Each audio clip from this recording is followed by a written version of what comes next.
Hi everyone, a very, very warm welcome to our BRSCC race day, indeed race weekend here at Snetterton Circuit, thankfully in sunny Norfolk. We've got two great days of racing lined up for you. Qualifying pretty much complete for today. Behind me you probably hear the noise and see the wonderful FunCup cars who are getting ready for their 4-hour endurance race a little bit later on, and we look forward to that. In the meantime, we've got some stellar BRSCC racing action for you, starting off with the National Formula Ford 1600 Championship. It's my pleasure to be with them last time on the Isle of Anglesey.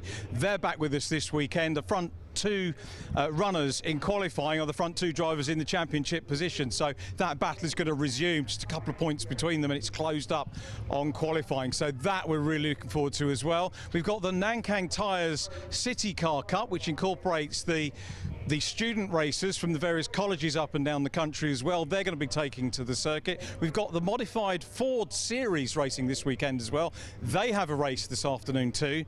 Also the weekend we've got the two BRSCC Fiesta Championships, the juniors for the 14 to 17-year-olds, and then the seniors, which you can start when you're 16 and then move up and onwards. And we've got the reigning champion for the juniors, Jensen Brickley, in the seniors, but we won't see them till tomorrow. The juniors are going to qualify today, but we'll see all of the Fiesta racing tomorrow. We'll also have the BRSCC's Saloon Car Racing Cup as well that will be with us. So it's going to be a great weekend of racing action, and we're going to bring you all the races live here from me down in pit lane, and Park Ferme, and Scott Woodwiss, who is our commentator. I'll be joining Scott for the FunCup Endurance race a little bit later on, and Jamie Peters-Ennis, who's much more versed with the FunCup Championship, will be joining us in pit lane. I'm just waiting to see if we're going to get the pit lane gate open and maybe grab a quick word with some of the Formula Ford 1600 runners once they get onto the track. So I'm just looking across. The marshal's not at the moment in a position to do that. You can see that the FunCup cars have actually cleared pit lane. We're hoping that you might see some cars. Obviously they need to go back in the garages, and that will allow a clear pit lane for the Formula Ford runners who are coming for the first of 3 races this weekend. So it's going to be a very, very busy and pressured weekend for the Formula Ford runners in their national championship.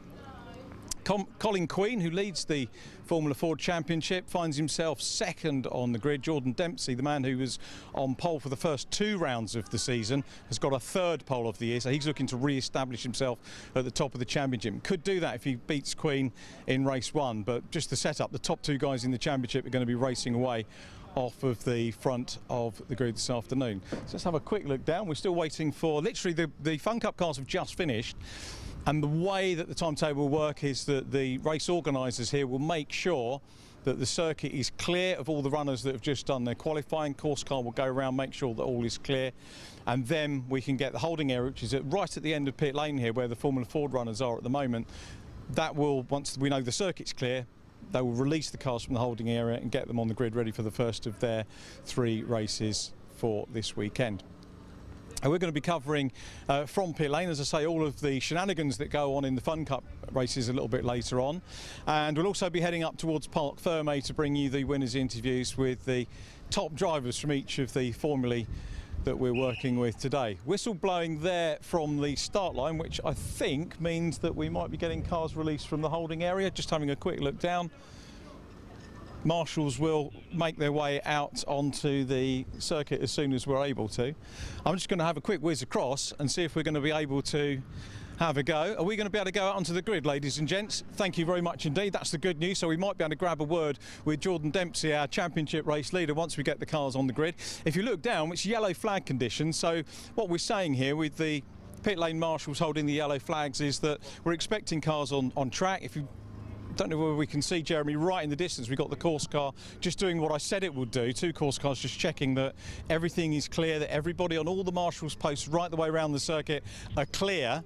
As we build up to this race, they'll make sure there aren't any stricken vehicles, any debris on track. So it's a full inspection of the track, full inspection of the marshals post. Obviously they're in radio contact with them as well. Once all those vehicles are back round, then we'll be ready to go. But as you would expect on the grid, yellow flag conditions to make sure that everybody's going to be safe, because the pit crews may be able to go out there and obviously the drivers will get into gear. Don't know if you can see from here, one of the things that always fascinates me about Snetterton circuit is where we are here. We're virtually at the top of a very slight gradient here along Senna Straight. Senna Straight, of course, named after the late and very great Ayrton Senna. I think we might be able to go out of the gate now. Just have a look. Are we able to whiz out? We are. Thank you very much indeed. Our wonderful marshals. Wonderful because they're letting me out, and also because of the sterling work they do week in, week out. Circuits, thank you very much indeed. Everywhere up and down the country. We just could not go racing without our wonderful marshals. They do such a superb job of keeping racing going. All volunteers, of course. Can't praise them highly enough. I make no apology for saying that time and time again. So, cars coming into line, and we've got two different marks on the front row of the grid. So we're going to go down. I'm going to have a word with Jordan Dempsey first, if I can. Jordan's getting very used to me shoving a microphone in his face. Jordan, third pole position of the year. You got the first two. It must be great to be back on that P1 slot. Yeah, it's great to be back, and to be fair, the Kevin Mills racing car and the MCP engine were working a dream in qualifying, so hopefully now in this race we can get the head down and get away. And you get a point closer, I think, to Colin, don't you, from qualifying? I think it's 2. 2 point, even better. Yeah, so every little helps. I think on drop scores I'm still ahead by 18 points from Lucas Romanek, so yeah, I need a few more good scores to try and lengthen the lead. Lucas is away back on the grid, isn't he, as well, so that plays well for you. Yeah, that helps, but I'm sure he'll be right back up there in the race. I hope you have a good race today. We're going to grab a quick word with Colin Queen as well, if we can, in second position. We do need to be mindful of the marshals just having a word. Colin, Stars and Stripes on the side, true international flavour of this championship. Going back to the days when I mentioned this is the Senna Straight, when we had Ayrton Senna here. Colin, championship leader coming in, and P2, great racing prospect with Jordan. Yeah, no, it feels really good. I mean, it's a great position we're in, despite having 5 laps of practice yesterday. Had a big shunt out from Coram, first practice, but the team was able to get everything back together for qualifying this morning, and was able to make the most of it, so really good. So. Whistle's blown, I need to clear the grid. Thanks very much, have a good race. Whistle's gone, I think it's time to hand you to Scott Woodwis, who's in the commentary box. So from me in the pit lane and Jeremy, catch you a bit later.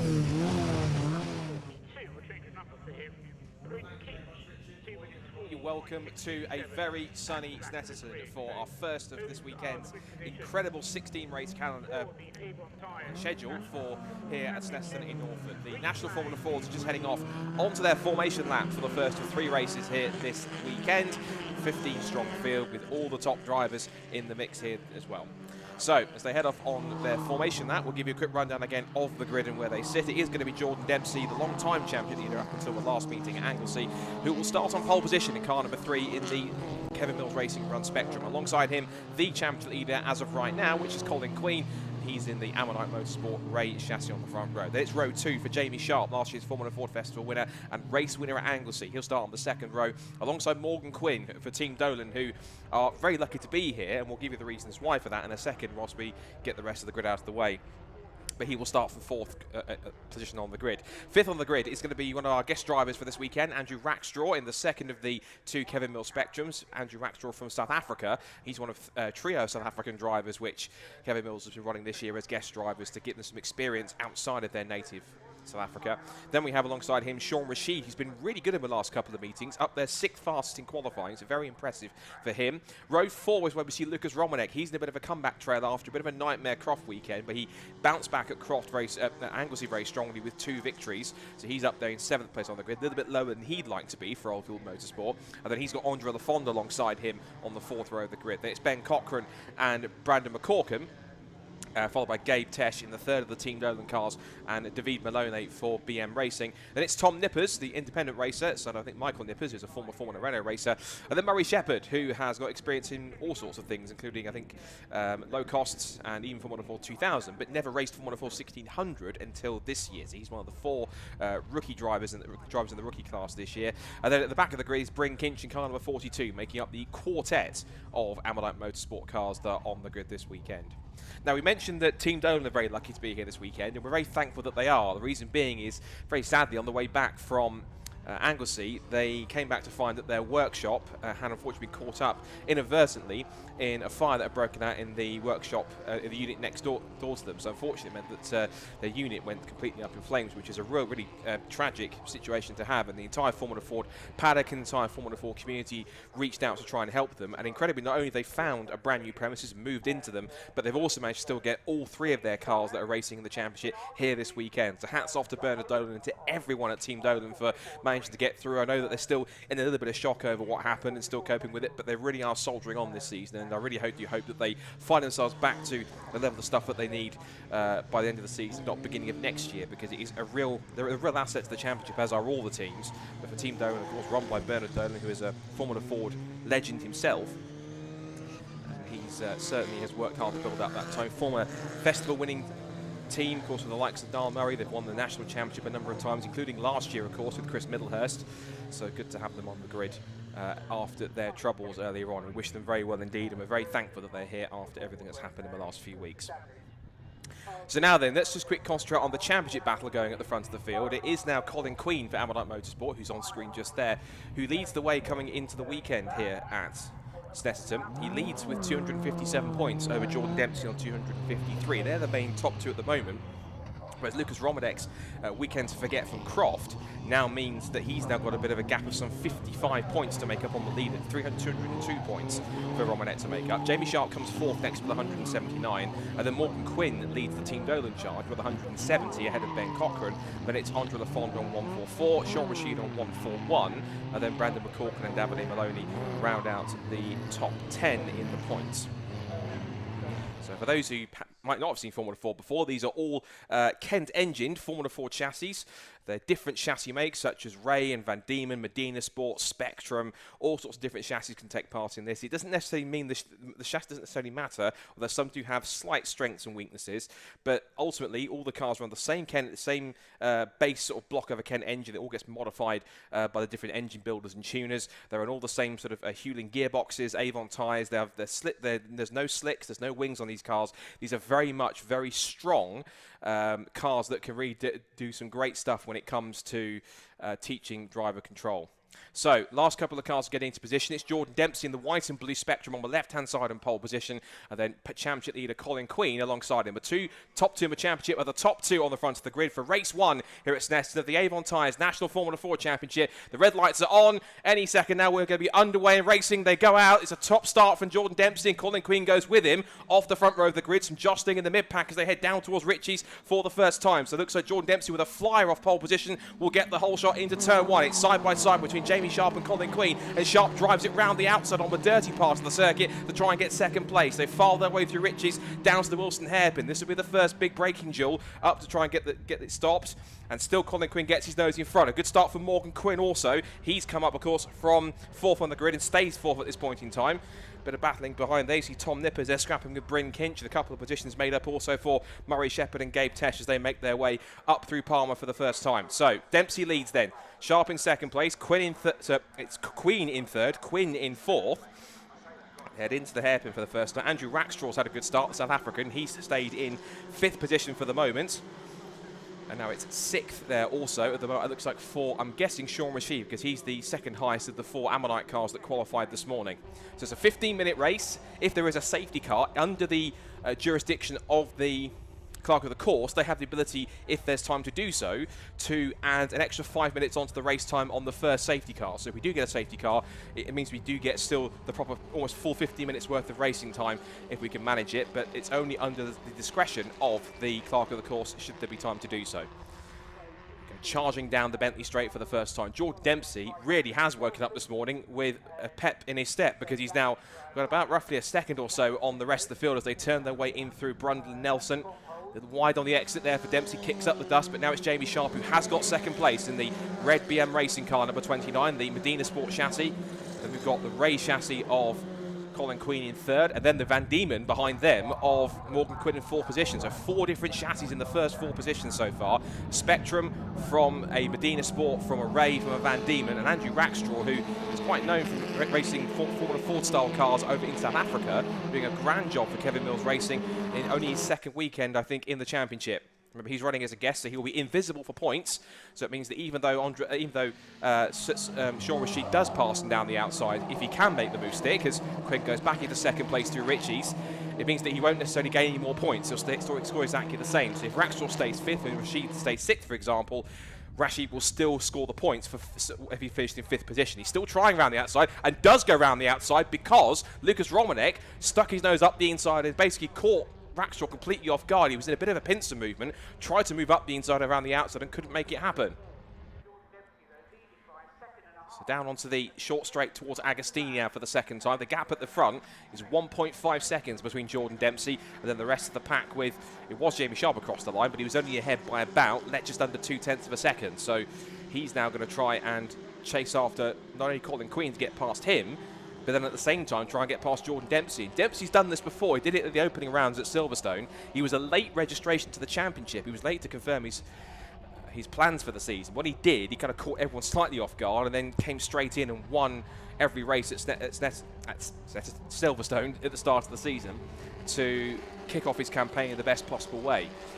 And so now he's trying to make up for what was not quite such a good weekend for him. He did have a bit of a silver lining with a podium in the last race at Anglesey, but it wasn't really a weekend where he was able to pick up strong points. And because of that, it allowed Colin Queen to get himself back into the lead of the championship, or take over the championship lead, so to speak, as now Queen holds on. It's a bit of a group of cars forming here. So there's Andrew Rackstraw there in the second of the Kevin Mills cars, just being chased down by Lucas Romanek. Romanek holding back in 7th place. It's this group of 6 that are trying to close in and catch up to Jordan Dempsey in front. But at the moment, Dempsey, all on his own, with no cars around him, seems to have the pace to hold them all off and pull away. So ultimately, these guys have got to start working together rather than fighting amongst themselves. And I think it looks like Colin Queen, who of course leads the championship, is taking the role of leader of that group to try and hold on. Now, here's a comparison in pace. Across the line, you might have just seen there, Jordan Dempsey has just pumped in a 2 minutes lap time, 2 minutes .556. He's a 1.5 seconds quicker than anyone else in front at the moment. Incredible pace from Jordan Dempsey. He's 3 seconds ahead now of the rest of this field, and I suspect it's due to the fact these guys are still battling amongst each other, scrapping for positions, and not working together in a pack to try and close in. But this is the beauty of Formula Ford racing. Once you get into that battle, it's so addictive and intoxicating to keep in that scrap and go wheel to wheel that you almost get lost in battles wherever you are down the field. There's a second group that's also started to close in. That's being headed by Brandon McCorkin. As it looks like there, Lucas Romanek was going on the attack. No, that was up the inside of Andrew Rackstraw, and that's a move for 6th position. So Lucas Romanek for Oldfield Motorsport passed the South African into the top 6. Already had a third of the race gone so far, so all sorts going on in this race at this time. And Jamie Sharp trying to close in a bit more here. Of course, won at Anglesey, won last year's incredible 50th Formula Ford Festival. And of course, entries are open for the 51st already. We've had about a quarter of the grid filled already, so if there's any Formula Ford racers who are looking to race in this year's festival but haven't done so already, make sure you get your entries in soon. But we'll worry about that later, because you see Jamie Sharp is really starting to line up Colin Queen for a move here. He shoved the nose of his Medina Sport right under the gearbox of that Ray, but likewise you can see Morgan Quinn's also pressing on. And how great would it be for Team Dolan to pick up a podium on their first weekend back since their unfortunate fire at their facilities just on the way back from Anglesey. How great would it be for them to get a great podium and a trophy to take home on their brand new mantelpiece. There's the second group of cars. That's Brandon McCorkin leading Andrew Lafond and also Ben Cochran. So we've got 2 of the 3 Team Dolan cars. Oh, that's Murray Shepherd off the road. Murray Shepherd's cars come to a stop. It looks like on the exit of Wilson Hairpin, so mechanical issues for the former low-cost racer. I'm afraid his weekend hasn't started well. There was a battle going on in the background there. That was between, it looked like, possibly Andrew Lafond and Ben Cochran going over 9th place, but the camera sort of cut there for a second before we could properly see it. They glide their way through the Wilson hairpin for the, what's now, 4th time. And again, Jordan Dempsey still lapping about 8 or 9 tenths quicker at least than anyone else at the moment. This is pretty substantial stuff from Jordan Dempsey. He really is making a marker here to try and get back into the championship fight. And of course, you get 32 points for a win, but you get 27 for 2nd place. So if he does manage to get this race win, then in terms of his overall point score, because he comes into the weekend, let me just double check, 4 points behind before drop scores come into play, he will effectively take the lead again on overall drops on overall points. I think he possibly already will have done anyway, even if he dropped a couple more spots, because I think he'll also get a point for fastest lap on top of that. So he'll actually get himself back into the lead and also gain a couple more points gap on Quinn in the process. So Queen, Sharp, Quinn, then it's Rashid, Romanek, Rackstraw, then it's Brendan McCorkin in 8th place. Andre Lafont has dropped to 10th now because the Benjamin Cochran car number 33 has moved up. But there you can see Jordan Dempsey spread-eagling the field in the Kevin Mills Racing Spectrum, gliding his way through Brundle and Nelson and just about untouched from anyone. Meanwhile, Lucas Romanek's on the attack. He's all over the back of Sean Rashid. He runs out wide and loses out to both Romanek and also, it looks like, Andrew Rackstraw. So a couple of positions lost there for the Ammonite Motorsport driver as Dempsey makes his way into the left-hander at Murray's and onto the pit straight for the now 4th time to complete lap 4. As it's another new fastest lap of the race, 2 minutes, .457. His pace is utterly untouchable. The cars behind are doing late 2 minute ones and early 2 minute twos. So he's just utterly dominant at the moment out in front. This is a really strong pace he's setting here. He was a full 1.3 seconds quicker, at least, than practically anyone on track. In fact, the only car that came close to him in terms of time, ironically, the second fastest car on that lap was the other Kevin Mills Spectrum. That's Andrew Rackstraw, who's in 6th position. So 2 minutes, 1.479 was his best time at the moment, as they now turn their way up through Palmer for the 5th time. And now we can see here, there's a bit of a change. Colin Queen's been off camera's been shuffled a couple of positions back because he's now having to defend very hard from Andrew Rackstraw and his teammate Sean Rashid. They almost go 3 abreast, and Rackstraw goes right round the outside at the Agostini hairpin. Looks like he might make the move stick unless Colin Queen can get the traction to put himself back alongside, but he can't do it, and he almost inadvertently edges Sean Rashid onto the grass as Rashid puts 2 wheels onto the dirt. And even though Rackstraw gets ahead, remember, he is a guest, so even though Colin Queen's lost a position, he won't have lost any more points that he's going to score. So that's a key thing to remember. But now this breakaway group of 3 now between Sharp, Quinn and Romanek. Good drive from Romanek so far. Remember, he started back in 7th place, as now Morgan Quinn gets right into the toe of Jamie Sharp. As we look again at our race leader, Jordan Dempsey. And as they now make their way out for Brundle and Nelson for the 5th time, as they're all over each other for 2nd place. They head through the bomb hole. The corners which they told you could absolutely not touch when they were remodelling the circuit right at the beginning of the 2010s. Thankfully, the circuit designers listened and they managed to keep it on because it's a really unique corner. It's got a very large compression right at the apex, and so you're very careful to carry the speed, otherwise you could find yourself being spat out the other side and off into a large grassy runoff area on the left-hand side. It's now side by side for 2nd place as here comes Morgan Quinn. These Team Dolan cars are really in good form this weekend, particularly Morgan Quinn. He's fired up and it's 3 abreast into Richie's corner, up the inside of both of them. Fantastic move from Lucas Romanek, in from 4th to 2nd. What a move for the Oldfield Motorsport driver. He really took that one by the scruff of the neck, caught them both by surprise, and he's gone from 4th into a possible podium place. Great driving from Lucas. Out of the Wilson hairpin. This has also now allowed Andrew Rackstraw to get involved here. You can see there the white Spectrum just at the back of that 4-car queue, and also getting back involved, you can see, is Colin Queen. But Lucas Romanek's certainly not hanging around here, taking 2 for the price of 1 into Ritchie's. That's not an easy move to make, particularly in Formula Fords, but he was ever opportunistic, stuck his nose down the inside, hoped for the best and made it work. Looking further back, we can see there's Sean Rashid, who slipped back to 7th place. He's now into the clutches of Brandon McCorkin, Ben Cochran and Andre Lafont from 7th down to 10th.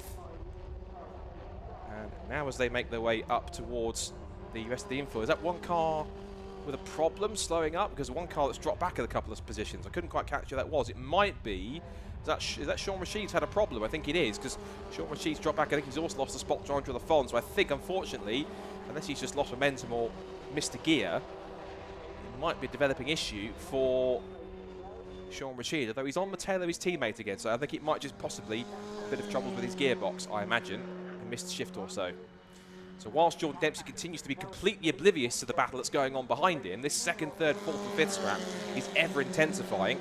I know there's some Formula Ford fans watching on the live stream here that are absolutely loving this.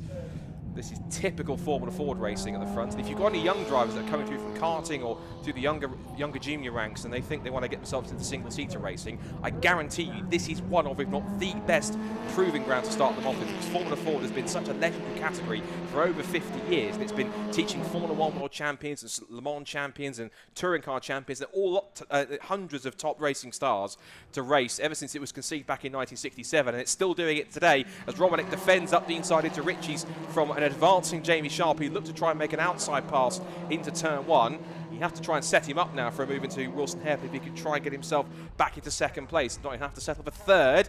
Almost into the back of the Old Ford Motorsport Van Diemen goes Jamie Sharp. And now Morgan Quinn, who's keeping in touch with these two, is having to keep one eye behind him in his rearview mirrors because he's got Andrew Rackstraw climbing all over him.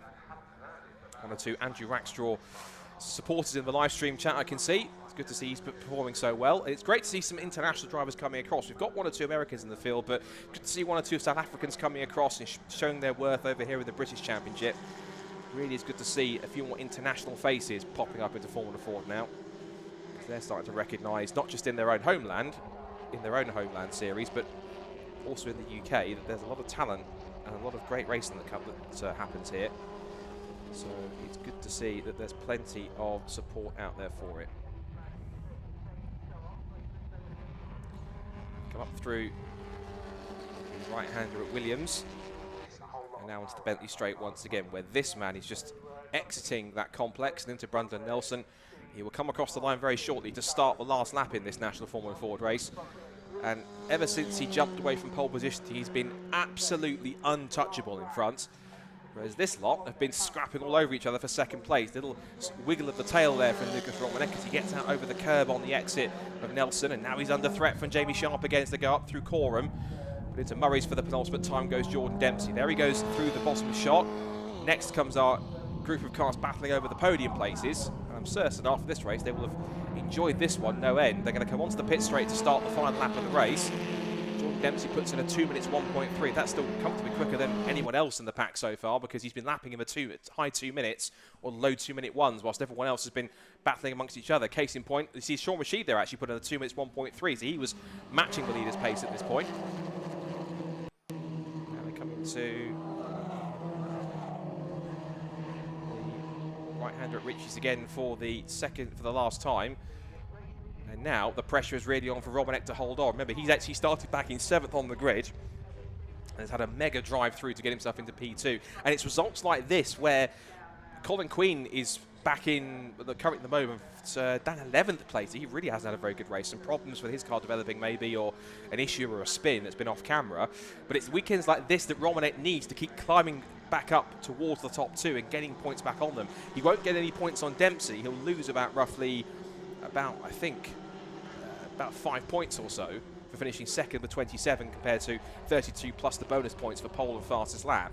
So he'll score about roughly 35, 36 points. I think you get 2 points for each fastest lap and pole. And he'll lose a couple of points there, but he will crucially gain quite a lot of points on Colin Queen because he's back in 11th place. It's only the top 10 that score a larger point scores, where if you finish from 11th downwards, you get 3 points for each position below P10. So it'll only be 3 points for Colin Queen, about 27 for Lucas Romanek, but it looks as though it's going to be a maximum score for this man, Jordan Dempsey, as he goes through the shot for the final time before he heads to the checkered flag. Meanwhile, for second place, it's not quite done. Over the curves again for the Oldfield Motorsport Van Diemen. They come back through the bomb hole for the last time. 5 of them all together now. But this man has been absolutely untouchable. How do you sum up a race like that other than utterly dominant? It's going to be close for second place as they come back into the complex to Murray's for the final time. But up to the checkered flag will come Jordan Dempsey. What an incredible race he's had from start to finish. He is utterly untouchable. He wins race 1 at a canter to be victorious in the National Formula Ford Championship again. The sprint for the line for second place ends, and it's going to be Romanek who gets to the flag first, and he will get to the flag to take second place by the mere margin of 0.167 of a second. It's Sharp back in third, and a great solid run for Morgan Quinn. Well done for 4th place for Team Dolan. They'll be very pleased with that to see him running so strong after all the troubles they've had recently. It's Andrew Rackstraw 5th, but of course remember he's a guest, so he's invisible for points. So that means it's Sean Rashid will inherit the points for 5th place, finishing 6th. Brendan McCorkin will get 6th place points for 7th, and so on and so forth. McCorkin 7th, Ben Cochran 8th, Andre Lafont 9th, and David Maloney in 10th. And unfortunately for Colin Queen, Mysteries with whatever problems he was having, but down in 11th place. They make that 13th. He was even struggling a bit more. His pace was off by about 9 or 10 seconds towards the end. Back in 13th and only scoring 3 points. So that will certainly be a drop score for him when it comes to calculating those towards the next couple of rounds as the season gets through. There's also a 5-second penalty that's been applied as well, which is for Andre Lafond. I'm guessing it must be for track limits, because so a 5-second penalty for him, I think, drops him to 8th or 9th, but either way, he remains in the top 10. So an excellent first race to kick off today's live stream, and it's won quite dominantly by Jordan Dempsey. He is victorious by 9 seconds in the end of the spectrum, from Lucas Romanek coming from 7th to 2nd to get up at least the runners-up spot. And then it's Jamie Sharp 3rd for Morgan Quinn, Andrew Rackstraw, Sean Rashid, Brendan McCorkin, and then it's Ben Cochran, Andre Lafond and David Maloney, and then Gabe Tesh, Tom Nippers and Colin Queenie was struggling towards the end. Mysteries for the Ammonite team to try and solve with that car. And we lost both Bryn Kinch and Murray Shepherd, who we saw parked up at Wilson Hairpin as well. And of course the boot fastest lap of the race for Jordan Dempsey, 2 minutes, 0.194, comfortably the fastest man on track all day so far. Pole in qualifying, led every single lap. He's on course for the Grand Slam so far, but to get that, he's going to have to win both races also and lead every single lap, and that includes having to start race 3 from a reverse grid position as well.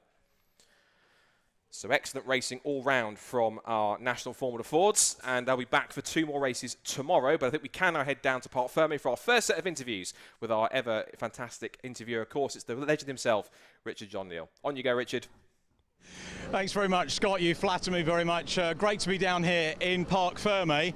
We need to get the guys away, obviously, for their podium presentation. Jordan Dempsey, congratulations. We had a quick word with you. We'll get you close to the camera so we can see your good looks closer up, and I'll get out of the way because nobody wants to see me. We had a quick word with you on the grid there.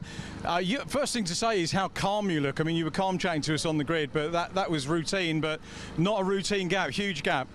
Yeah, I knew from qualifying that I had the pace to break away. Like, as I said on the grid, the Kevin Mills car around here and the MCP engine is just like a rocket ship everywhere, so I knew I could break away. So I just knew I had to consistently do the times and keep hitting my marks, and then I could pull away. So did that, made a good start, got a good lap in the first lap, and then I knew I just had to go. So yeah, it was never easy, but I take it.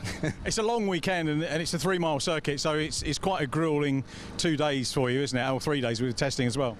Yeah, it's a long track, but the good thing about a long track is there's a lot of time to have a break. But I've been working hard in the gym and working hard on the bike, so I think it's really paying off. So yeah, big thanks to everyone. And same again for race 2 and 3, but we've got to wait for tomorrow for another treat.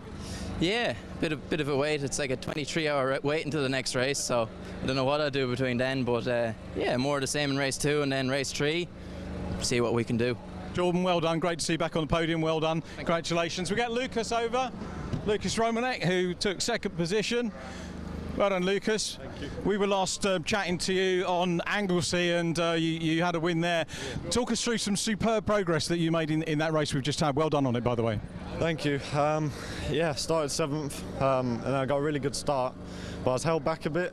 But yeah, I just tried to really fight my way through, and we made a little setup change, and it really helped in the back end of the race. And I was just able to just really unleash the car and show what we were really made of, because quality, like, we didn't get any real slipstream in the lap. So yeah, good to finally show what we're made of.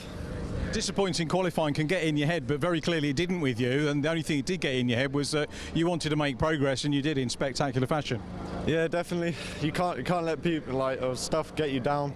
You know, you just got to keep pushing and pushing, and yeah, just got to keep that title fight hope up. But Dempsey's looking quick today, so. Yeah, I mean, Jordan was away, but you guys were battling, which I think probably you slowed each other up with the battling, but now you've got a straight fight with him in race 2. Yeah, definitely. I'll try and give it to him, but he's just so quick. So try and make the best of what we can get, really.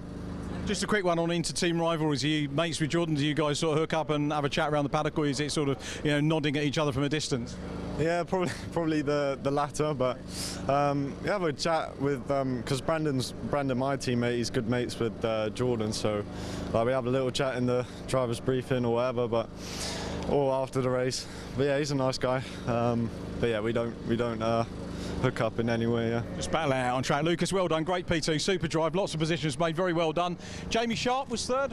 Where's Jamie Sharp? Let's see if we can find Jamie Sharp. There he is. Jamie Sharp's always a little bit, since he won the festival, he don't want to talk to me. Jamie, doing his overalls up, good lad. There we go. Bit of media training always helps, doesn't it? And there we go. So another podium. I know you wanted to win. We saw you on the top step of the podium on Anglesey, but that was a hard race. Yeah, I mean, from start to finish, it was tough. Definitely had my work cut out. But I mean, from about 5 laps from the end, I was there, ready to make the move, just holding back a little bit, given the track that it is and the size of the straights. I wasn't planning on making a move at the time, but they didn't put a last lap board out, so I never actually went for the move, unfortunately. But yeah, hopefully we'll have a bit more excitement next time out. But yeah.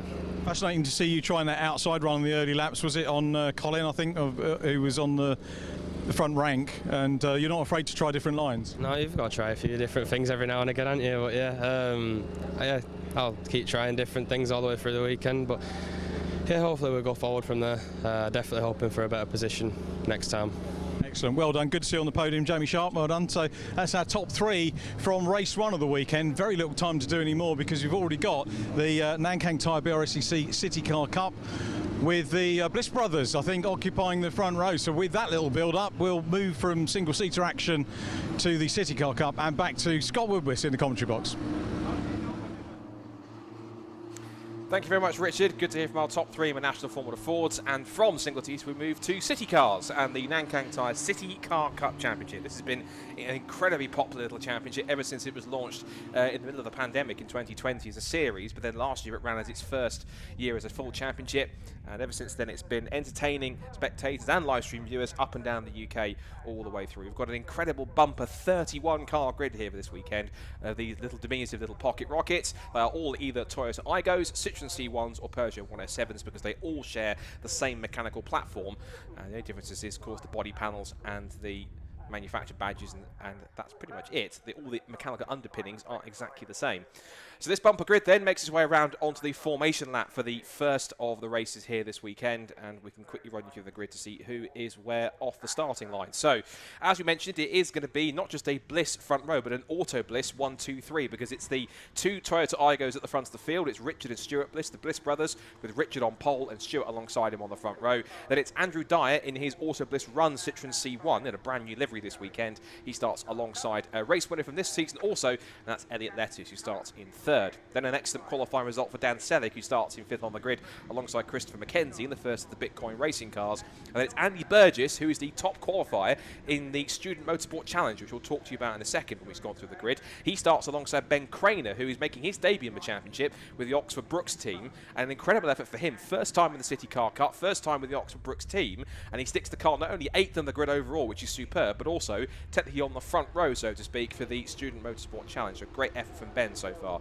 Then it's Adam Reeves and Richard Snuggs who will round out the top 10 from Patrick Booth and John Nicholson. John Booth and Dominic Fletcher come next on the 7th row of the grid from Anglesey reverse grid pole sitter George Palozzi on the 8th row alongside Paul Savage. Then Charles McKenzie and Liam Browning, and another pair of the Bitcoin racing cars back on row 9. And then row 10, Bradley Port and Daniel Lockett rounds out the top 20. Brandon Savage comes next on the 11th row of the grid alongside Andrew Payne. Then Gary Coburn and George Jones on the 12th row of the grid. Paul Marsden and Leon Wild come next on row 13. And then it's Alex Blees and Alexander Walker on the 14th row. At the back of the grid is Bob Bannister. So I think we did have 31 cars entered. Maybe a couple of the cars have dropped out since testing or qualifying. But still 29 strong field all set to go. And there is Ben Craner, one of our debutants this weekend in the Oxford Brooks team. Now we should mention them, the Student Motorsport Challenge. Now this is a fantastic initiative that's been set up by John Paul Latham, working with his Student Motorsport group, and this is essentially a contest within the City Car Cup. So they have invited colleges and universities that have motorsport programs to get involved to either build their own cars or to run an existing car with an existing driver. And the great thing is it's allowing students who want to become future motorsports mechanics and engineers and designers the chance to learn and work in a real motorsport environment in actual race cars on a proper race weekend. And so far it's had a great turnout so far. We've got 7 of the teams competing this weekend, and it's great to see so many such enthusiasm for them. They've also got a very special contest after their race finishes tomorrow, which is going to be a pit stop challenge between them, so that'll be fun to watch in the paddock if you happen to be here at Snetterton. But on the whole, it looks as though it's going to be quite a strong race at the front, particularly when you've got the likes of all these different drivers who are at the front. The Blisses have been pretty much the dominant force, mostly, so to speak, within the championship. And they are pretty much towards the head of the field as they bring the cars up to the line. Bit of a very rapid approach to his grid spot there for, I think that must have been Stuart Bliss, I think, because Rich's pole position is on driver's right on the inside of the circuit. And so they've already raced at Alton Park and at Snetterton here back in May. And then we had Anglesey, of course, as well, last time out in June, if you're watching on our live streams. And if I can get the document, that I want to come up and actually give me the information that I'm looking for, I'll be able to tell you a little bit about who's where the championship. But we might be able to run that through in a minute. But it's quite close at the top between the two Blisses. Also in there are the likes of Andrew Dyer and Elliot Lettuce, so watch out for them towards the front. But it's those two grey and orange Auto Bliss Toyotas that will be certainly the cars to beat. And as they form up the rest of this incredibly large 29-car grid, and yes, these might be city cars, but don't write them off for not having as much power as anything else around this weekend, because they will give you an incredible show as they're about to give us now. So we wait for the green flag at the back of the field. Once we get that, the red lights will go up, the 5-second ball will be upon us, and then we'll be all set for the first of 3 races here for the Nankang Tyre CityCar Cup, a triple header here with the Bliss brothers on the front row of the grid and Andrew Dyer and Elliot Lettuce on row 2. Watch for the Student Motorsport Challenge cars in the pack as well. The revs rise, the red lights go up, and race 1 of CityCar at Snetterton is underway. It's a clean start from the front row. It's a decent getaway also from the second row from Andrew Dyer and Elliot Lettuce. They're 2 and 3 abreast already as they foul their way through these fantastic, buzzy little 1-litre to 3-cylinder engines as they charge down towards Richie's for the first time. What a sight they make as they turn in. And it's Richard Bliss who leads. It's Andrew Dyer up to second place. And going around the outside for third place looks like Elliot Lettuce on Stuart Bliss as they turn their way up towards the hairpin at Wilson for the first time. So Richard Bliss leads it. Andrew Dyer hard on the brakes for second place. And then you see Stuart Bliss in the background battling away with Elliot Lettuce for third. And everyone, fingers crossed, appears to have got through just about okay as they come up through the first sequence of corners towards Palmer. So I should mention quickly that back at Snetterton, there was a new CityCar Cup lap record set by Richard Bliss. He did a 2 minutes 37.431 in the race. It's only the races where you can gain lap records, so see if anyone can beat that in terms of a race time. But they won't beat it too much if they're all scrapping like this. Now, further back, you can see that's the red and silver car. That's Ben Craner. Now, he's getting stuck in straight away here to life racing in the CityCar Cup. He's battling with Dan Selleck, who's lost a couple of places off the grid. He started 5th. He's down to about 7th or 8th, battling with Ben at the moment. Also watch out for Andy Burgess in car 57. He's the car that leads was the top car. In fact, he's just there, the black and yellow car in the middle of the shot. He's the car that started as top student motorsport car. Just see Adam Reeves there, and the third of the identical grey and orange Auto Bliss Toyotas is just in the mix. You can see Ben Craner getting edged out onto the grass. Welcome to CityCar Cup, Ben. Have some of that, says Dan Selleck, and he holds on around the outside, and he's going to keep on going. Now, these cars, in terms they might not have as much power, but they carry great momentum, so you can keep on the power pretty much for the entire lap, mostly, apart from 1 or 2 of the big braking zones. But it doesn't take much to get these cars into momentum and into a rhythm, so that's pretty key. And, of course, being so boxy, they can run in packs together, and they can really run pretty well when it comes to catching a slipstream. So watch out for these guys going at it as Adam Reeves goes around the outside of Ben Craner. And Ben, I know, has done all sorts of things. He's even gone as far as, I think, at least testing, or at least having a run in a Euro NASCAR at one point. So he's certainly someone who's quite experienced. Got a couple of different race cars already. Oh dear, that's car number 9 has come to a stop. That's George Jones, I'm afraid. That's one of our student motorsport cars. He had started in 4th in the student motorsport challenge, and that was in some 23rd position on the grid. But I'm afraid that George's car has come to a rather premature stop on only the first lap of the weekend. So they head out of Murray's for the first time. Nose to tail, line astern as they come back down the pit straight. And it's going to be at the end of lap number 1. Still an Auto Bliss 1, 2, 3. It's going to be Richard Bliss from Dyer from Stuart Bliss. And they're pulling away already from Elliot Lettuce in 4th. He's now falling into the clutches of Christopher McKenzie in 5th position. And then it's 5th for the Burgess number 57 car. So it's 6th position for them because Christopher McKenzie has just popped in with his transponder. Burgess 6th, Selleck 7th, Reeve 8th, and it's Ben Craner 9th, and John Booth in one of the 4G racing cars is up there in 10th position, so he's going to try and make up a couple. In fact, he's actually just got past, I think, he's charging after Ben Craner, so he's only in 10th position, and Ben Craner is down to 9th. So scrap going on here between the black Toyota Aygo of Dan Selleck and the orange and grey car of Adam Reeves. You can see here that Elliot Letts is trying to break away from Christopher McKenzie in that Bitcoin Racing liveried car. Carries the national flag of El Salvador on the top because they're the only country, I think, in the world that has adopted Bitcoin as its essentially its legal tender ahead of real money, I believe. That's a conversation for another time, I think. But it's good to see that such a well-supported team that is in the mix. Of course, that's got the likes of the McKenzies and also Liam Browning, who was last year's novice champion and finished quite high up in the points as well due to some excellent driving that he's developed. He's had a bit of an up and down season as Liam. He hasn't quite had the luck he's wanted so far. Had one or two incidents and mechanical issues, mostly through arguably no fault of his own. So he's just trying to get himself up there. He's currently sat in 16th in this race at the moment. We're only on the second lap, so he's got some time to make up a bit more progress as they turn their way out of Williams and onto the Bentley Straight for the second time. There goes the 88er Richard Snuggs. I think also see there, that's Patrick Booth making moves because he's got past both John Nicholson and George Palozzi. Nicholson running wide there, which fully allows Palozzi to move alongside and try and make it through. So the Auto Bliss squad in team formation with Richard Bliss leading the way. They just nibble the curb on the inside at Nelson and on the short straight back towards the right-hander. Further back, we see George Palozzi has completed that move prematurely on Nicholson. Nicholson fights back on the inside as they come through Nelson. He'll have the inside line now for the bomb hole. Also watch out for car behind number 24, that's Paul Savage. So he's not far away either. And they now make their way back around to complete the second lap. So top three liners there with Elliot Letts trying to go with them. They are pretty much at the moment the class of the field, those four at the front of the pack. And we look back to this battle here that continues to rage between Nicholson and Palozzi. And almost getting to the back of him there was Paul Savage. And then we've got two of the Bitcoin racing cars behind. That's 210, which is Christopher McKenzie.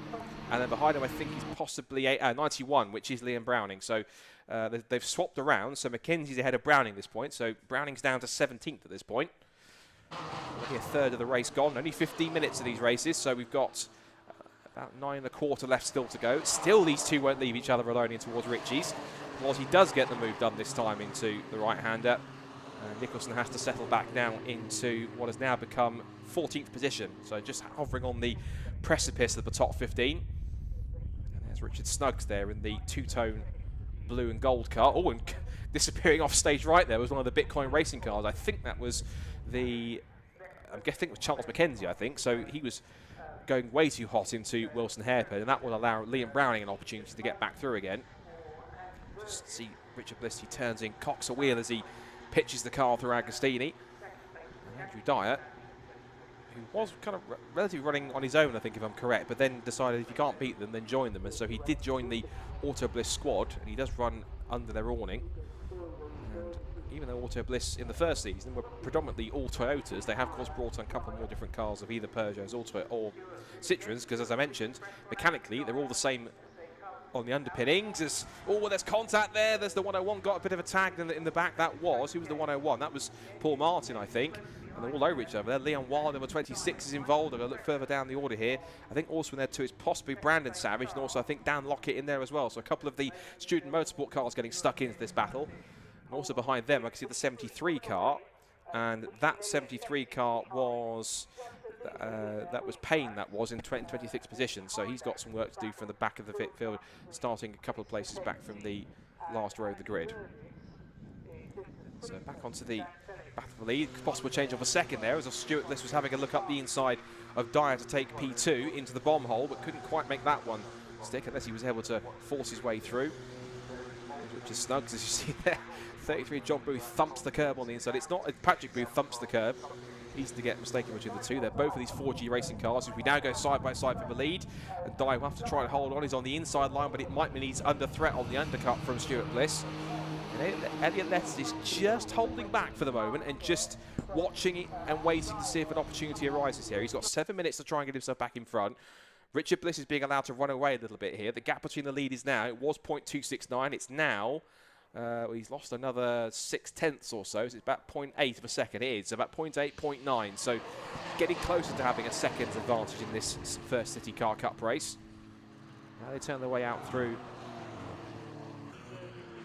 the right-hander at Ritchie's to start another lap. We're on to lap number, I think, 3 or 4 we're up to now already. As we continue to see this battle going on at the bottom end of the top 10. Palozzi and Nicholson seconds out, round 2 for position, and that's going to be going over 13th and 14th place. It doesn't matter where you are in the pack, as we'd like to see in many club racing championships. Whoa, and there's 2 cars off at Ritchie's corner. Now, I didn't quite catch that, not that it helps, 2 of them were blue ones. Now, one of them is 115, which, look at, I think it's Dominic Porter, and the other one, it was the, I need to look at the driver again. I should know the driver colours, but I'll try and figure out exactly who they were. One of them, it was definitely Peugeot 107. I think it was Paul Martin, and the other one was 115 Porter, I think. So they were quite close to each other. So a tangle there between the 2 of them. So that was just 2 cars going for the same piece of real estate, and unfortunately both turning in at the same time. The one was a little bit alongside. The 115 car is still stationary up at Ritchie's corner. Now hopefully he can get that going. Otherwise, I hate to say it, it might be a late safety car. And the last thing we want, of course, is a safety car, which potentially means we have to end it under safety car conditions. We sadly had to do that right at the end of the 3rd race at Anglesey, so that means that we did that. And hopefully that Porter can get that car going as quickly as possible, because ultimately that will mean that we can get things racing as quickly again as soon as possible. Down the back straight, Richard Bliss has been closed in now by both Dyer and his teammate, and Elliot Letts is still there hovering around in 4th place, but he's not quite close enough to try and make a move here. So again, just waiting for these 3 cars to get in too much of a fight to get involved. Meanwhile, a little further back, a few positions behind them, we see Dan Selleck under threat from Ben Craner. This is a really impressive drive from Ben Craner in his first CityCar Cup race. I'm very impressed by the way he's adapted to this car so quickly. It's good to see that he's doing well. And this Oxford Brooks car is a very well-sought car. It was driven by Paul Toolan last time, and it took a trio of 2nd places in the Student Motorsport Challenge with Paul Toolan at the wheel for their debut. So that bodes really well for Oxford Brooks, who are quite a reputable, of course, university out there. And to have them on board in the Student Motorsport Challenge, and to have JP be able to convince them to take part is magnificent. Oh, goodness me! That's the 24 car over up onto its roof. Now, hopefully it was a bit of a slow rollover, but that's the last thing you want to see, and no surprise, the red flag has been thrown immediately and the race has been stopped. Now, given that we are essentially, I think, pretty much 3/4 of the way through, and they're also trying to recover the 115 car of Porter as well, I don't think we'll restart this race. I think it will be able to declare a result, because 3/4 of the way into that race, that was 3 minutes 45, 7.5 minutes. No, I think we've just gone over the cusp of 75%, which means I think they will declare a result after that one. Now, what's irritating for Andrew Dyer is that he literally just taken the lead from Richard Bliss down the pit straight. So I'm afraid if they do red flag it and then call that a result, that pass will have been for nothing. It will be Richard Bliss who will be counted as the winner, and then Andrew Dyer in 2nd place with Stuart Bliss in 3rd. So that will be a bit of really bad timing there for Andrew Dyer. He literally got himself in front of Richard Bliss, but then unfortunately wasn't able to make it. That was Paul Savage that went over, and thankfully, as you can see, he's out of the car. A bit animated, so he possibly feels as though it wasn't his fault.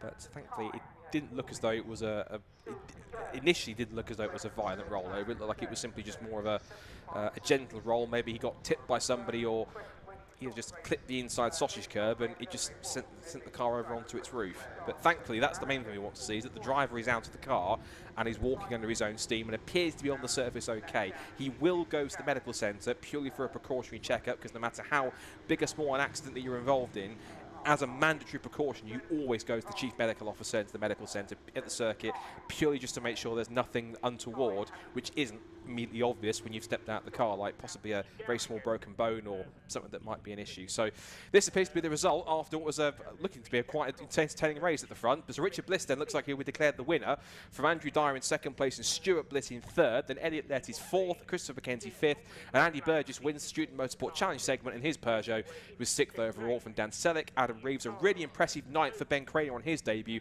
and John Booth in 10th. Then Richard Snuggs 11th from Patrick Booth, George Palozzi, John Nicholson, Paul Savage, Charles McKenzie, Liam Browning, Gary Coburn, Dan Lockett and Bradley Porter. Now this order might change given the fact we red flagged this race, essentially ended it under a red flag, because they'll do a lap count back of the last complete lap before they go back to that one. Brandon Savage is shown as next, and Blees, Paul Martin, Leon Wild, and then Walker, Bannister, Payne and Jones. But that order might change a little bit, as I say, given the fact that if they count it back to the last complete lap, Some drivers might move up in that finishing order or move down, but either way, we'll surely find out when we get to read out the grid for tomorrow's second race. That's the only race we'll have from them today. 2 more tomorrow for the CityCar Cup, and fingers crossed that they don't end in quite as dramatic fashion as they just did with that first one. But thankfully, it looks as though, despite Porter's off and the hopefully gentle rollover, it seems potentially for Paul Savage, both drivers are out and moving around and fine. The Dominic Porter incident wasn't a violent one. It was simply just contact between 2 cars heading into Ritchie's. And of course, while we didn't see it on camera, of course we saw the end result for Paul Savage. Unfortunately, his incident and his rollover meant that his premature exit to the race also led to the premature ending of the race too.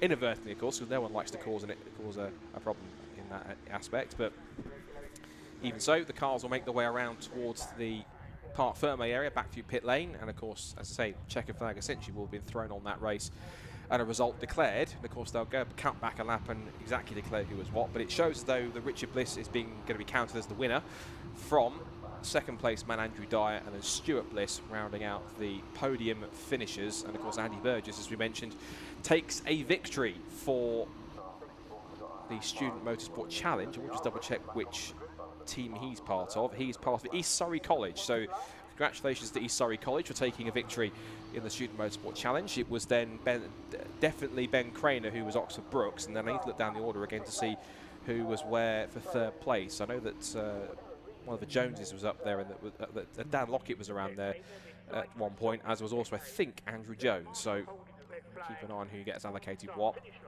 But the cars are heading into the pit lane. We're going to be heading into the lunch break now before we get into our next 2 races and our last 2 races of the day, which is our first of the weekend for the Modified Ford Series. Do not miss that, because it's a bumper 37-car grid with a wonderful array of blue oval machines. And then, of course, we get into our main event of today, which is the 4-hour race, round 5 of the 2022 FunCup Endurance Championship, where Richard will join me in the commentary box. We'll have Jamie Peters-Ennis down the grid and also in the pit lane for that race, and that should be an epic one, as the story of this FunCup season continues to take another twist and turn here on the sunny straight of Snetterton.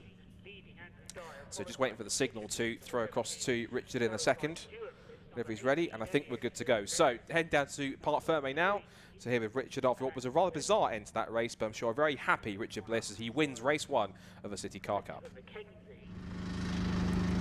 Thanks very much, Scott. Let's whiz down and have a quick look. Apologies for turning me back on the camera, but we want to get down to our first 3 drivers. Richard Bliss taking another win, multiple winner in the championship for this year.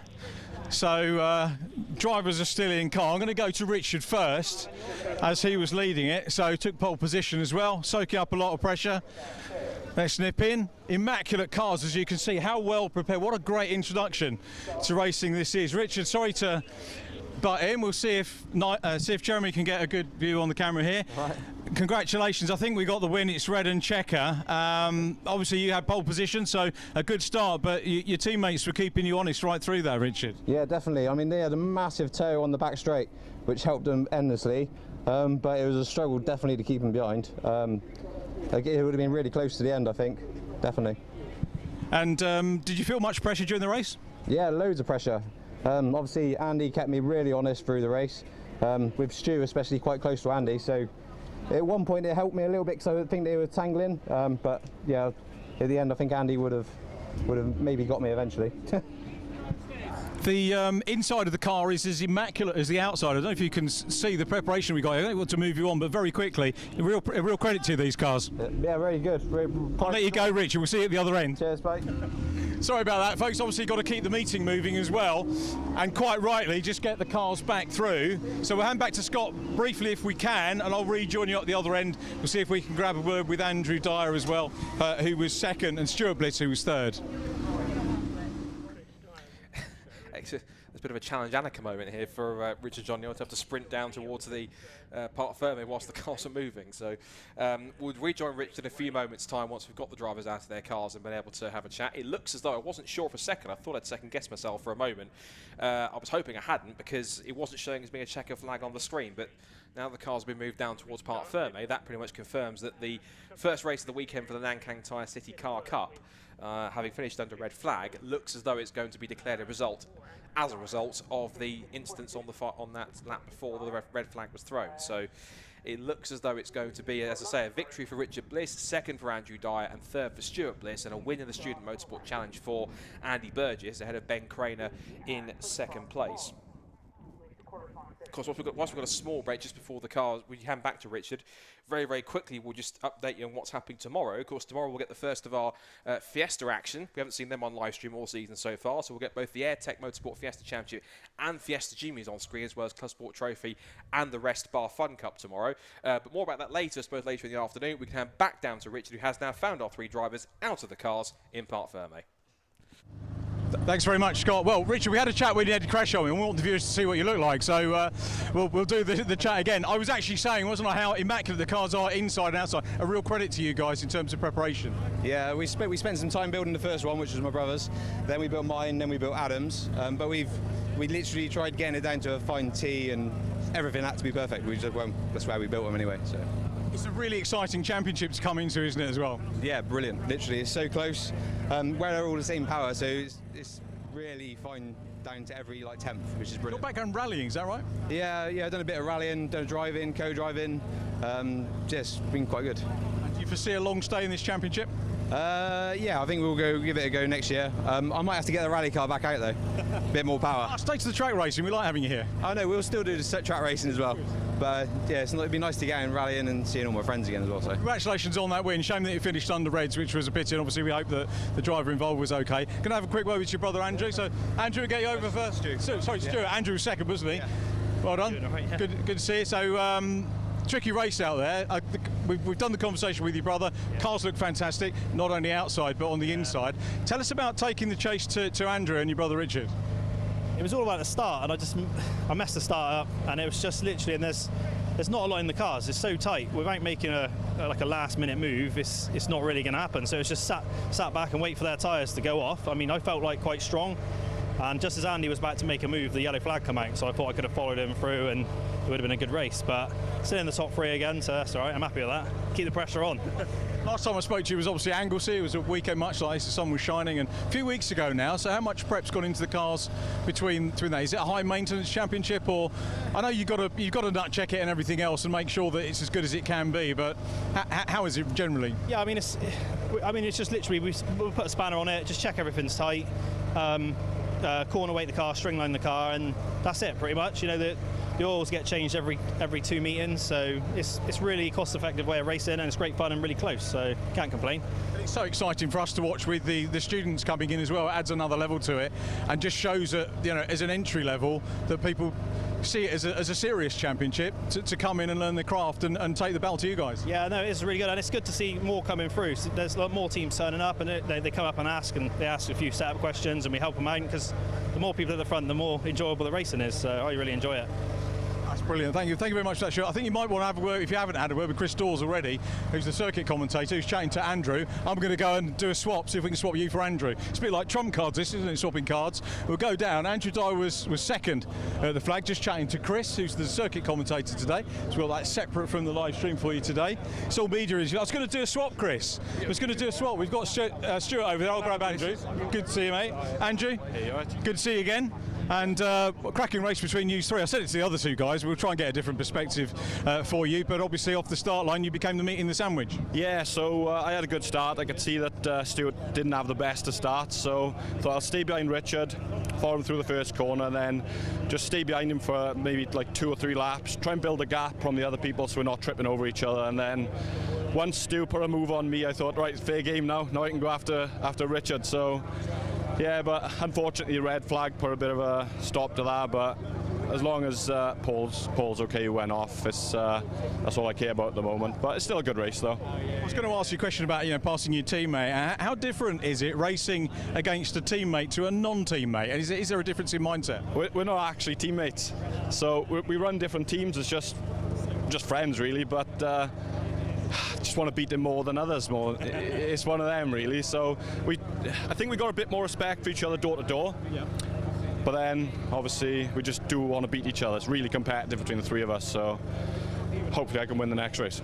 Again, the liveries on this, you know, when I was a youngster getting interested in motor racing, the thing that grabs you as a youngster are the raw sort of emotions and how it affects the senses, and it could be the sound of it. But the thing that really appeals to me about these cars is how well they're presented. The colour schemes are absolutely immaculate, and yours in particular. Any inspiration into that? So I got the idea for that off a Mark 1 Golf Bird Cup car, because at Anglesey it was all black, and I watched the video through, and I was like, my car doesn't actually look very good. So I thought, it stands out a bit now, so I'm really happy with it. And you know, we all three of us try and make our cars look as, you know, the best they can to show the championship in the best light possible, really. So yeah. That looks absolutely mint now. Well, did you know, I hadn't even clocked that you changed it since Anglesey, but it does stand out now. It was like the Night Rider car at Anglesey. It looked a little bit boring, so yeah, I thought it had a bit of jazz to it, and it worked a treat. So 3 races this weekend, 1 out of the way. You had your qualifying obviously as well. 2 races tomorrow. What's the plan for the rest of today? Is it feet up? Do you you know, and tinker with the car, watch a bit of the other racing, or? Well, funny enough, we help Paul, who's had a bit of a role. We help Brandon and George, so we do a little bit of maintenance on all the cars, and then maybe have a barbecue and a few beers for Will Snuggs' birthday. So it should be pretty good. Social's as good as the racing, isn't it? Yeah, that's the best thing about the grid. You know, everyone seems to chip in. Everyone's really friendly. So yeah, to me, that's the other big part of it. I really enjoy the racing, but I really enjoy, you know, being around the paddock and with everybody else. Everybody's really nice and, you know, super helpful towards each other. So yeah, it's perfect, really. Just people keep shoving mics into your face, don't they? Chris Dawes and then me. Yeah, I think I'm getting better at it now, though. Not so nervous this time round. So. Oh, you guys are good. Remember, if you're good, it's because of you. If you're bad, it's the interviewer asking you rubbish questions. So there we go. Andrew, great to see you, mate. Well done. And we'll see you later on in the weekend. Andrew Dyer there, second in that red flag race, sadly. We had a chat with the Bliss brothers as well, who need to get their cars out of Parc Fermé. That's given you a little bit of a scene as to what's going on. We've got one of the Ford cars, I think, going out to do 3 laps of qualifying, but that leads us neatly, I think, into lunch break. I'll hand you back to Scott Woodwis, who'll tie things up for the next 10 minutes or so. Yeah, thank you, Richard. Good to hear from our top 3 from that slightly prematurely stopped Nankang Tyre CityCar Cup race. And as we mentioned, we've got 2 more races today, 1 more for the modified Ford series, of which the car which has just gone out to do its 3 qualifying laps to be able to take part will be up next after lunch. And then we have, as I mentioned, our 4-hour endurance race, round 5 of the 2022 FunCup Endurance Championship, where the likes of Uvio, Hoffman's Lotus and Stobart Sport have been hogging all the winners' trophies. But we'll see if possible championship leaders GCI Racing, who were so close, they were minutes away from a first FunCup victory at Brands Hatch, if they can finally take that first win of the season. And then, of course, we've got more racing tomorrow. Of course, as I was beginning to mention, we've got the AirTech Motorsport Fiesta Championship and the budding races of the Fiesta Junior Championship tomorrow, their first appearance on live stream of 2022. Plus, on top of that, we've also got racing again from Formula Fords, from CityCar Cup, from the modified Fords as well, and the Club Sport Trophy as well for their 45-minute race later on. So stay tuned and keep yourself comfortable on this live stream. We're going to get going with the second half of today's racing, I'm sure, after lunch. And roughly, I think, round about possibly, I'd say in maybe about 45 minutes time or so. Look at the timetable. We're set to go racing again at round about 1:10 so maybe roughly about the next 25 minutes or so until we get to going again. So stay tuned, keep yourself comfortable, get yourselves refueled for this afternoon, and we'll see you for more action here at Snetterton when we come back after the break.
Hi everybody, and a very good afternoon. Welcome back to Snetterton and the second part of our live stream here for the BRSCC two-day meeting in the sunshine in Norfolk.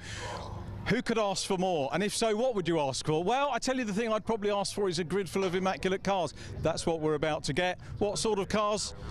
The Blue Oval, Ford, the modified Ford series about to come out on track. Empty circuit at the moment, just the course car going around, just making sure everything is clear after our final qualifying session we've just had.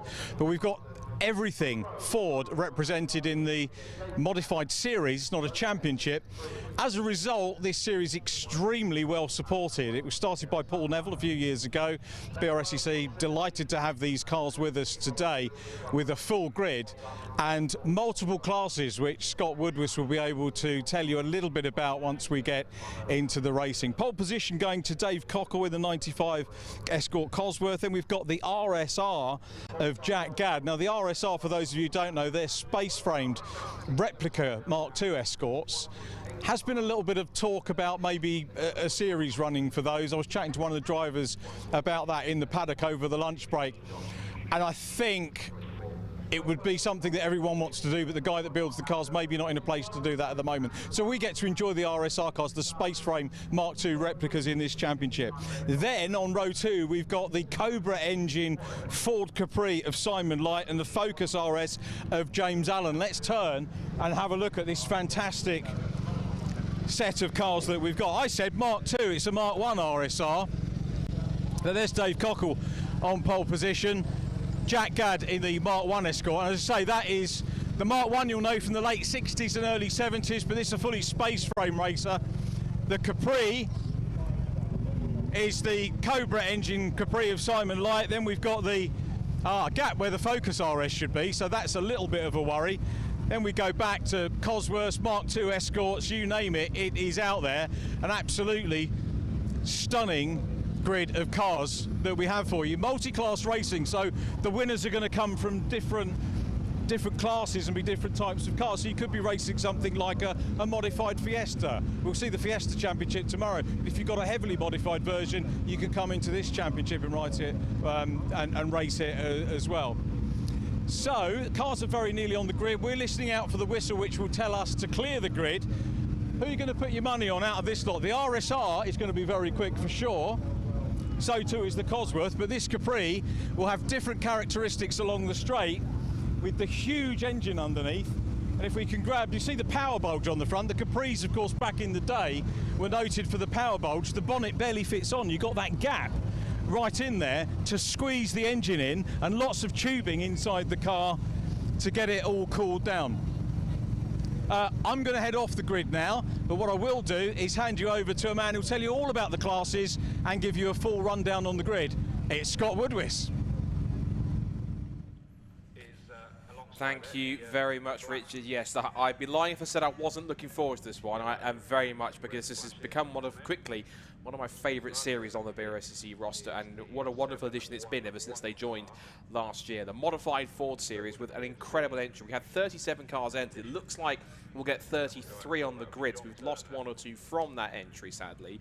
But what an entry it is, and as Richard rightly says, we've got such a wonderful variety of cars, a great mixture of very powerful, fast Fords here of all different shapes and sizes. As Richard sadly mentioned, it does appear that the James Allen Ford Focus RS Mark II is not on the grid. One car I can see that's just got to the end of the pit lane is a car I was going to talk about, which is 170, and that is our friend and yours from BRSCC and from Club Racing UK, Rob Lewis, who's making one of his first appearances in modified Fords this year in his Ford Focus ST170. It looks like he's going to start from the pit lane, it looks like. But the last few cars have been grouped up towards the back of the field. You can see the RunYourFleet.com Jaguar XF Sport Brake safety car at the front of the grid. Big thank you to Run Your Fleet, as always, for their continued support as a support sponsor of BRSCC. And make sure to head to the website RunYourFleet.com for any of your business sort of vehicle fleet management needs. They have everything they can to try and help you out to make that a little bit smoother, a little bit more efficient, and a little bit more better working all round. We should mention also that this weekend, alongside their main sort of driver of the weekend sponsors, Scale Electric, Modified Fords is sponsored by SHP Motorsport Engineering this weekend. So big thank you to SHP Motorsport Engineering, which of course is, I believe, Sonny Howard's company. Sonny Howard's. And so if anyone who knows Sonny Howard will know that he's quite prominent in circles such as pickup truck racing and legends, and he's been one of the people that's been keeping those American style races together, but he also is quite a Ford fanatic as well, and therefore he is all too welcome to be one of our sponsors for this weekend for the Modified Ford Series. So you can see, looking down the grid, as Richard mentioned, we've got Escort Cosworths, Capris, Escorts of all different shapes and sizes and generations. There's Sierras, both Cosworths and Sapphires. You've got Fiesta ST150s. There's also a few Ford Pumas in there, and even a couple of different other models in there too, including one or two very unique and quirky ones as well. So as they head off onto their formation lap, it's a rolling start for the Modified Ford Series. 3 races for them this weekend, all 15 minutes in length. We can give you the grid as how they ended up in qualifying. Well, there was only one man who genuinely couldn't be stopped in qualifying, and it's Dave Cockle, because anytime he turns up in that fire-breathing Ford Escort Cosworth of his, he tends to dominate. He did that already in qualifying. He was the only man to go sub 2 minutes in qualifying on 1 minute 59.350, and he was on pole by, check this out, 3.5 seconds.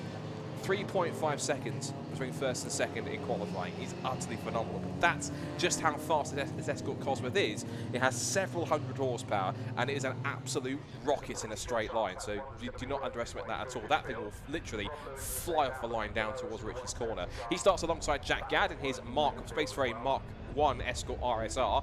Row 2 is going to be the Cobra engined Capri of Simon Light. It's one of the best sounding cars on the grid. It's one of my favourites of the weekend already, because every time it's come past me on the pit straight, it sounds like an Australian V8 supercar. It's a beautiful car that's been put together, and a beautiful sounding car as well. So if you get a chance to hear that on the microphones here on the live stream, do listen out for it and turn the volume up. As we mentioned, unfortunately, it looks like we don't have James Allen in his Ford Focus RS Mark II. That's a time attack spec car which we saw out at Silverstone at the beginning of the season in March. That should have started 4th on the grid, but sadly it's not there, I'm afraid, so that will be a non-starter, it seems. Ashley Shelswell is there, you can see just on screen there in the white and blue and orange Ford Sierra V6 XR4i. And then we have Steve Scott Dunwoody in his Ford Sierra Cosworth RS500. It's one of my favourite cars of all time as well. There's a couple of those on the grid. And he is just ahead of Dave Matthias in his number 87 car, which I believe is also another Ford Sierra Cosworth. It says it's supposed to be a Sapphire Cosworth, but that definitely looks like an RS500 to me. Neil Jessup comes next, ahead of Mike Thurley. They're in a pair of Zach Speed Escorts. I believe they might be replicas. If I've mislabeled them for being genuine, then I do apologise. But Neil Jessup's rather wonderful looking black, red, orange and yellow Mark II Zach Speed car is 8th, and then it's Mike Thurley's Mark 1 example that starts in 9th, and then Tony Paxman, his Mark 1, is in 10th position. Then this next car, I'm not misreading this, 11th place, AJ Howe, and you'll see it on the screen in a second, in a moment, in the Ford Focus Estate. Yes, I did say Estate, that obviously should be on the grid, but unfortunately I can't see it there. So either he started with the pit lane or he's had some problems in qualifying, which if he has, that's a real shame, because that car is also X-Time Attack spec, and it should have been started from 11th place. Wayne Crabtree should also be there as well. He appeared at the very first Modified Ford Series with the BRSCC, running with them, and he was in a very extreme Subaru engined Ford RS200. He's in a Mark 1 Escort this time, starting 12th. Let's quickly run through the rest of the grids. They're already on the Bentley Straight. So Caitlin May, who's racing the Fiesta Champion this season in her brand new ST240 that she debuted in the series in this series at Brands Hatch, starts in 13th place in her ST240. She's alongside Nigel Craig in his Escort Mark II. Then Justin Fuller's Puma and an Fiesta XR2 of John Edwards Parsons was having 1 or 2 heating issues just as it came out the assembly area in qualifying, but it's out there in 16th. And Harry Hardy's Ford Puma, Dave Gadd's Escort Mark 1. Top 20 completed by Lloyd Jameson and his Escort Cosworth, and another Escort Cosworth, which is driven by Malcolm Wise. Then Rob Lewis will start for the pit lane. He was going to be 21st on the grid, but he starts from the pit lane alongside Tim Sandu. Then Kevin Hadfield in his Ford Puma, and the Smiths in their Escort Mark 1. Jason Stone's Fiesta ST150 comes next alongside the Ford Puma of Mark Hadfield. Anton Martin and his Mark 3 RSA 1600i. That's quite an unusual car to see in the field, but good to see a Mark 3 Escort there. 4 generations of Escort represented. And then we have, alongside the rest of the order, Richard Sanders and his ST150. Ben Cochran, who's also out there again. If it is the same Ben Cochran, I'll be surprised. But he's in a Fiesta Mark 2 this time. And then we have Piers Warwick in an Escort Mark 1. Gurpreet Sandhu in an ST150. Robert Tinto in a Ford Puma, and Dave Barrett in his Fiesta Mark 4 in 33rd and last place. And also at the back of the grid I can see Paul Neville, the man behind the Modified Ford Series, is there in his Escort RS 2000. So if you've never seen it before, welcome to the Modified Ford Series. This is a wonderful grid of cars here. If you're all fans of Blue Oval Racing, you're going to be for an absolute treat here. Watch for an explosion of power and noise onto the straight here as they get underway. We've got a Ford Escort Cosworth and an Escort Mark 1 RS on the front row of the grid, a Capri on its own on the second row, and then we've got 3 Sierras, a V6 XR4i and 2 Sierra Cosworth RS 500s. What a lineup for race number 1 of the weekend for the Modified Ford Series. Watch for the red light just on the left of the screen. On top of the Marshalls post, when it goes out, we'll be racing for Modified Fords. Race is underway, and straight away, as I expected, off for the pole position, shoots Dave Cockle as he gets into turn 1. He already has his nose in front. Simon Light's having a look for second place up the inside of Jack Gadd, trying to put the nose of the Capri past the Escort Mark 1, but he can't make that one stick, and he finds himself under attack round the outside of Ashley Shellswell in the V6 Sierra XR4i. They turn their way out through Ritchie's down towards the hairpin, and I imagine that everyone's going to have to say bye-bye to Dave Cockle now, because he's going to put his foot to the floor and absolutely run away with it here, I imagine, unless he finds an issue. So Dave Cockle then leads the way with Jack Gadd in second place, heading into Palmer for the first time, slightly off camber left-handers. So they're going to try and wrestle the car around there, and then the short squirt towards the Agostini hairpin. So Cockle leads. It's Gadd second, Simon Light in third, Shellswell fourth, it's Jessup in fifth, but he's under attack from one of the 2 Sierra RS 500s behind there. I think that's possibly Steve Scott Dunwoody he's battling with in car number 45 it is. So good start from Neil Jessup there. He started 8th on the grid, up 2 places already, and now he's sandwiched in between the 2 RS 500s. It's great to have 2 of those cars on the grid. We've got a couple of Sierras in, like Sapphire Cosworths, all sorts, but to have a couple of RS 500s, proper old school Group A touring cars that are spitting flame, as you can see, Stephen Scott Dunwoody's car. It really is a wonderful addition for this weekend. Look at it. Literally fire breathing on the grid. There's the Mark 1 Escort, Zaxby's Escort, being chased now by Tony Paxman. Looks like we didn't get AJ Howe start the race in the Focus Estate, sadly, so hopefully we'll get him out for race 2. One car's run wide on the exit of Williams as they come down the back straight. It's John Edwards parted in a rather rapid Fiesta XR2. I think he was behind, it looked like maybe Nigel Craig in that silver Escort Mark 2. So as anticipated, it is Dave Cockle who is pretty much dominating the way so far as he heads down towards the bomb hole for the end of the first lap. There you can see one of the championship spec Fiesta Mark 7s, officially what we call an ST240 in the hands of Caitlin May. She'll be out in the Fiesta Championship for both races tomorrow, and already carving his way through the pack, you can see, is Paul Neville, who started at the back of the grid, and he's already got past, it looks like, I think that's Malcolm Wise. As we see here, car 110 running wide on the exit. That's Gurpreet Sandhu, one of the 2 Sandhus in the field, because Tim Sandhu also in another ST150.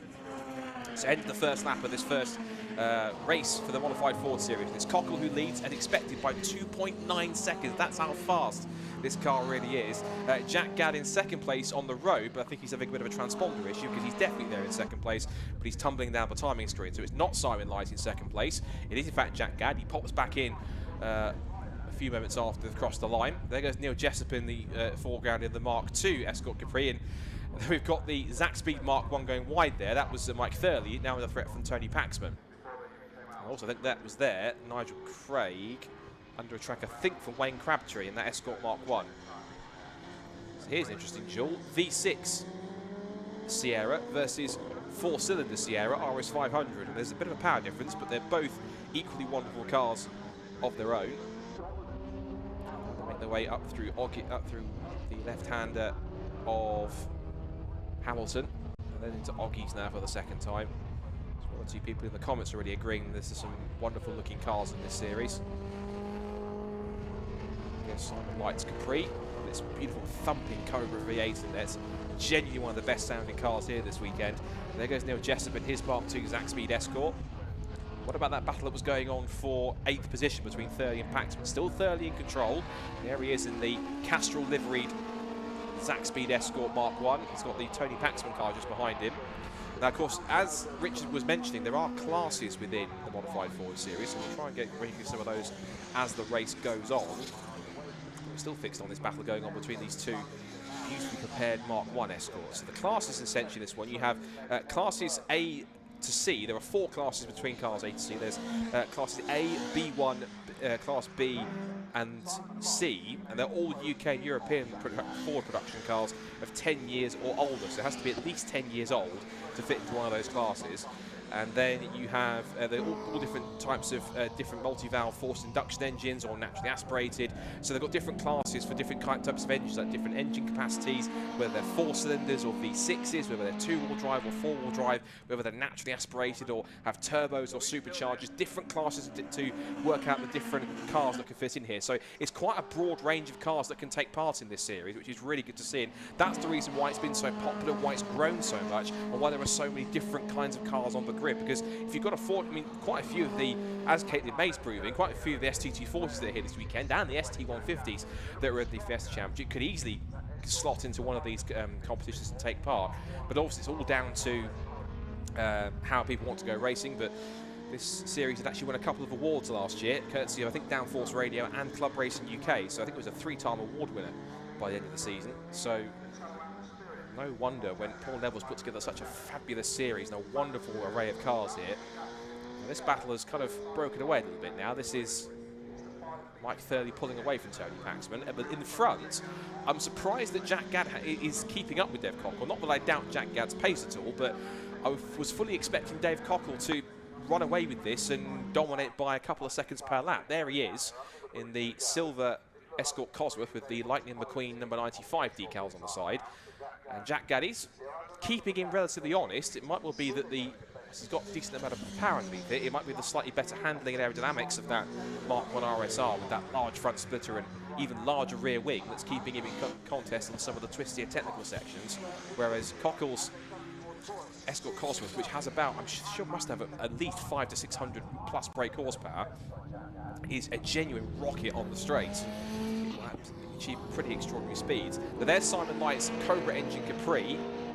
Hopefully you can hear that on the camera behind my commentary, because it's a fantastic car. It's going to come past my commentary box in a second. I'm just going to have a listen for a second. Yeah, definitely sounds like a V8 supercar to me. He's got V8 supercar-like pace here as the two bewinged Fords head into Ritchie's for the 3rd time. So Mark 1 Escort RSR against V8 engine Capri. There's a battle that's going to make you mouth water. Jack Gadd and Simon Light, two very prominent drivers in this series also. So there's a good fun battle developing here, and I'm sure they're enjoying it as well. So with the classes, we can tell you who's leading what. There's also a couple more classes, Super A and Super B1, which I think has more for slightly more specialist cars on top of that as well.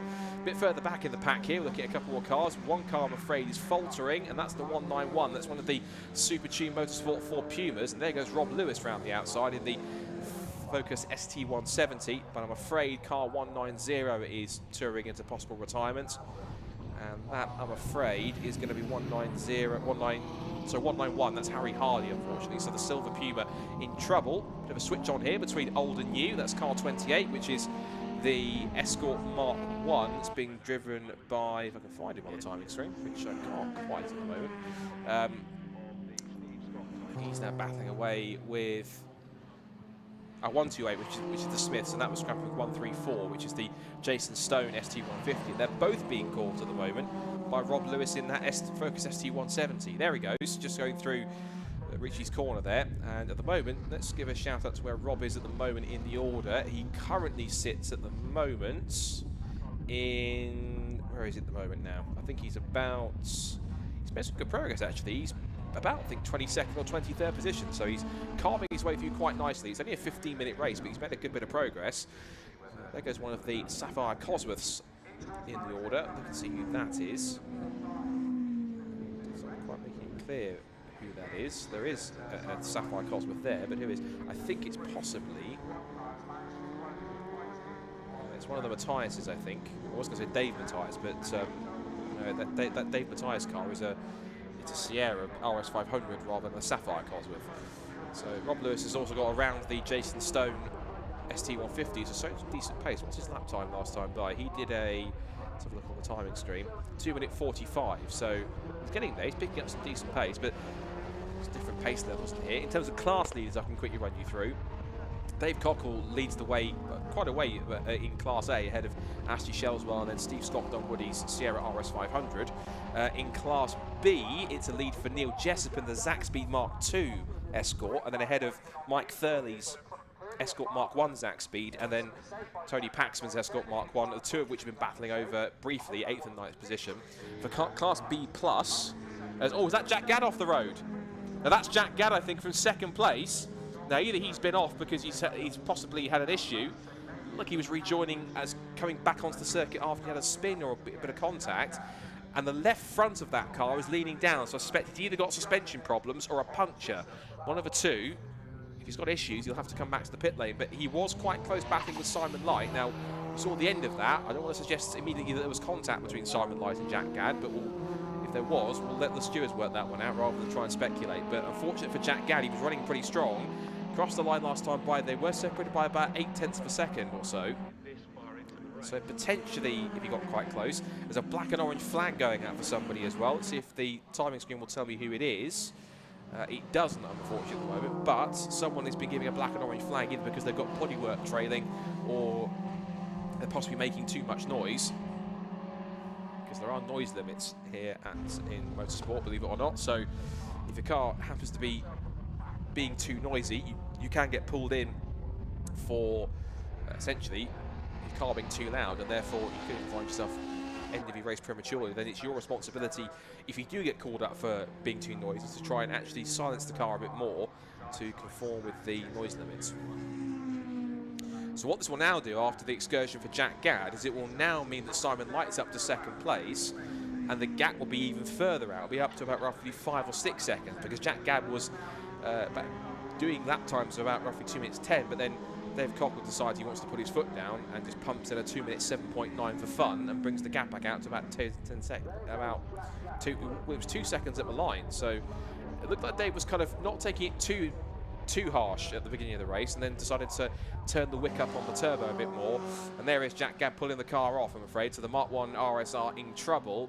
Now again, whether or not that's just purely mechanical or if he did get helped off at all, we'll have to wait and see. But Jack Gadd's car pulling to a stop, and unfortunately that car will be going no further in this race. 3.5 minutes to go.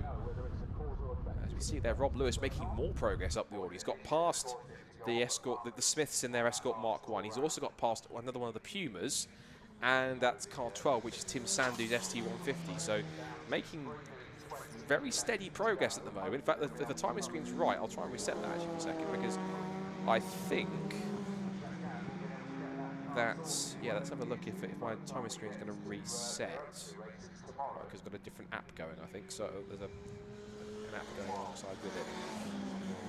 So let's see if it will reset itself for me. Anyway, meanwhile, watch this battle here. Sandu and Rob Lewis going at it. Good scrap going on out of the left-hander at Murray's, and I know that Rob has had some engine work on that ST150, so certainly when the work he's had done, it is working a treat at the moment, which is good to see.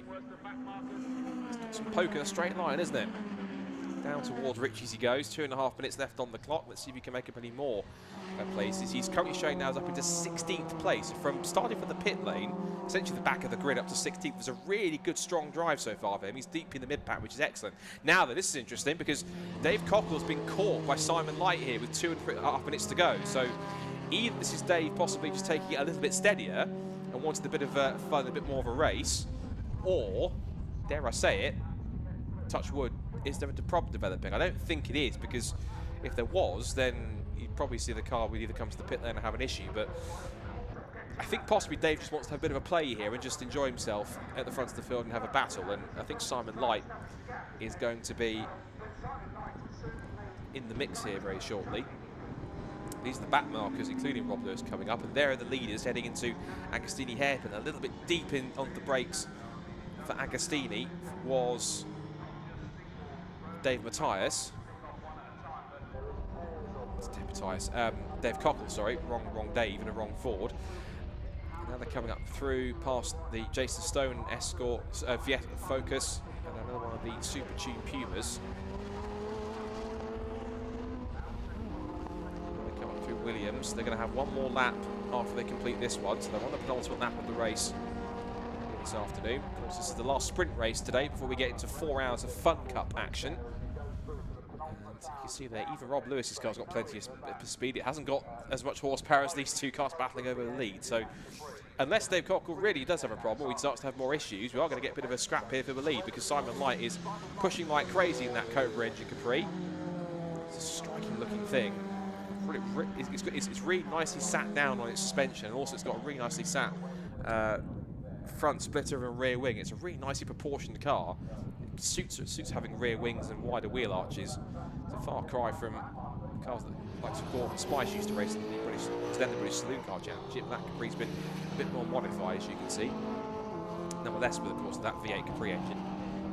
But down to the last lap goes our top two then. So it's Escort Cosworth versus V8 engine Capri for the lead and for the victory. And I suspect that Dave Cockell is either just playing with Simon Light here, or he's just deciding just to kind of only go as fast as he needs to keep the Capri of Light at bay. They come up through the hairpin at Wilson and then back on the power once again to head towards Palmer for the last time. And if TSL on my screen is going to be able to give me the info that I'm looking for, I will be able to at least give you an insight as to who's wearing the classes. So I think we'll do that. There's a bit of battle. This is oh, is that further? What's going on there? Is it further back? Oh, that was further back there. So they come back towards Oggies now for the last time. So Gappy's now 0.7 of a second. There goes another battle going here. That's Nigel Craig scrapping with John Edwards Parton. That's for Nigel Craig is third in Class B+, and that's now the Class C leader. I was going to run down the Class leaders. So Dave Cockell then in the Escort Cosworth has got just about less than half a lap to go to hold on to this, and he's making a bit of a theme of this. Anytime he enters a modified Ford race, he generally takes pole position, dominates the race, and then takes to home the winner's trophy every single time, bar any issues. And that car doesn't usually pick up any issues, touch wood. So the only issue I remember that car having was, it wasn't particularly a mechanical failure as such, but at the first race that we ever had modified Fords at Donington Park, he was able to pick up a race win, and he retired because he had the gear stick fall off. Not going to happen this time though, because up to the checkered flag will come Dave Cockell. Up to the stripe he comes, and it's another race win in the modified Ford Series for Dave Cockell and the Escort Cosworth, and he takes it by only 1.6 seconds from Simon Light in the V8. He'll enjoy that after a superb win. It's class wins all round also, fit in the A class for Cockell and for Super A for Simon Light too. It'll be second, third and fourth in class, and third, fourth and fifth overall for Ashley Shelswell, Stephen Scott Dunwoody and Dave Matthias. And look at that, 4 abreast on the straight with the Sierras making their way through with that traffic. It's on the sprint to the checkered flag. Careful, boys, you're not going to get there with doing stuff like that, but Shelswell does come across the line with those two very feisty Sierra Cosworths in fourth and fifth behind him. So all the way to the checkered flag, and they're still sprinting towards the line here in all the different classes behind. That's, I think, Jordan Sanders. Richard Sanders in the ST150, he's having a good scrap with the Pumas that puts 2 wheels onto the dirt as he comes across the line and beats him to the flag as well. That was Mark Hadfield in the number 21 Puma. He was so desperate to get past, he put 2 wheels on the dirt on the pit straight, and he just beat him by 17 1/1000ths of a second. That is extraordinary, but it's great racing all round from all these guys. And again, a big congratulations to all of them those that made the finish. And if you're watching in the chat, I implore you to start posting some of the clapping emojis, because these guys put on one heck of a show, and they've done it once again, which is brilliant to see. So well done to everyone in the modified Fords for another superb race. And the best thing is there's 2 more of these tomorrow. So if you like that one, come back for tomorrow, and there'll be 2 more modified Ford races for you to enjoy. So we can give you a quick confirmation. The last few cars just coming past the checkered flag now to finish off. I think we've got 1 more still to come, and that's Mike Thurley's Mark 1 Zack Speed Escort, and then the rest will all be across the line accounted for those that are still running.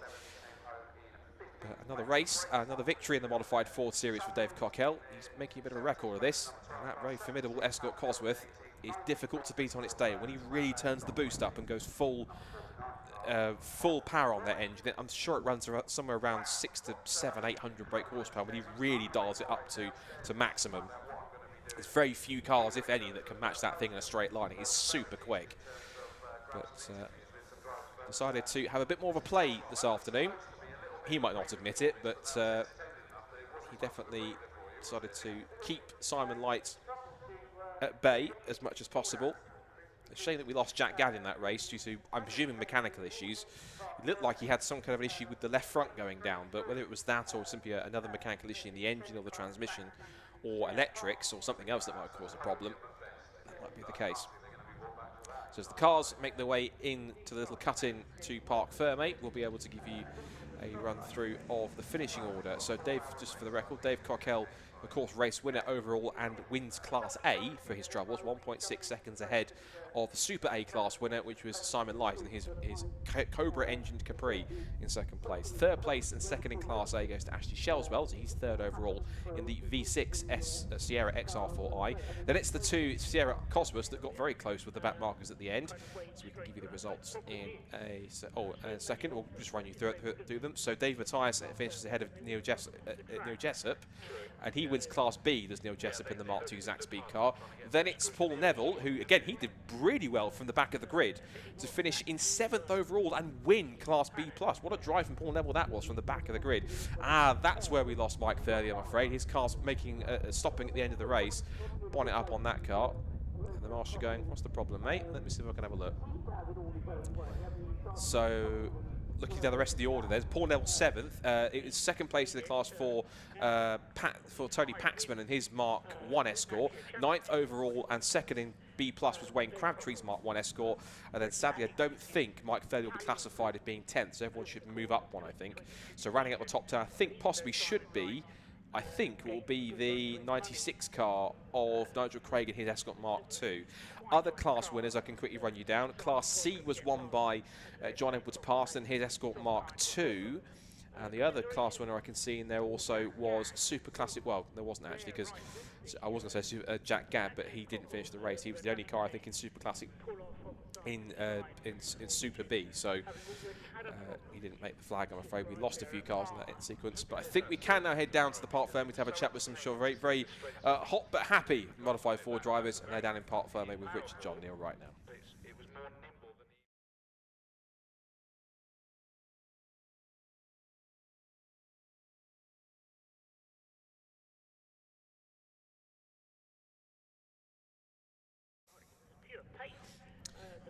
Apologies for that. Looks like we forgot to flick a switch on the order there for a second, but we'll do that in a moment. Of course, whilst we wait for Richard to throw back down, some quick mention, of course, we're building up now to our main event.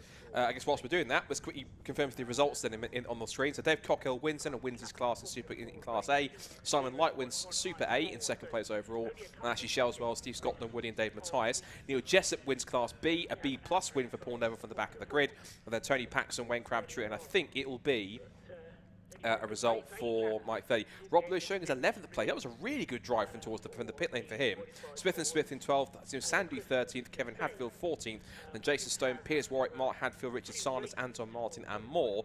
And this is some of the retirements that we had throughout that race, unfortunately. Some of the cars not quite coping with the heat here at Snetterton, but hopefully they'll be fixed and ready for race 2 tomorrow. We lost the likes of Caitlin May, John Edwards Parson and more by the looks of it. So unfortunate problems for them, it seems, although my time is going to show that some of them did finish. So that's rather odd, because it shows me that, for example, that Rob Lewis is 15th and the likes of Edwards, Parton, May and Wise and others did actually make the flag. So unless there was a mass retirement at the end, I'm a bit confused by that. Maybe TSL having a bit confused, I think. So I think, again, apologies, I think we are still having 1 or 2 possible sound issues with the cameras. What we're going to do, I think, is start building up to our 4-hour FunCup race coming here, the main event for this afternoon here. We're going to take a very short moment in a second to do some lead-in for the FunCup race, so we can transition onto their YouTube channel, on their Facebook page as well. So you'll see some intro graphics for that in a second. And of course, Rich will also be handing over the presenting duties for the rest of this afternoon to the ever-present Jamie Peters-Ennis, who is, of course, part of the FunCup team, and he'll be on his pit lane presenting duties as he usually is. So we'll be looking out for that. And of course, Richard John Neal then will be transitioned to come here in the commentary box with me, and so the two of us will be going over 4 hours of FunCup racing. And I know some of you might be thinking, oh, a 4-hour endurance race, is anything exciting going to happen? I can guarantee with FunCup that it will, because some people might look at the length and be dissuaded, but don't be dissuaded for a second, because it will be quite a spectacle out there for FunCup. And there's a story to tell, not just from the season so far, but even before we even get racing underway, there's a story at the front of the grid that is definitely one to tell as well. It's a really good one too. So hold your horses, get yourselves ready and in place, because we've got 4 hours of FunCup action coming up. So we'll take a very, very short pause, get ourselves in set and position, and then we're all set for Snetterton for round 5 of the 2022 FunCup Endurance Championship. That's coming up next here on BRSCC live on Facebook and YouTube. Stay tuned.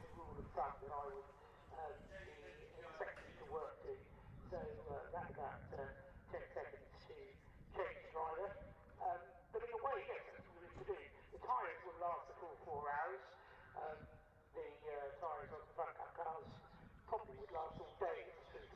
Well, that's what I thought that was interesting that Nigel Greenshaw explained earlier, that he said that the tyres, the brakes, they'll just keep going and going and going, and that's quite massive, isn't it? Yes, we did the 25 hours on six times.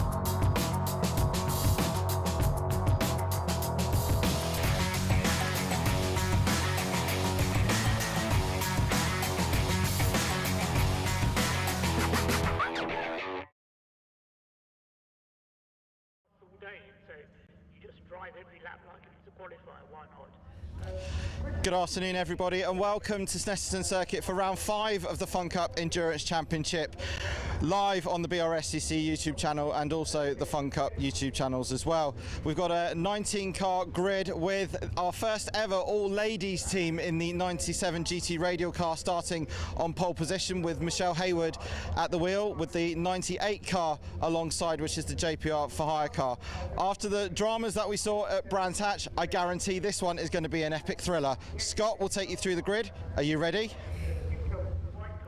I'm ready as I'll ever be, Jamie. Thank you very much. And yes, for those joining us on the FunCup channels, welcome to this afternoon's coverage of round 5 of the 2022 FunCup Endurance Championship. Scott Woodward's here in the commentary box. I'll be joined very shortly, hopefully, by Richard John Neal, who'll take us through this action. We've had a very energetic season just from the first 4 meetings, and it's a really interesting story, of course. There's a story at the front of the grid which we need to talk about as well. But the story so far this season has been, it's been the same sort of things all round. It's been a victory for either Uvia Hoffman's Lotus, the defending champions, or Stobart Sport in car 170. But they're neither of them are the championship leaders, because it's actually GCI Racing who have finished the first 4 races. It's second in all 4 of them, and they were minutes away from their first ever FunCup victory, at least of the season, until they got tangled up with a back marker, a rather fast back marker, the Greenswell Motorsport car at Brands Hatch, with about 7 minutes to go, with Stobart Sport chasing them down. Stobart Sport took the lead. GCI pushed as hard as they dared and got the gap down to just under 2 seconds, but it wasn't enough at the flag, and so at the moment it keeps on the status quo of either Uvio or Stobart winning a race, but GCI Racing being the most consistent and therefore being able to hold on to the championship lead. The car's heading off, I think, onto their formation lap, and we'll be able to talk you through who is where. So let's take you through the grid then for this, what should be a very enthralling round 5 of the 2022 FunCup Endurance Championship. So on the grid then, let's take you through who is where on the grid. So, starting on pole position, as we saw, is one of the big stories of the weekend, is that we have an all-female team in car number 98, and they are starting by random grid draw on pole position. It's going to be Michelle Hayward sharing with Zoe Burke, welcome back to her, and also Wendy Ellis Scott as well. And as they head off the formation lap, it should be then car 98 alongside them on the front row of the grid. I'm just going to get the grid in front of me here so I can go through it. So GT Radio on car 97, then that's Michelle Hayward with Zoe Burke and Wendy Ellis Scott on the front row on pole position. Alongside them is the number 98 JPR for hire car, and that's being driven, if I can get the grid sheet up in a second. that Jamie has so very kindly sent across to me. Number 98 car is going to be started. Is in the car has Ryan Burke, Simon Rudd, and Jake Weston, who's a former Fiesta Junior racer, on the grid. And it'll be Simon Rudd who starts the 98 car, and Michelle Haywood who starts the 97 cars. Wendy Ellis-Smith, I should mention, also, who's in that 97 car as well. Row 2 then is number 267, former champion Team Olympian, and that's Christian Rose, Chris Devell, and Steve Lake. And it's Steve Lake who'll start that car in 3rd place. 4th is the 104 car, EDF Motorsport. That's Victor Cara and Simon Coles. Victor will start that car. Row 3 is the championship leaders, GCI Racing on 111. They want to waste no time from 5th on the grid. This car 111 has Craig Butterworth and Ian Wood. Ian will start that car. And 6th on the grid, Team Viking, very formidable squad. They're up there up towards the top of the table. That car will have Mark Holm and Nick Nunn. Nick Nunn will start that car. Row 4 is 220 Apollo Motorsport. Can see them back on the grid. And it's Peter Flynn and John Goodwin. And John Goodwin's shown to start that car. I'm not sure if it's Stuart Ramsey or somebody else is going to be in that car with them. But we'll have to, oh, no, sorry, it's John Goodwin, Peter Flynn, and Ross Murray. So it'll be John Goodwin who starts that car. MJ Tech GT in car 61. They're 8th on the grid. That's Scott Jeffson, Martin Gibson. And Martin Gibson will start that car. 9th on the grid, number 99, which is JPR Black Widows. That car has, for this race, Campbell Cassidy and David Clark, with Campbell at the wheel for the start. And then we have Team Greenheath in car number 14, which is going to be Gary Bate and Paul Turnett. Gary Bate starts that car. Row 6, 262 track focused. That has Sean Cooper and Mike McCollum, with McCollum starting. And then it's 12th on the grid for Greensall Motorsport 263, which is the Smiths of Sam and Ted Smith, with Nigel Greensall at the wheel. And Nigel will start in that car as well. We then have Vape Club with EDF Motorsport, 3rd in points, car 246. That is Vlad Vasiliev and Matt Dawkins. And Vlad will start the car from 15th on the grid. Fueled Up Racing number 49. That's one of the Make Happen Racing cars, and that car has Paul Ellis-Smith, which is Wendy Ellis-Smith's husband, and Jamie Price. Jamie Price will start that car. And then on the last three positions on the grid, 3 big names. We've got 146 PLR Racing with the captain himself, Neil Plymouth, and Ben Pitch, and Ben will start that car. Then 18th place, the defending champions, Uvia Hoffman's Lotus, car number 1. They will start in 18th position. That's Fabio Randaccio and Farchini, and Fabio will start that car. And as per FunCup rules, if you win the previous race, automatically for the next one, you start from the back of the grid. So the Brands Hatch winner, Stobart Sport, with car 170, and that is Jonathan Hode and Richard Webb. Richard will start that, and he'll bet back in 19th place and last on the grid. But it doesn't stop some of the faster guys from carving their way through. So, a 19-strong field, 4 hours worth of race, and there are 5 mandatory pit stops to make in a 4-hour race. And stints will be anywhere between roughly 30 to 40 minutes, but you have to pit and make a pit stop at every single one of those stints. And the minimum pit stop time is, I think there's not a minimum pit stop time, but you have to pit before the pit window closes. But we'll talk you through some of those technicalities as the race goes on. So the cars forming up 2 by 2 as they make their way around through Coram now. And so Michelle Haywood with a big moment here for car 97. Of course, the first all-female team in FunCup, and not only have they managed to put the car on the grid, they've also done it incredibly through the random draw on pole position. So the challenge will be here now for Michelle to hold off the charging pack behind her for as long as she can and give her teammates as much of an advantage as high up the order as possible. So strap yourselves in then for 4 hours of racing for the 2022 FunCup Endurance Championship, round 5 at Snetterton in the sunshine here at Norfolk. It is an all-female team on the front row in pole position for the very first time, and JPR number 98 alongside them on the front row of the grid. It's going to be Michelle Haywood and Simon Rudd who will lead the sprint down towards turn 1. Red lights are out, and round 5 of FunCup for 2022 is underway. It's a good jump from pole for Michelle Haywood. Simon Rudd will go with her on the outside line down towards Ritchie's for the first time. The Team Olympian car poking out to have a look up the inside, but Michelle Haywood sees them all off, and she leads them through Ritchie's for the first time. So Michelle Haywood does hold the lead into turn 1 here at Snetterton, up towards the right-hander at Wilson for the first time, and under brakes, but Haywood has got it stopped and is turning in front. Changing off for second place. Up the inside there goes the Team Olympian car. Steve Lake up into second place past the Simon Rudd car. They all seem to have got through relatively cleanly. Also with a good start there is GCI. They tend to start a little bit slower in terms of race pace, but they do build it up and get nice and consistent as the race goes on. But as the sun glints off the bodywork of these space frame chassis, it is Michelle Haywood who holds the lead. She's defending already up the inside, throws the car to the inside line, defender Agostini, and a big dive down the inside for the Team Olympian car. Off onto the grass it goes. He was way too hot into the corner, and Steve Lake does a complete 360 up on the grass and will be down to last and 19th place on the opening lap of the race. So Steve Lake just simply outbraked himself big time into Agostini, couldn't get it anchored up quick enough, was off into the grass and down to the back of the field he goes. That's a disaster for Team Olympian, but we've seen faster cars, or cars as fast as Team Olympian, if not faster, come from the back of the grid with relative ease. Case in point, the likes of Stobart Sport and PLR Racing and the Avon Hoffman's Lotus car number 1 will be charging their way through from the back. In fact, there are 2 of them. The red car there was the PLR Racing car with Ben Pitch at the wheel, and the Stobart Sport car, which is car 170, which is Jonathan Hoder and Richard Webb, the winners from Brands Hatch last time, as well as Alton Park. They are going to be making their way through up the first few positions. So Michelle Haywood then, still leading the way in the number 97 GT Radial car, still with Simon Rudd all over them, but it's a fast-starting GCI racing car, Ian Wood, who's all over them for 3rd place as they come up through Brundle Nelson into the bomb hole for the first time. Nice and clean so far on this start, apart from the spin. Also good start for Nigel Greensall as well. Now Nigel started back in 12th on the grid. He's inside the top 10 already, I think, by the looks of it, so he'll look at try and make some positions. But up to the end of lap 1 then, from pole position, Michelle Haywood will lead the all-female team across the line for GT Radial to end lap 1 in front. So Michelle Haywood then for GT Radial will lead it in car number 97. It's then Simon Rudd in 2nd place, followed by Ian Wood in 3rd, and then it's the Team Viking car in 4th. MJ Tech GT is up to 5th, and already into 6th position has gone Nigel Greensall in his Greensall Motorsport car 263.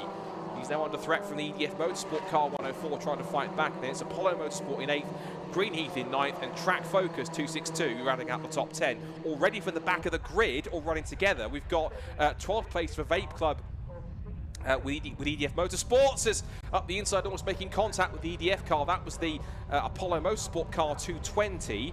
And that was John Goodwin up the inside of the EDF car, and that would have been, I think, Victor Cara. So almost been a contact there, but it didn't work. Meanwhile, there has been a change for the lead. So Michelle Haywood has had to capitulate and give up the lead then to Simon Rudd. And now as Simon makes his way up towards the Agostini hairpin, he's now going to try and run away here. And everyone's starting to stack up behind the 2nd place car as he looks to try and find a way through. There goes the 262 Track Focus car. 3 abreast into Agostini. Don't mind if I do, as there goes the 262 Track Focus car, who possibly didn't learn the lesson that Team Olympian had to learn by going steaming down the outside. And because of that, he lost out a couple more positions as a result. So he's firmly in that scrap for 10th position backwards. Now they make their way out through the complex of Oggies, now through Williams, now to that Bentley straight again for the 2nd time. So now that Simon Rudd has managed to get past the GT Radial car, his next task is to try and build a lead here as much as possible before the first set of pit stops. But of course, that might be difficult given that some of the faster cars are charging their way through already. Case in point, here comes GCI Racing. Ian Wood takes 2nd place away from Michelle Haywood, so a strong start still from the 97 car. But the contenders are lining up behind it, because here comes the Team Viking car and Greensall and MJ Tech GT. Here's the 99 car, it's the JPR Black Widows car. Good to see that back in there. And there's the recovering Steve Lake after his slightly awkward spin at Agostini, and he's now got himself back past 99, and that's got him back into 15th position, so where he was at the back. Dive up the inside to Murray's next, change off for position. That will be for 4th. That was from Nigel Greensall, driving it to the front as he always does. Anytime you put Nigel Greensall into a race car, you know he's going to be quick, whatever it is. It might be a Formula 1 car, might be a TVR Tuscan, it might be a GT car or a prototype, or even a FunCup car. Doesn't matter. Greensall is a pretty rapid peddler, whatever you stick him into, including his own team cars as well. So the JPR for hire car number 98 has a 1.1, almost 1.2 second lead at the end of the 2nd lap. So across the line they go. Meanwhile, our perceptively faster cars in the field that are making their way through, the likes of Stobart and Uvio, and also the PLR Racing squad. Well, Uvio have managed to make it up to 11th. Fabio Randaccio making progress towards the top 10. And then we have Stobart Sport from the very back of the grid up into 13th place after 2 laps. And then it will be PLR Racing just behind them in 14th. So looking back now, Nigel Greensall has made the move stick for 3rd place on Michelle Haywood. So the GT Radial car drops back to 4th.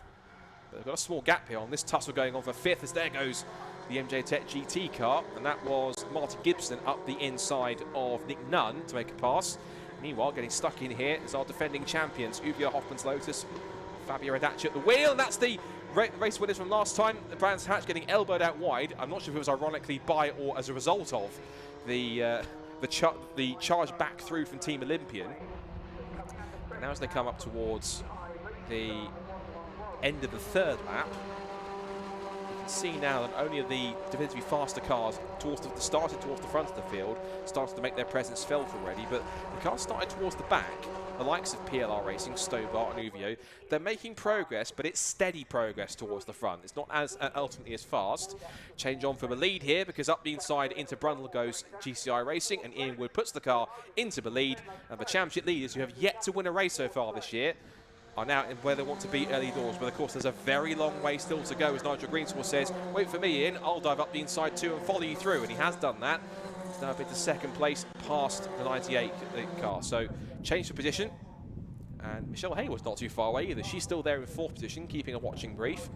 Behind, we've still got this battle of a P5 going on between MJ Tech GT and Team Viking. Rest of the top 10 so far is there, just Team Green Heath there. That was the white car flashing through the back of the shop, just behind this battle for fifth and sixth, and that was Green Heath and EDF Motorsport 8th, Vape Club with EDF 9th, so the two EDF cars are together, and 10th for Apollo Motorsport, as Nigel Greenswell only took him, what was that, 7.5 minutes to get from where he started on the grid, which was 12th to the lead. So that's how long it takes Nigel Greenswell to pass 11 FunCup cars from the start of a 4-hour race, about 7.5 minutes. So in typical Nigel Greenswell fashion, Nigel Greenswell is as Nigel Greenswell does. So he's up there now into the lead already, and his next task now will be to try and start building that lead towards the first set of pit stops, where he'll hand over to either Sam or Ted Smith. So two of the Smiths in the mix. There's no CCS media car here this weekend either, so Nigel's jumped into his own team car. That very striking camo livery with the mouth graphic around the front bumper. Top 6 look pretty much solid in this leading group. Ulia Hoffman's Lotus, Fabio Randaccio, has moved his car into number 9, so into 9th place of the defending champions. Have got themselves inside the top 10 now. What about PLR and Olympian? Still 13th and 14th for the back, and Stobart as well in 15th place. So Team Olympian have passed the winners from last time out, but of course they've had their own excursion onto the grass, exiting Agostini a couple of laps ago. And the rest of that order coming through. JPR Black Widows fueled up. The 125, the second of the Greenswell Motorsport cars, excuse me. And we have no idea, which is a brilliant team name. 157. Yeah, they started 13th on the grid. It's a genuine team name, so they might imply they have no idea. And yes, okay, they are towards the back of the grid, but you have some quite decent drivers there. They've been up there quite high in the order at one point, so quite a bit of a slower start than they would normally have for that team. Some of our faster cars gaggled together just behind the EDF Motorsport squad. There's the T267 Team Olympian car. So Steve Lake not hanging around after his mistake. He's definitely got himself straight onto the back of the cars that started towards the rear. Now, whilst we're watching that, the third place car now, the JPR for Hire car, which has Simon Rudd at the wheel, he has now pulled away from Michelle Haywood, and as a result of that, she's fallen into the clutches of the battle that's going on for 5th between Team Viking and MJ Tech GT. And I think it looks like, yeah, MJ Tech GT have got past. So Michelle Haywood down to 5th, and now she's going to be under threat from the Team Viking car in 6th position as they head through Ritchie's once again. Now 4 laps into the books here at FunCup. Now they make their way into the Wilson hairpin again. Turn out onto the short straight towards the left-hander at Palmer. 10 minutes in, and some decent progress made so far for the cars towards the back. I think the biggest of those has been, of course, Uvio. They tend to do this quite regularly. If they find themselves towards the back of the grid, case in point last year, they won most of the races, so started for the back of the grid, and even though it took them a mere, 10, 15, if that 20 minutes to go from the back of the grid straight to the front. But it looks as though I think this year's FunCup is a bit more competitive this year. Not that it wasn't in previous years, but the calibre of drivers that have been added to the existing talent in this FunCup grid have certainly meant that teams like PLR and Olympian and Stobart and Uvio, if they find themselves deep in the back of the pack, it's not always a simple task to go from the back to the front when you have to battle your way through, and you can get held up and lose time. You've got to get yourself around the cars that you're trying to pass. So Team Viking here, watching on the screen, have managed to get past the GT Radial car, but Michelle Haywood having absolutely none of it in the slipstream down towards Brundle and Nelson.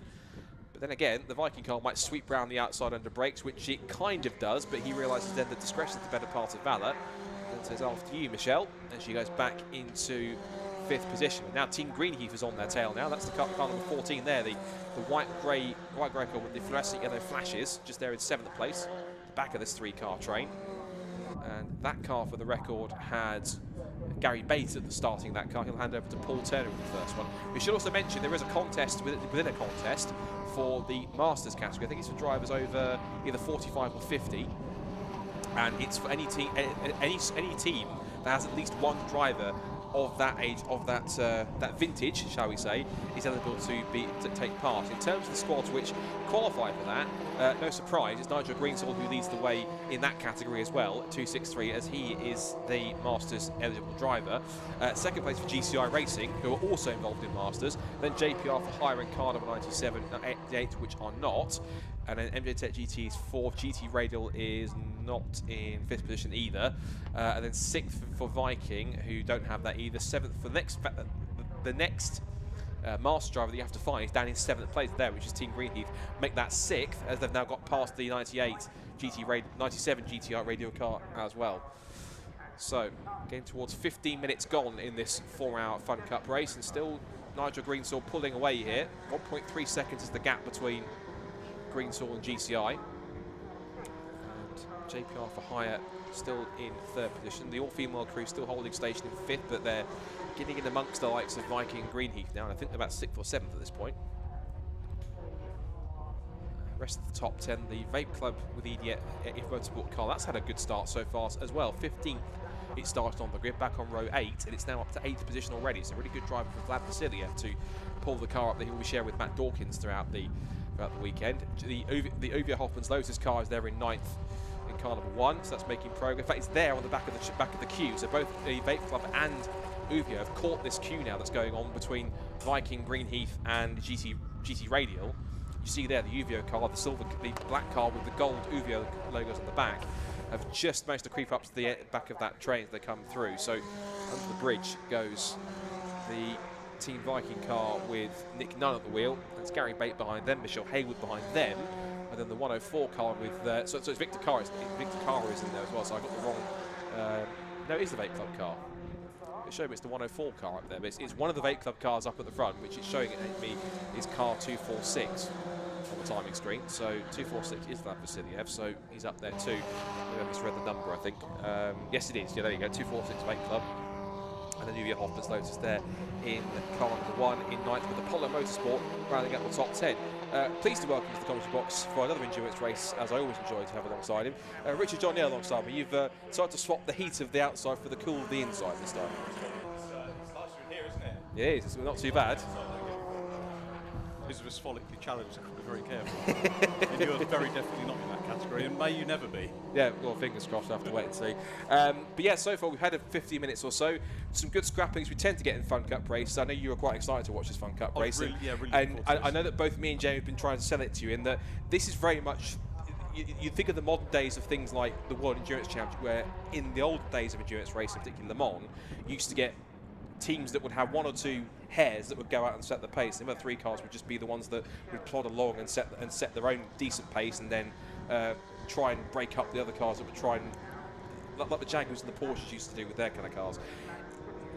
Whereas nowadays it's very much, if you look at the modern endurance racing, particularly World Endurance or Fanatec GT World Challenge or anything like that, it's very much a 3-hour sprint, a 4-hour sprint, a 6-hour sprint, where they just go flat out. This essentially is what it is. It's a 4-hour sprint race, but it's a long race. But these guys don't let up. There's no kind of sit and sort of be steady for 10 minutes and then speed up a bit more. It's a case of, because you've got 5 pit windows each, so you're in the car for roughly about 30 to 40 minutes per stint. You haven't got a chance to kind of back off a little bit and get, because everyone's going to try and get on the pace, because you've got those crucial pit windows where you can pit any time in between it. But you've got to be really careful as to what pace you set and how fast you can go. And that's the real proper strategy element here, is that you've got those 5 pit windows. Everyone has to pit in those same pit windows, so you can't choose exactly which pit windows you pit in. Everyone has to pit within like a 10-minute frame to do that. but it's crucial that these guys make it. And so what you do tend to get is some quite grandstand finishes where you get strategies on fuel. They don't really make any tyre changes. They have to in this championship. It's just typically fuel and driver changes in this championship. Unless it's a problem with the tyre, then they'll change it.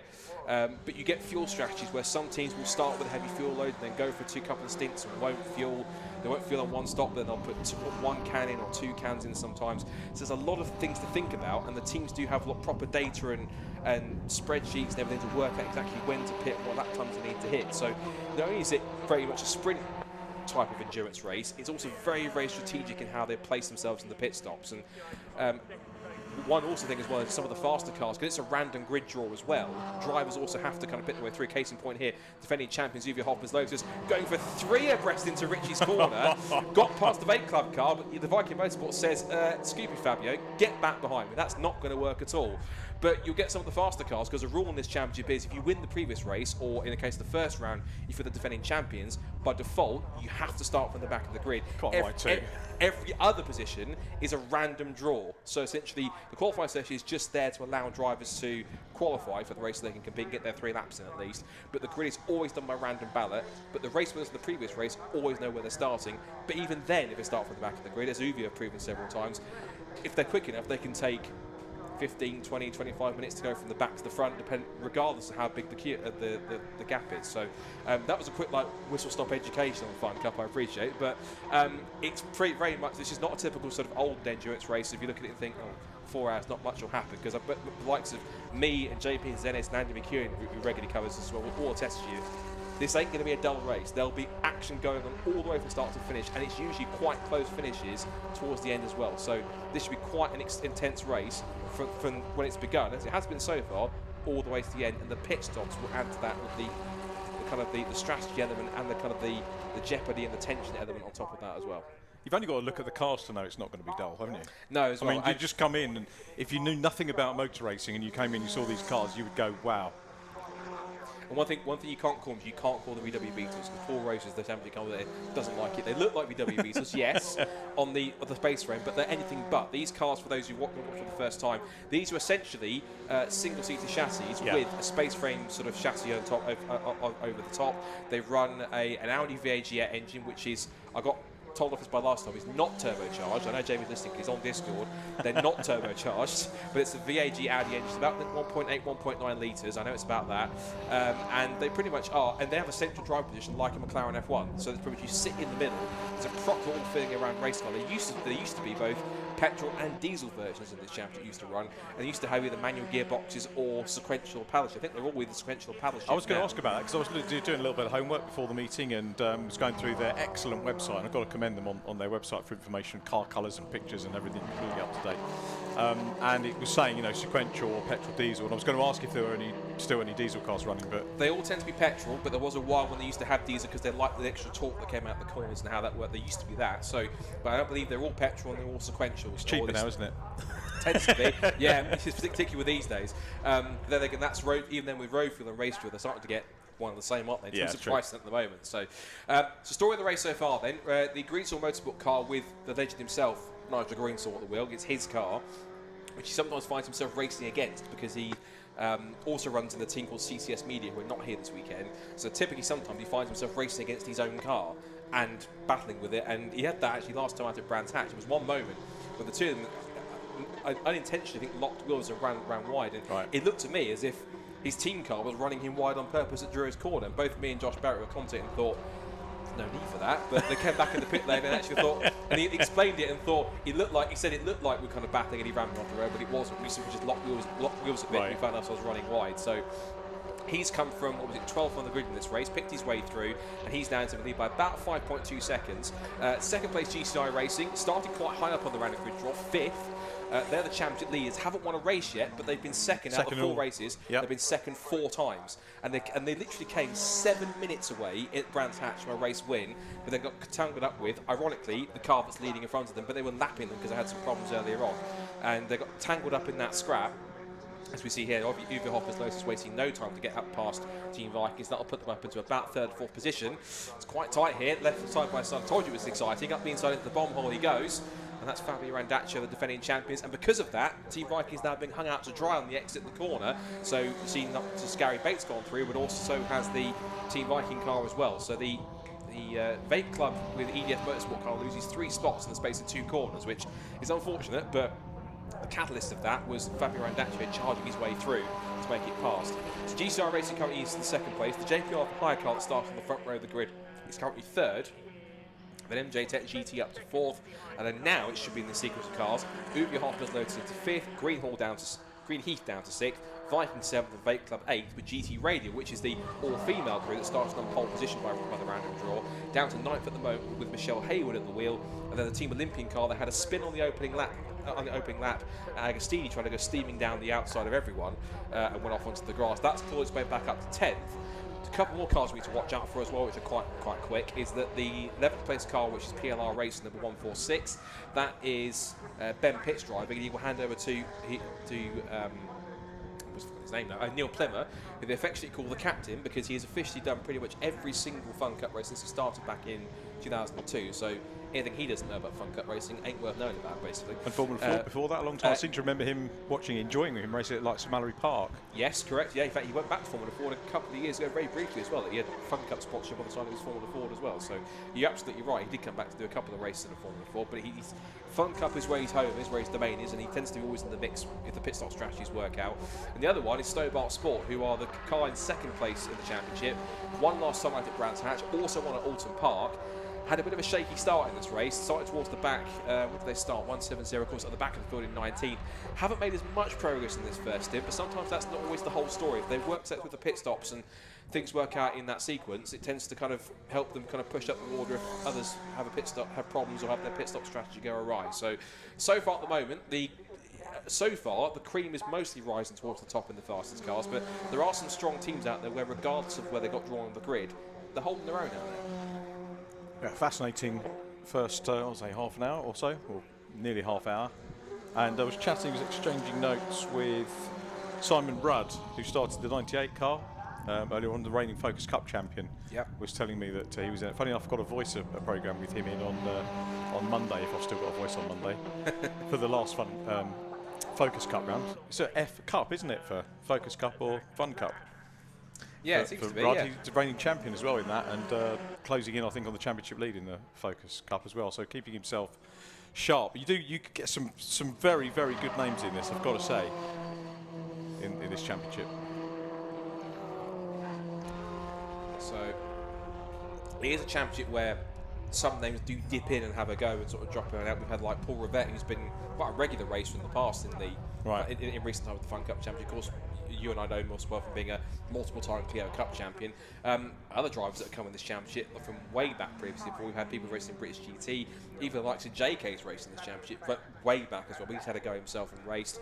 You have 1 or 2 drivers that have dropped in, that have been some former genetic driver. I think Hayden Carajuli's had a couple of runs in these final cars as well, amongst others. And then you've got some other drivers in the influence of kind of sim racing generation, the likes of Jimmy Broadbent and Steve Alvarez Brown, also known as Super GT, who, not to disappoint Jimmy fans, but he's not here this weekend, just for those who might be asking in the chat once I mention his name.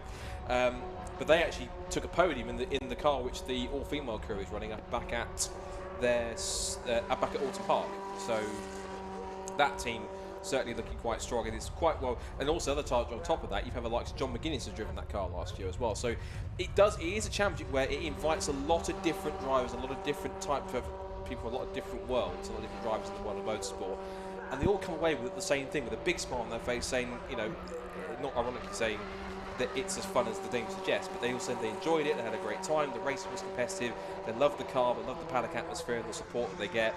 And they all come away basically having nothing but glowing recommendations for what is a really great championship, and it really does provide some really good, cost-effective endurance racing with equal cars, really good, well-balanced regulations, and all around, again, regardless of the race length, it's really good, fun, competitive racing, literally from start to finish. And a good social paddock as well. Some nice chats with people going down the pit lane earlier on, and people coming up, saying hello, having a chat, which was really good to see. Got my first invitation for a tea at Knock Hill next weekend, so thank you for that. That was really good. So 262 car having a little bit of a battle there. I've got to get my head around some of the names of colours. I started to write them down in grid order, and of course the grid order goes out the window because of that. Mr. Peters Ellis has provided with a very handy grid sheet which he writes, and so if you're able to see it, if you look carefully, what you'll have on there is pretty much a list of all the teams, but also he's numbered it. He gives us a list which is numbered, so if you see it's the number, it's what their number stint's going to be. So there's going to be 6 stints, 5 pit stops, and so anyone that has a number 1 next to them is who's in the car currently in this first stint. The first pit window is going to be about dropping in about roughly 10 or 12 minutes time at the moment, so it's going to be inside. Let's have a look. Just a quick correction from Jamie, actually. It's actually Farkini who's at the wheel of the number 1 car, contrary to his sheet that he provided me. He said it was Fatfay, but actually there must have been a late change, and so it's now Farkini at the wheel of that car. So, defending champions. They've been, of course, not necessarily always with Fabio alongside him, but Farkini certainly has been a formidable driver. Are they pseudonyms? No, I don't know much about the championship, so I'm showing ignorance here. It is a pseudonym. The only reason why I only say Farkini, he does have a second name for that, but the pseudonym, if you say it in a certain way, sounds like something that I can't say on broadcast. So that's why I just call him Farkini. I know Chris Hartley does the same thing as well. He just says Farkini. So, but Fabio Randacci, I can tell, is a pseudonym as well. So I think it's just a fun pseudonym to kind of go racing to do that. In the same way that we have a it's not a pseudonym, is it? Naughty Bear in C1. Although we know that's not a pseudonym. It is actually his legal name by deed, we know. But here at Snetterton, we have the C1s here. So, but no, those are definitely our pseudonyms for them. But I won't reveal their real names, because of course they won't appreciate that. But looking at our leading pace at the moment, it's still Greenswell Motorsport with a 12-second lead now over GCI Racing. And it looks like they've pulled away slightly from... Well, no, there's a change, actually, I think. There must have been a mistake. It looks like possibly, unless I'm seeing things there, has GCI Racing dropped back? Because I thought their car just flashed through the shot. But behind the 98 car, so maybe there's been an issue for them, unless I was looking at a different car, than maybe the MJ Tech GT car instead. But there's the 220 car, Apollo Motorsports. And that car was started by John Goodwin. He's got Peter Flynn in that car alongside him, so and Ross Murray, and Ross will be in that car next stint. So JPR, GCR Racing have dropped down to, what's that, 4th place now. So didn't quite catch on camera what happened to them, but an issue there for GCI, a bit of a mistake for them. I think maybe a spin by the looks of it, because lap time there is about roughly 7 or 8 seconds off what the leaders are currently doing. As for this gaggle of cars that's battling over 5th place downwards, just looking at Uvia Hoffman's Lotus. So Uvia then, looking at their last lap time. So the leader's just done a 2:18.652. The 2nd place car, JPR for hire, which currently says Simon right out the wheel, done a 2:20.9. And then MJ Tech GT, every one of the next 5 cars behind, including GCI Racing, no, excluding GCI Racing, the next 4 cars behind them are all lapping quicker than 2nd and 3rd place at the moment, because you've got 2:19.4 for Uvia Hoffman's Lotus with Farkini at the wheel. Gary Bates' Team Greenheath car 14, which is on a 2:19.2.77, and that's a personal best, as it also is for Team Viking with, I think that's Mark Holm at the wheel, I think, if not, let's check the Viking order. No, Nick Null at the wheel of that car. And then you have in 8th position, which is the Vape Club EDF Motorsports car 246 at the back of that queue, and that's Vlad Vasiliev.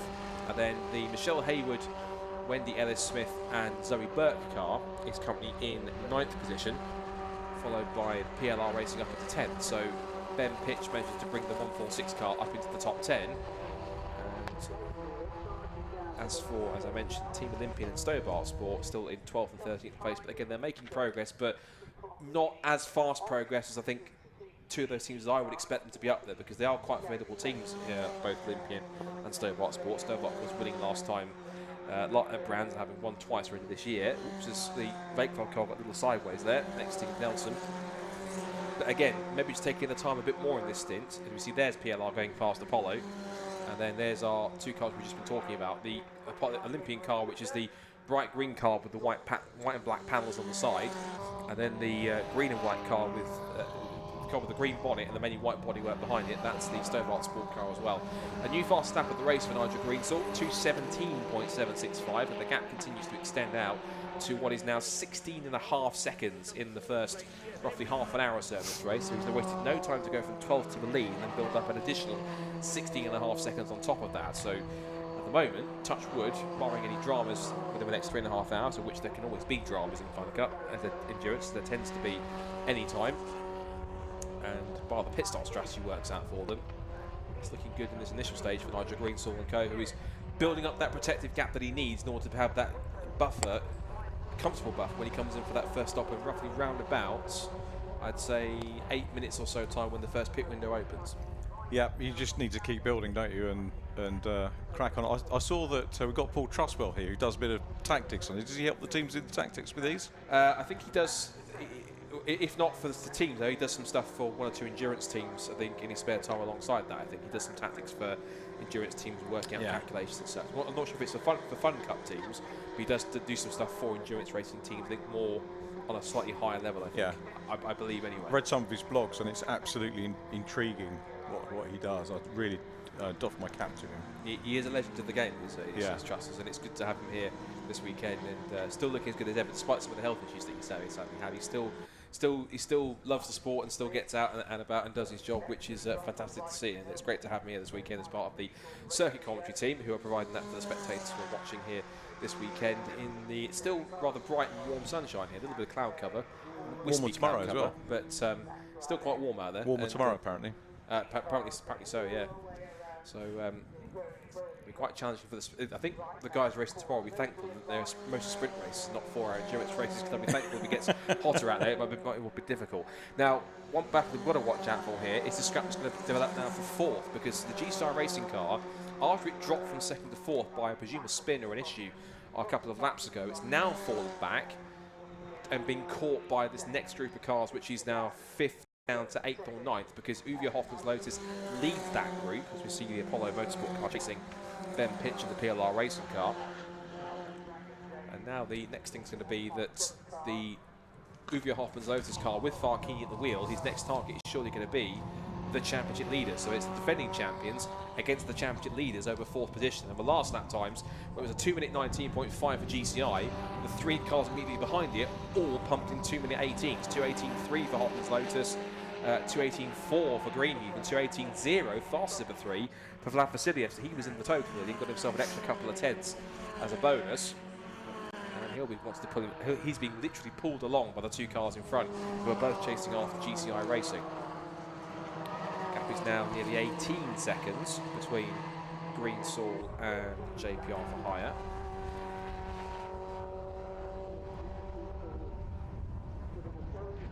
And that was a mistake there for the 99 car by the looks of it. That was the, just looked up for my timing screen, saw the 99 car going for a spin. That was the JPR Black Widows machine. That's the car I'm backing 18th position, so that's a bit further back. Now, meanwhile, there's been a big change of position because GCI Racing has been shuffled back by the 3 cars which were chasing it. So just getting almost edged out there as he dips a wheel onto the grass whilst letting the Vape Club with EDF Motorsport car through. So the Uwe Hoffman's Lotus car with Farkini at the wheel has got through. Both Gary Bates and Vlad Vasiliev have followed him through. So it was a strong start initially for GCI Racing. I think one of the tasks for Jamie when the pit stop window opens in the next roughly 5 minutes and 45 seconds is when GCI comes in to discover A, what happened to GCI Racing, and B, if they've got anything to do with it, might be any damage or anything that possibly could be causing a problem, because if that is the case, then that might well be an issue for them later on. Yeah, big story that, isn't it, with them having had the 4 second places, as you mentioned, over the opening 4 races and being the championship leaders. Yeah, they've been quite a beacon of consistency, they have, and again, they've had some bad luck with their victories, particularly, of course, as we talked about last time out in Brands Hatch. But it's that whole thing, particularly with a championship like this, where that rock-solid consistency where they've literally just been putting in, whilst other teams are ultimately just as quick, or in some cases with their pace sometimes quicker, it's being able to solidly come through and keep your nose out of trouble and just go second place, and again and again. And they've racked it up whilst other teams have had mechanical issues, they've had dramas, they've lost wins because of poor pit stop strategy, or just had bad results, they got tangled up with other cars, or had mechanical issues, or engine, transmission, or anything else. GCI Racing just kept it rock solid, and even if they have faded in some of the stints, just kept good pace, kept with the pack, and just tried to make sure they can run a good stint all the way through to the next one. They have to go refuel, change drivers, and out they go again. And so GCI Racing, maybe they're playing a slightly long game in this race, just letting the race come to them a little bit more, settling down into this first stint, getting towards the end of this first stint now, and then the other cars run themselves out, wear themselves out, and they'll be in the position when they get to the end of it, when you get a good couple of stints in mid-race, to be in a good position to be up there towards the front and possibly even in a position to maybe even win and challenge for victory if they can keep a good pace. But at the same time, Nigel Greensall has probably got a similar strategy. The only thing is he's not taking it steady. He's going to be putting his foot down, building up that massive gap that he wants. So by the time he comes in to hand over to either Sam or Ted Smith, he'll know that he's got quite a buffer that they can work with. And Sam's not a slow driver either, of course. He's a former Ferrari Challenge racer. He's very successful in that. So he's by no means a slow driver, and neither is Ted either. So they want that buffer as large as possible, and Nigel's doing a fantastic job. Experienced as he is, of course, he's done lots of endurance racing in the past in prototypes and GTs, and he knows all about long distance strategy and be able to pull out a nice gap. And he's done that just in his pace here, in his own car, and looking at the moment decently on course for a very handy lead by the time he hands it over to one of the Smiths in a few minutes' time. Yeah, looking very healthy at the moment, isn't it? 17 seconds, and that just makes such a difference in the pit stop. It just allows you, not the breathe. They won't want the breathing space. They want to use the breathing space, but it's there if they need it. But hopefully they won't. Still the fastest car on track, and the Greensall team having had 3 of the 4 pole positions for the championship this year as well, by the look of it. So, question I was going to ask was, looking back, Kaysen Motorsport, who were on pole at Alton, and it said Michael Simpson, Riley Phillips and Ravi Ramyu. Was that Giannetta's Mike Simpson? Because I know he's coaching Ravi. I'm guessing that was a one-off for Ravi. But it may well have been, I think, possibly. That's the only Mike Simpson I can think of. Yeah, so.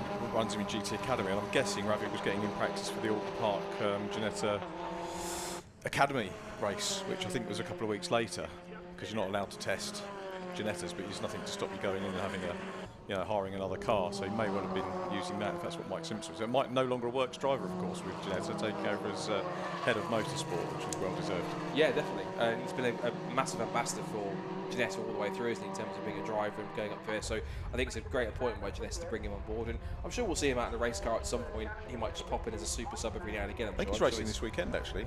Oh, in British GT in Spa? I think so, yeah. Excellent. Sure, I saw so. You've so many press releases you have to keep up with, and yes, so much social media. But as I say, I'm certain that he will, again, still be, if not on a full-time racing career, if he's kind of giving up to focus on the business side of things with Giannetta, he will still be around and be a super sub and pop in, do the odd race to keep his hand in. I'm sure as a racing driver, you never fully lose the will to race. It's a case of other things to take over, but he'll always find a way to race somewhere. He's a racing driver. He'll never totally give it up. He'll always find something to race. Even if it's just historic stuff for Goodwood or anything else, he'll find something to race to bite the bug every year. So and he's quick. Another one like Nigel Greensall is a quick lad. But also, having seen him work in the Giannetta infrastructure, the right man for the gig. I mean, he just adds so much value to that company.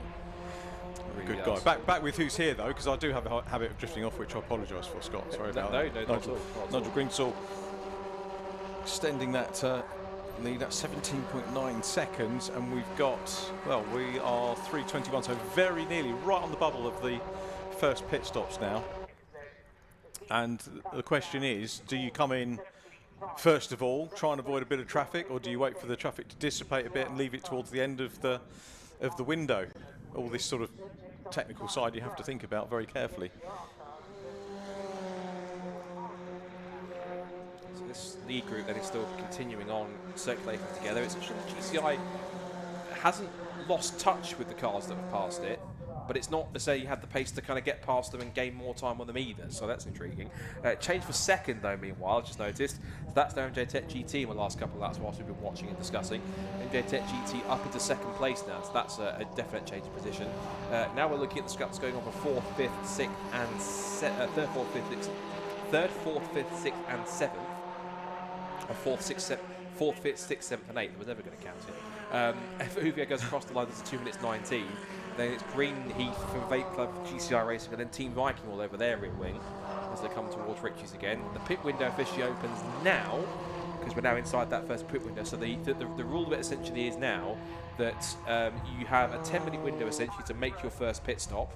You can make a pit stop anytime you like. There's no minimum pit stop time as far as I'm aware for FunCup, so you can either go in and come back out. There is also a speed limit you have to keep to. If you speed in the pit lane, you do get a penalty for that. The crucial thing is also is that you can go for as long, you can go essentially up until the end of the pit window, but the rule is there's a board that goes out that says pit window closed. You can only pass that board once, so you can go past the pit window closed board once Once you go past it, you have to pit on that lap to count your window as being a legal pit stop. If you then pass it a second time, you essentially classify as pitting outside the pit window, and you will get penalised for it. It has happened before in the past, but not as often as it has done maybe in previous times where there's been new teams or people that have been briefed on it. So some of the veteran teams know how to play these strategies down to a T, and how to play the whole system of how long they keep a certain driver out for a while.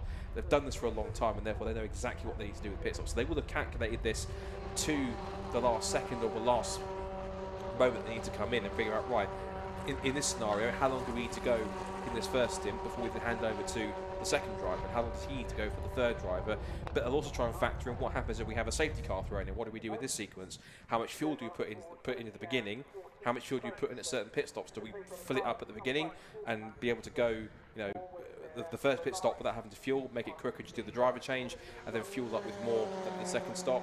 And then when it comes to refueling, do you put one churn in, which is essentially half fueling it, or do you put two churns in and have a full tank? So there's lots to think about in this championship when it comes to pit stops, when it comes to driving time, driver stints, which driver order you have, and when it comes to fueling or not fueling, and when you do fuel, how much you put in at a time. There's lots of things to think about. It's a very strategic, as all endurance racing is, but particularly at this club level, very strategic and very complex, but fascinating strategy game that all teams have to play in any FunCup race, regardless of any length as well, particularly the 4-hour ones that we have most commonly. The other thing you've got to think about, if you're in a battle, is it worth dropping out of the battle and coming into pit lane if the other car doesn't, and just getting yourself a bit of free space on the return to the track, assuming that you get through pit lane fairly cleanly. So yeah, so much, isn't there, that the teams have to think about over the course of the 4 hours. And we've got our first stopper. The GCI racing car came in, I believe, was actually passed by Nick Nunn in the Team Viking car on that previous lap. That may have been because they were getting ready to come in. Possibly. We've also got a couple more cars dropping in the background. That is, one of them is definitely the Team Olympian car, 267. That's in for its first mandatory pit stop. And you can see here the anatomy and almost the art of a FunCup pit stop, where you get one driver going in and the other driver jumps out the other side. You do get some occasions in these FunCup weekends where drivers will literally be dragged and pulled and almost thrown out of the cars because it's the quickest way to do it. It might not be the most dignified, but they do practice it, and I've seen teams like Uwe Hoffman's Lotus who are getting it literally down to a fine art of being able to properly coordinate and synchronise a really good fast pit stop. And I always love watching endurance racing pit stops like these because there's different elements in terms of whether they're fueling, whether it's just driver change, whether they're doing up. But look there, for example, the 104 EDF Motorsport car, the driver literally physically being pulled out of the car driving seat. It might look a bit unorthodox or a bit crass in some cases, but it's the quickest way to get them out of the car because they're not easy cars to get out of once you're secured in the seat with the harness and everything. You kind of get out and then you have to jump stop back in. They're hooked them with the belts. They're not refueling on this stop, so a couple of these teams are going longer in terms of sting, and that can also be an indicator of pace because if you have gone, you know, with one churn's worth of fuel, you haven't got a full tank, that can explain the early pace for some teams, of course. But then once you get a full tank of fuel and a different driver, that can completely change the pace of the car in terms of how fast it can be. So you will get some teams where they'll have a quicker driver, or one or two quicker drivers and one or two perceptibly slower drivers, not as quick, and so the pace will differentiate across the whole complexion of the race. Where some of the faster, and generally some teams like Greenswell Motorsport, for example, arguably Nigel Greenswell is the fastest out of the three guys. Of course, Sam Smith is very fast, and so is Ted to his own degree as well. But with that, they'll put it in strategically. So at the start of the race, case in point, I've certainly have a look at the sheet. Nigel Greenswell will be starting this race in this first stint. He will then let Sam and Ted swap stints throughout the rest of the race in the second, third, fourth, and fifth. And he will then jump in for a last stint. So if they're in a good position, they've got the fastest driver in. He can go like the clappers. If they're good for fuel as well in the last stop, put the fuel in, off he goes. He can make up the time which, perceptively, anyone's lost either through traffic or mistakes or unexpected things such as safety cars or anything else that might have lost them time in between that time when he's been in there. And so teams will do that to kind of have that different order of drivers in order to try and work out where they might be towards the end, to have the faster drivers back in at the end when the track's going to be at its quickest with all the rubber down, and arguably the car's going to be there at their fastest point in some cases towards the end. And when they're battling for positions, they need their faster drivers in there to try and be able to help them pick off the positions and try and take the advantage. Some teams will just alternate between each drivers and do what they do if they're new or getting towards it. But the ones that know this championship and know how to make the most out of it, they will plan this to every single little element to make sure if they want to get themselves to the front, to know exactly what order they're going to have amongst all the different elements. So it's a very tricky thing to do. It's why it's quite fascinating for people like me and Andy McHugh and others who love this championship, because it is so fascinating, and there's genuinely never a dull moment in it, whether it's a safety car or not. There's always something to think about what's going to happen next, or where it's going to come from, and by who. So there's always stuff to think about. Always great stuff to watch, and the scenario you were describing with what could happen to the Greensall Motorsport car, the one we're watching now, is, as you say, two slightly slower drivers going out, may well lose a little bit of track position, and Nigel going back out at the end. If it's timed right with the fuel and everything else, we could get a grandstand finish. And you often do in FunCup. Yeah. If you look at some of the finishes before, if you look back at the live streams, it's not uncommon that you will have at least a one-on-one battle going on between two cars at the front, or one closing down on the other and getting pretty close and battles of the lead. I think one of the closest finishes they've ever had was at Brown Tax. It was literally tenths of a second between the two cars at the flag. And after all that time. 3, 4, 5 hours worth of racing. And it is fascinating. That's the thing. Some people have to see it. It's one of the championships where you have to see it and experience it to believe the hype that some people give around it. Because some people, again, unfairly will look at the race distance and go, oh, 4 hours is going to be nothing happening. Far from it. Watch a FunCup race like you're watching for the first time here. This will be a battle of strategy, of on-track battles, of pace differences between drivers and cars, fuel loads, all sorts. There's lots of things to think about. If you're a fan of stuff like Fanatec GT World Challenge or World Endurance or Michelin Le Mans Cup or European Le Mans Series or anything like that, this is a great championship to kind of a good starting point to kind of a hidden gem for some people to understand endurance racing at a different level. And so all these cars are all the same chassis, they're all the same engines, the same setups, everything is identical spec cars. It literally comes down to the preparation from the teams and the driving talent behind the wheel, which is how it should be, to kind of ultimately determine who comes out on top and who's got some pace to find. So pit stops are shaking out at the moment, as we see. The 246 of the Vape Club cars is coming to the pit lane. That's coming from running the top 10. That'll be Matt Dawkins, who will be taking over from Vlad Vasiliev. Of course, the couple of teams that haven't pitted just yet towards the end of this pit window are Greensall Motorsport 263, which is there on screen at the moment, with Nigel Greensall still at the wheel. And then Uvia Hoffman's Lotus in second place, who are still 30 seconds back, but they've risen from, I think it was 18th on the grid, so 18th to second in that stint. It's been pretty strong so far. And the JPR for high car with Simon Rudd at the wheel, still in third place, hasn't pitted yet, but still a very strong start for Simon. I think it's one of his first, if not his very first FunCup race. I think, or one of his first few FunCup races, and showing his driving talent incredibly well. He's a quick driver. We saw him on Token Package a couple of times trying to get on, but like so many drivers, unfortunately hampered by lack of budget. And so going into Focus Cup has given him a chance to, as indeed this does, show his talent in something that's easier for him to get involved with budget-wise and in equal machinery. I say he was Focus Cup champion last year, and we've seen some very good drivers win that. And a lot of people say, it might be slow or everything else, but a racing car is a racing car, and you just need to see the cars battling it out on track. You do, and it's good for some of this particular championship where we talk about drivers dipping in and out and giving it a go. It's also quite good for drivers who haven't driven for a while to kind of keep their hand in and just give them some long distance time, because of course you get a lot of driving time in this championship in particular. You get like a 45-minute qualifying session plus an endurance race of 3, 4, or either 5, 6 or even 8 hours we've had in the past before. And so you get a lot of driving time for the money that you pay, which is pretty excellent. Pit stop happening there is Quinn just slotting himself in there. I think it was Mark Cohn who we saw just waiting there in the moment. I do feel for some of these drivers that do have to sit there in their full, or stand there in the full race kit, which is held balaclava, fireproof underwear, and their overalls and gloves and boots in what is increasingly hot weather. In particular, they will get some cooling. There'll be some kind of a cooling element of like a pipe or a tube that will come in to pipe some cooler air in, I'm certain, from the front of the car. But to have to do that, it's quite. I do feel for them sometimes, given the heat, and I feel for the marshals also. Big thank you also to the marshals for all the work they do, particularly in the heat they've done the last couple of weekends, regardless if it's BRSCC or anywhere. Any marshal that's done a race weekend in this heat in the past 2 or 3 weekends, if I had a hat on, I'd genuinely take it off to them because they've done such an amazing job.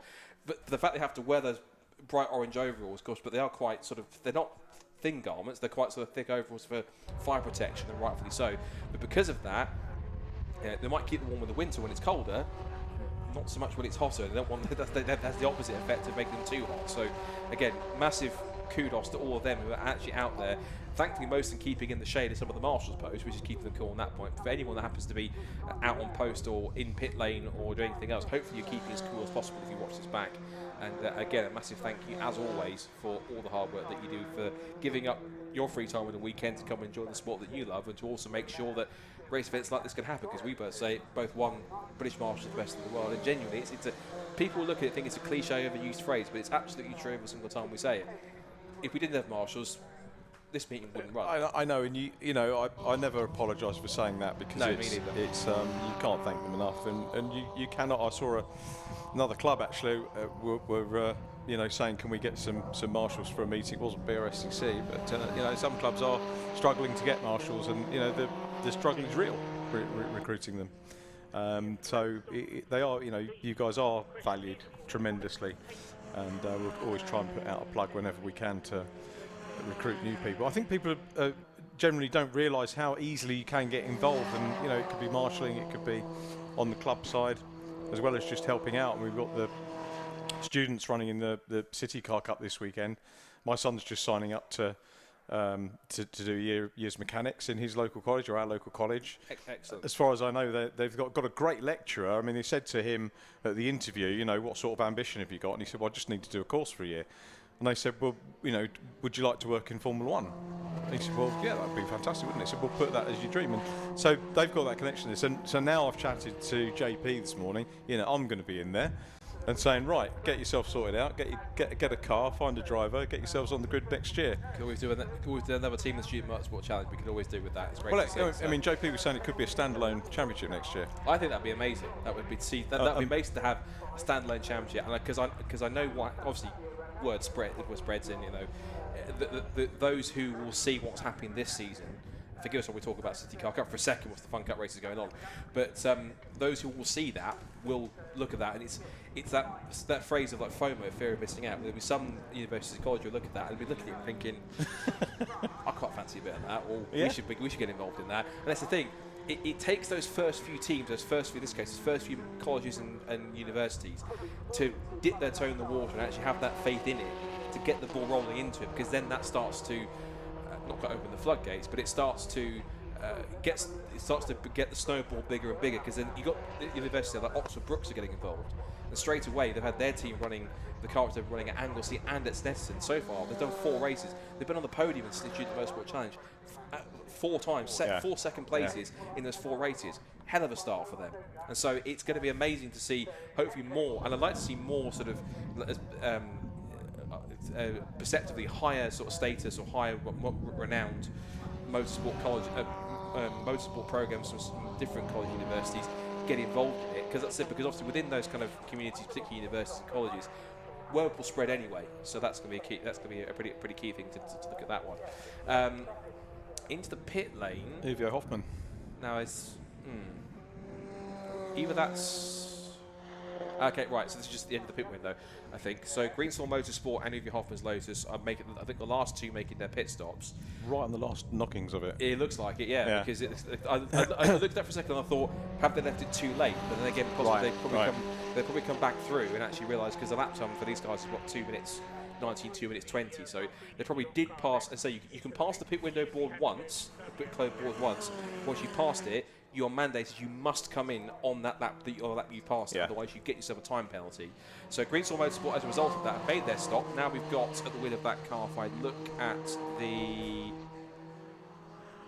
let's have a quick look at that driver sheet, which Jamie provided with when it decides to load up.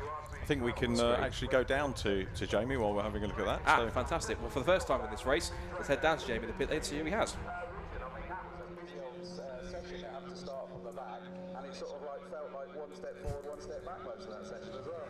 Yeah, it was a bit like that, to be honest. I don't mind starting from the back. Okay, so down at the 97 GT Radial ladies pit, Michelle Hayward's just got out of the car, but we thought Zoe would let her have a bit of a rest and have a chat with you. It's been 3 years since you've driven anything. How glad are you to be back? Yeah, it's really good to be back. We've really enjoyed it. It's got really competitive since we left. We were having a conversation about the fact that top pace is really quick, but everybody else seems to be on the rest of the pace. So it's been really, really, really hard work. We're really enjoying being part of the team.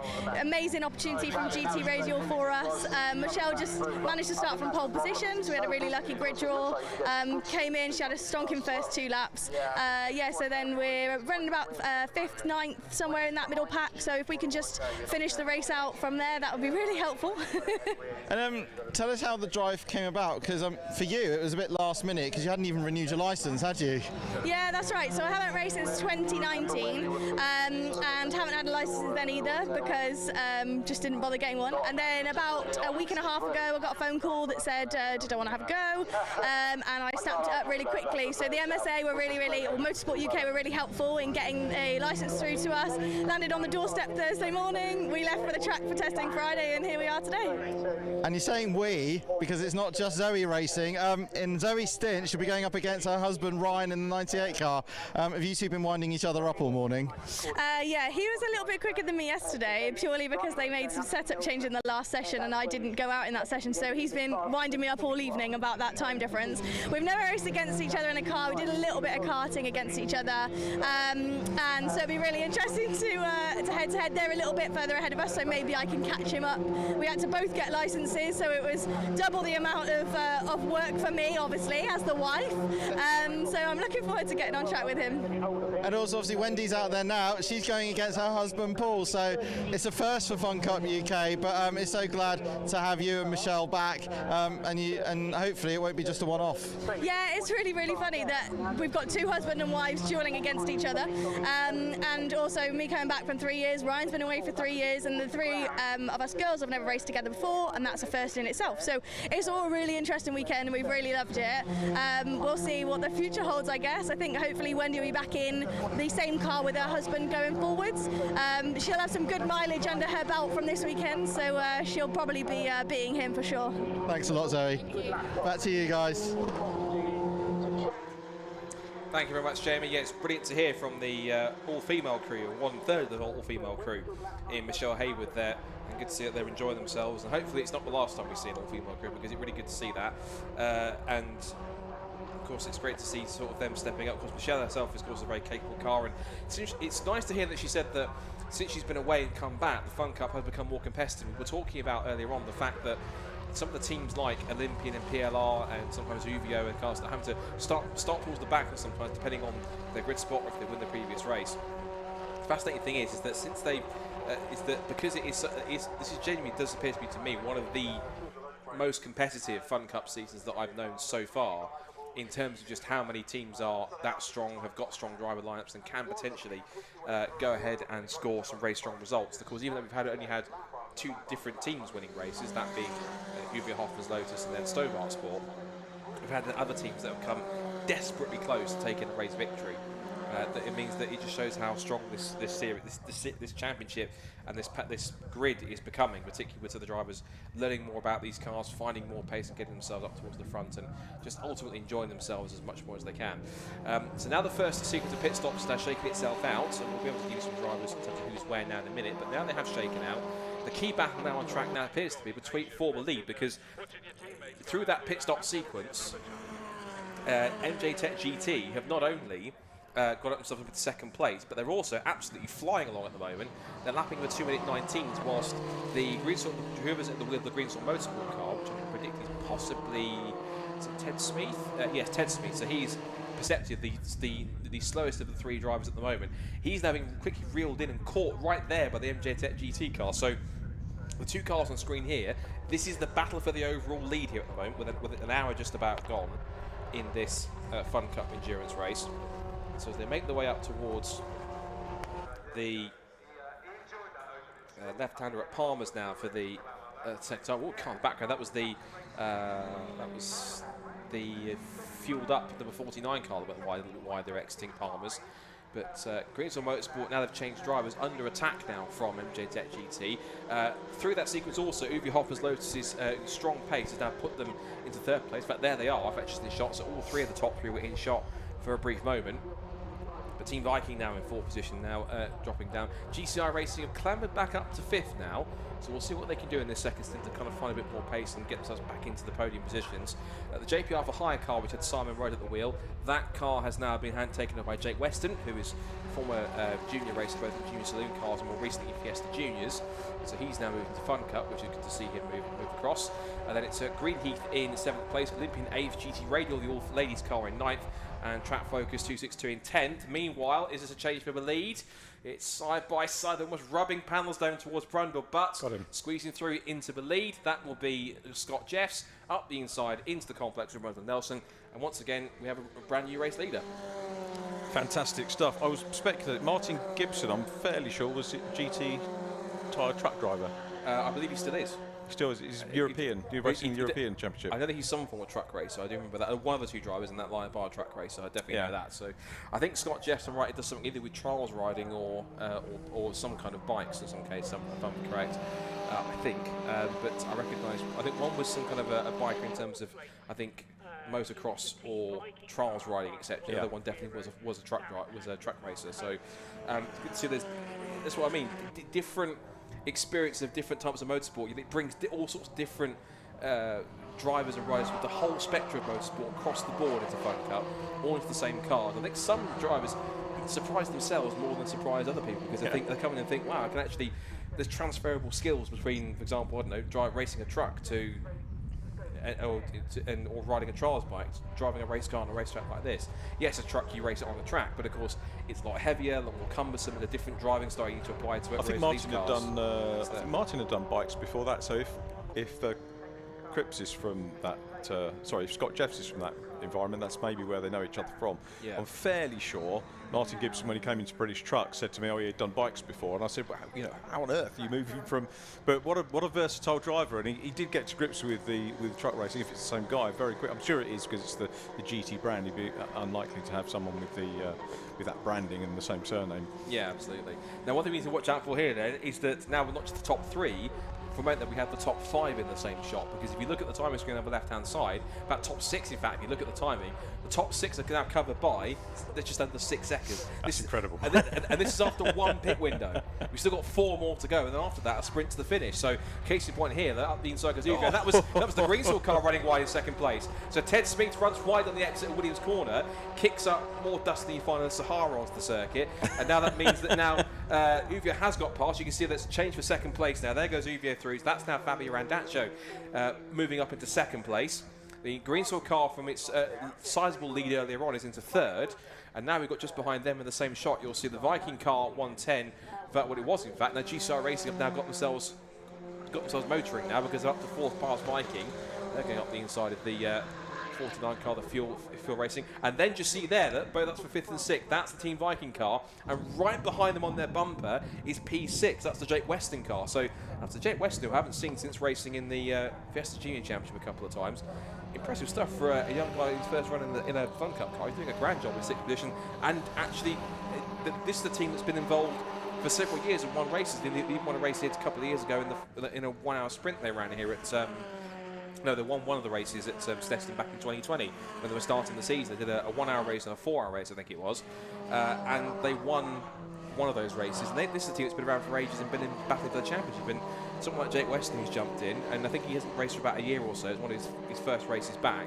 But he's in there in the mix and getting it in there in his first. He's having a proper go at it here. Speaking of having a proper go, there's GCI Racing and says thank you very much up into P3. So after their slightly slower start and they start to drop back in that first stint, amazing what a change of driver and a bit of a refuel will do. Yeah, and you can put, it might be a slower driver in the second stint, and it won't all come out of the wash until we get to the end. And going back to Jake Weston, we know that the BRSCC Fiesta Junior Championship over the years has produced some terrific driving talent. Not just the champions, drivers that maybe don't even finish in the top 6 of the championship pick up an enormous amount of racecraft.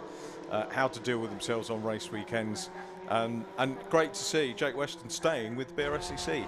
Yeah, it's great to see, and you're absolutely right with that. And it's quite great that we haven't featured them on live stream all season, but it's great we've got the Fiesta here this weekend, particularly Fiesta Juniors. You get to see them for the first time properly tomorrow. If you watch them on the BRSCC channel, we'll have 3 races for them, which is great. There's a couple of stories there, including, I will say, is one of the cars is not like the others, but there's a big story behind that and a big reason for that. But we'll get to that tomorrow when we're watching it. But it's great, just again, off tangent for a second, but bear with us. But the drivers like Jake Weston who are moving across these different championships, it's good to see them start to track their rise through wherever they go. But in particular, I've been quite enjoying watching the 3 or 4 drivers who are Fiesta Junior graduates who've been moved into TCR UK, particularly Lewis Kenny, who's been a double champion, his brother Bradley there, but also this year, Isaac Smith, who leads the championship, hasn't won a race yet, but leads the championship, and Alex Lee, who raced as recently as last year, and he's already gone ahead and won 2 races. My son hates that because my son beat Alex in karting, and he now hates the fact that he's a winning driver. And he said, "Well, I could have been doing that." Said, well, you can't. So the name Alex Lee is not welcome in your household, then, is it? Oh, he's just the fact that I think my son beat him once. That was it, But right. Probably had a better kart, but don't tell my son that I said that. But Yeah, but all jokes aside, I mean, guys like Alex and Isaac, and even the guys that are moving up into the higher ranks have been from GT drivers. Even guys like Bobby Thompson, who's been doing some stuff who people forget was in the very first season of Fiesta Juniors back in 2012. Thompson's coming back to racing as well. Yes, he's in pickups now, isn't he? Yeah. He's going to pickups, so I just saw that on social media too, which is great to see. It's good that even they're taking breaks and coming back. There's plenty that are around there. Yes, there are plenty of graduates from other junior championships too. Just need to get the pickups back into BRSCC. That's a conversation for another person, another time. I think I'm not going to comment on that, but it'd be nice to have them on a weekend because we've had the legends. But I think that's a conversation for another time with somebody else. I think possibly. I'll get off that one. Chief Race Officer. Yeah, make a phone call. I think, and we'll go from there. Anyway, enough of pickups. Back onto FunCup, and we've still got this gap now between 5.4 seconds. It's under 6 seconds now, a bit more between this gap for first, second, third, fourth, fifth, and sixth altogether. So to give you a rundown of who is in what car, then the lead is MJ Tech GT. That's Scott Jeff's wheel. It's the second stint now for these drivers. They've made one driver change, so it's now Scott Jeffs who is in the number 61 leading MJ Tech GT car. The Uvia Holpens Lotus car now car number 1 now has Fabio Randaccio. GCI Racing 111 now has Craig Butterworth at the wheel, and then we have 4th place for the Greensall Motorsport car 263. That's now Nigel Greensall's coming out of that car. It's now Ted Smith at the wheel of that for the second stint. There's whoops, running wide on the exit is Jake Weston, exploring the track limits of FunCup the hard way, but gets back on the circuit and has a bit of a reprieve there for Ted Smith. He decides to get the momentum and almost breeze past, though it looks like the speed he was able to carry was enough to try and hold him off there. Now then, change for lead again. Diving up the inside goes the number 1 car, and Uvio is as Uvio does, which is to charge through the field, pick everyone off, and up into the lead they go once again. And that's a familiar sight we saw too many times, but enough last year in terms of them even starting from the back of the field wouldn't stop them. They have a field of like 20, 25 cars. They will pick their way through in 15, 20 minutes and go up to the front and then win another race. So the pairing they have here in Uvio, which is a Farchini and Fabio Randaccio, very solid, formidable driver pairing. And they do things like, I watched them at Silverstone at the start of the season. They practice things like pit stops rigorously. You watch them do pit stop practice. It's fascinating to watch them in the sequence and how they plan it and go, now you can put the fuel in 2 seconds later, or I'll jump in at this point, etc. Or we do this sequence here, or we do the belts up first and adjust this. And it's fascinating to watch. As now Scott Jeffs thinks he might be the reigning champions, but you're not going to leave me that easy. Back up the inside he goes into the lead. But GCI are in there as well now. This is now a 3-way scrap for the lead.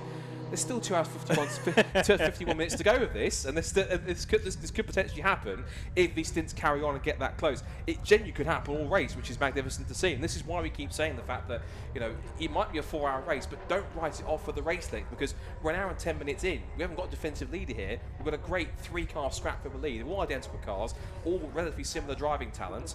We've had 1 set of pit stops, and there could be different fuel loads here, different strategy with drivers at play here, but even so, there's a battle forming here between these top 3, and the next 3 cars, they're only a couple of seconds up the road, they're not that far away. There's Viking, there's Greensall Motorsport, and where's the JPR car got to? That was 5.2 seconds. I know that Jake Weston did run wide, but that car wasn't in shot, so 6th place car appears to have gone missing, worryingly, so watch out. That's the 98 JPR for hire car, which is the white car with FunCup emblazoned on the side. Watch out for that, because I couldn't see it in that sequence. I saw Viking, I saw Greensall Motorsport, but no 98 car, so that's gone to disappear from somewhere, possibly down the order, I think with a spin or something that's happened. So we did see Jake Weston running wide about a lap ago here on the exit of Williams, so maybe he's just exploring the track limits, explored a bit too much. Now, was that either that there was a white car that was exiting out of XT? Now, either that was going slowly, or it was just the momentum of the camera that was showing it exiting the corner. But if it was going slowly, is that a problem? The only white car I can think of that's dropped backwards is the 98 car. So I don't know if the camera guys can pick it up. It's the car down at Agostini, whether that car's still there or not, or trundling along. Still got our top 3 nose to tail here as they come in the bottom. Yes, it is. They should call me Hawkeye at this rate. Well done, mate. Good spot. 98. Good 98. The JPR for hire car. Unfortunately, it's it was pulling off the circuit for a moment there, but it's now just sort of at a reduced pace. So it looks as though whatever has befallen the 98 car, that problem. Oops! I thought I heard the tyre squad in the back end. That's 97 car. So I did. It was in the foreground. It was 97 car. That's the all ladies crew. 97 car, that now currently has Wendy and the Smith at the wheel, so I think she's gone for a bit of a rotation next in Williams. So it's all gone off. If you've got a white car, you're either in trouble or you're spinning at the moment. Yeah. But it's unfortunate for the problem for the 98 car. But technical problems for teams tend to be few and far between. You don't get very many often, or if you do get any in races, there's only about 1 or 2 teams. It's not always the same team that has it. It's always usually one or two teams will have a problem one race, and a different couple of teams have a different problem the next race.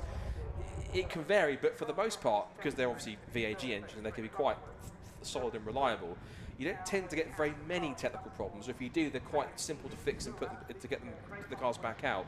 Some repairs take longer than others, whether it's a major engine issue or something that's minor to fix. But you do get some teams that will be several laps down, but they will stay in the garage, fix the problem, just throw the car back out because they want to see if they can get a finish. And at least if they can be classified, at least they'll score some points towards the championship. Then they have to use it as a drop score. They've got it there as a fallback in case they need to. And they're getting the track time to get back out as well, That's which is the other. Well. Yeah, absolutely. So, unfortunately, it looks like our first casualty of sorts is the 98 car, which is a shame. It's still going quite slowly up towards and into Brundle and Nelson. Jake Weston at the wheel, so it's not quite how he wanted his first FunCup experience to go. He looks like he's weaving the car around from left side to side. Now the fuel pickup problem, maybe? It could be. The only thing I was going to say is that the only time we see them weaving side to side, if he's trying to shake the fuel tanks, try and get some more into the system. But and he's going to have the top 3 right underneath him as he comes through the bomb hole. That's probably not the best place he wants to catch him. He's staying to the inside line. That's good drive from Jake, though. Even though his car's good stuff. That's really good driving. It's smart driving to keep out of the way. So well done to him. I always praise any bet markers that do keep out of the way like that, because it's sensible driving. They're looking in their mirrors, they're keeping aware of what's around them, and they do that the faster cars are in. Let them get around them rather than try to make it difficult by being. And how important was that, Scott? Because you've got the top 3 cars still dicing for, you know, all the podium positions here. So it's the difficulty for Scott. You know, I'm sorry, not for Scott, for Jake to just work the car through, and he's got all that to deal with. He's got the technical problems on the car and thinking about the traffic as well. So fair play, good job.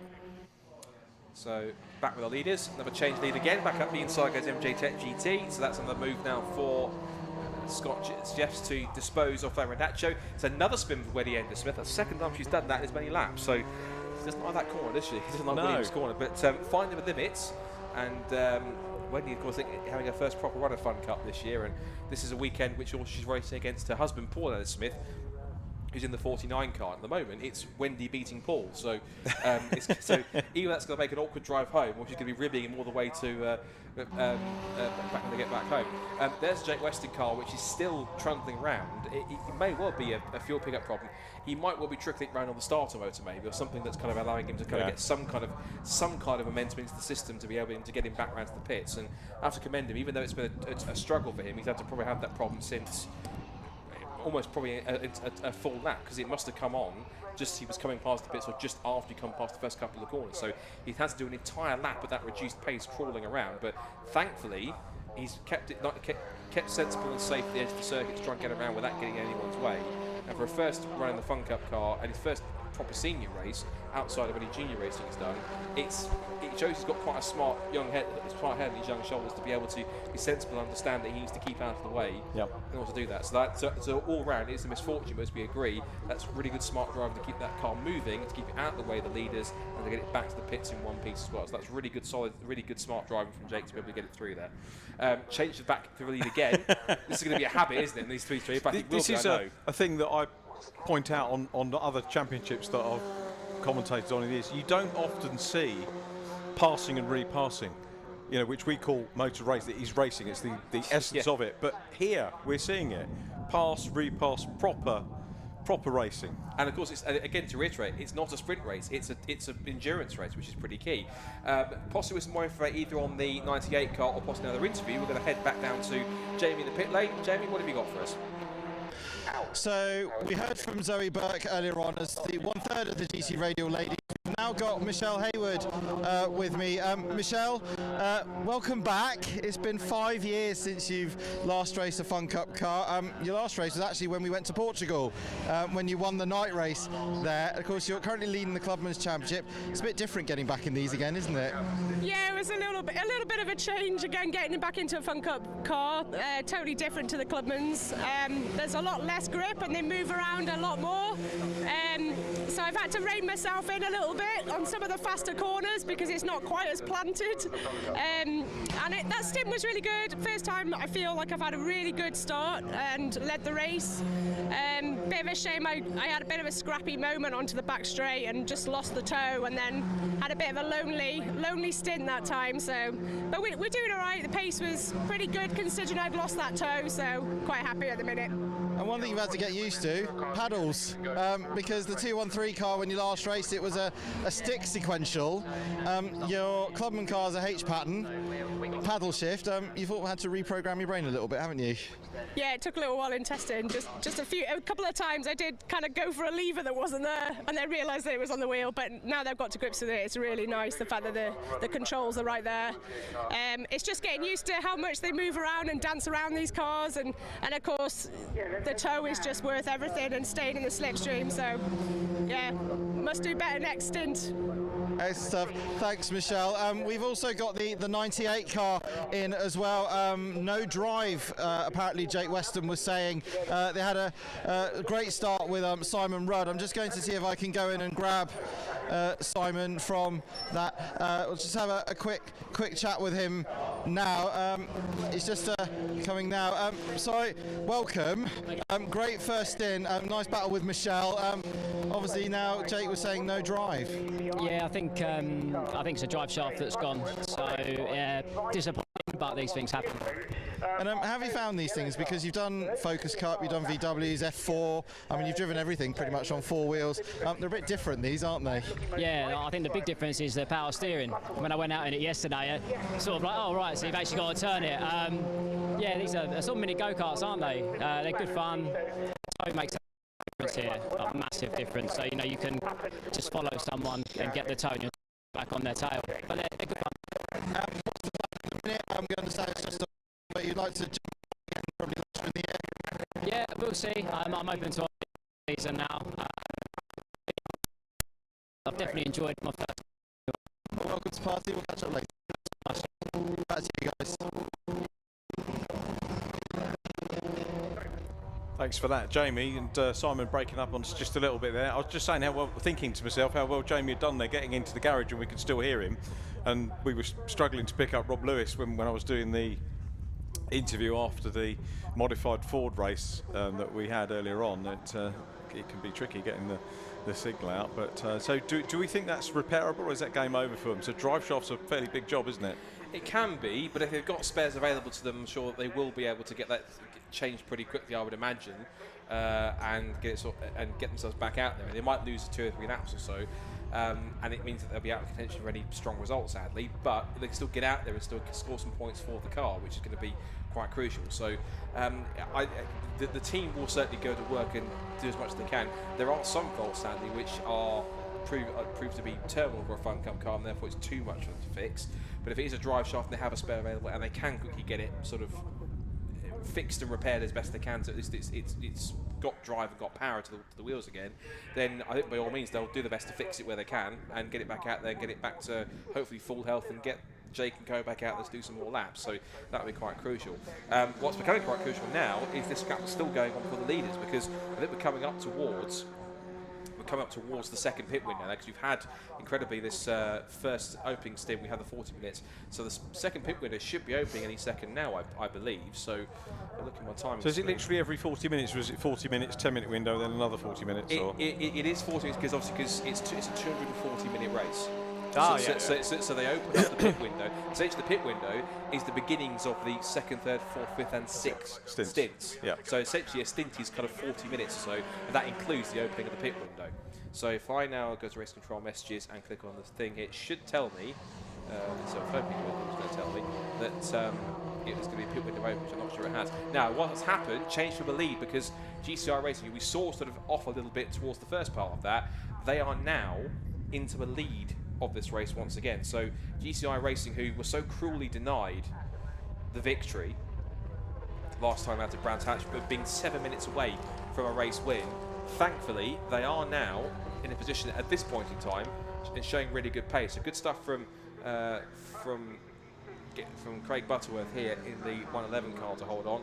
And of course they lead now the defending champions, so this is quite a significant battle at the front here. We've got the MJ Tech GT car in third place, which we're leading for a little bit, and you've got the Viking car in there. So all four cars very evenly matched, all practically line astern. The Viking car's got about a car length or so to make up on the top three, but all together now, and this is incredible, 4 cars back into the lead in an endurance race, covered by 1.9 seconds. It is magnificent to see.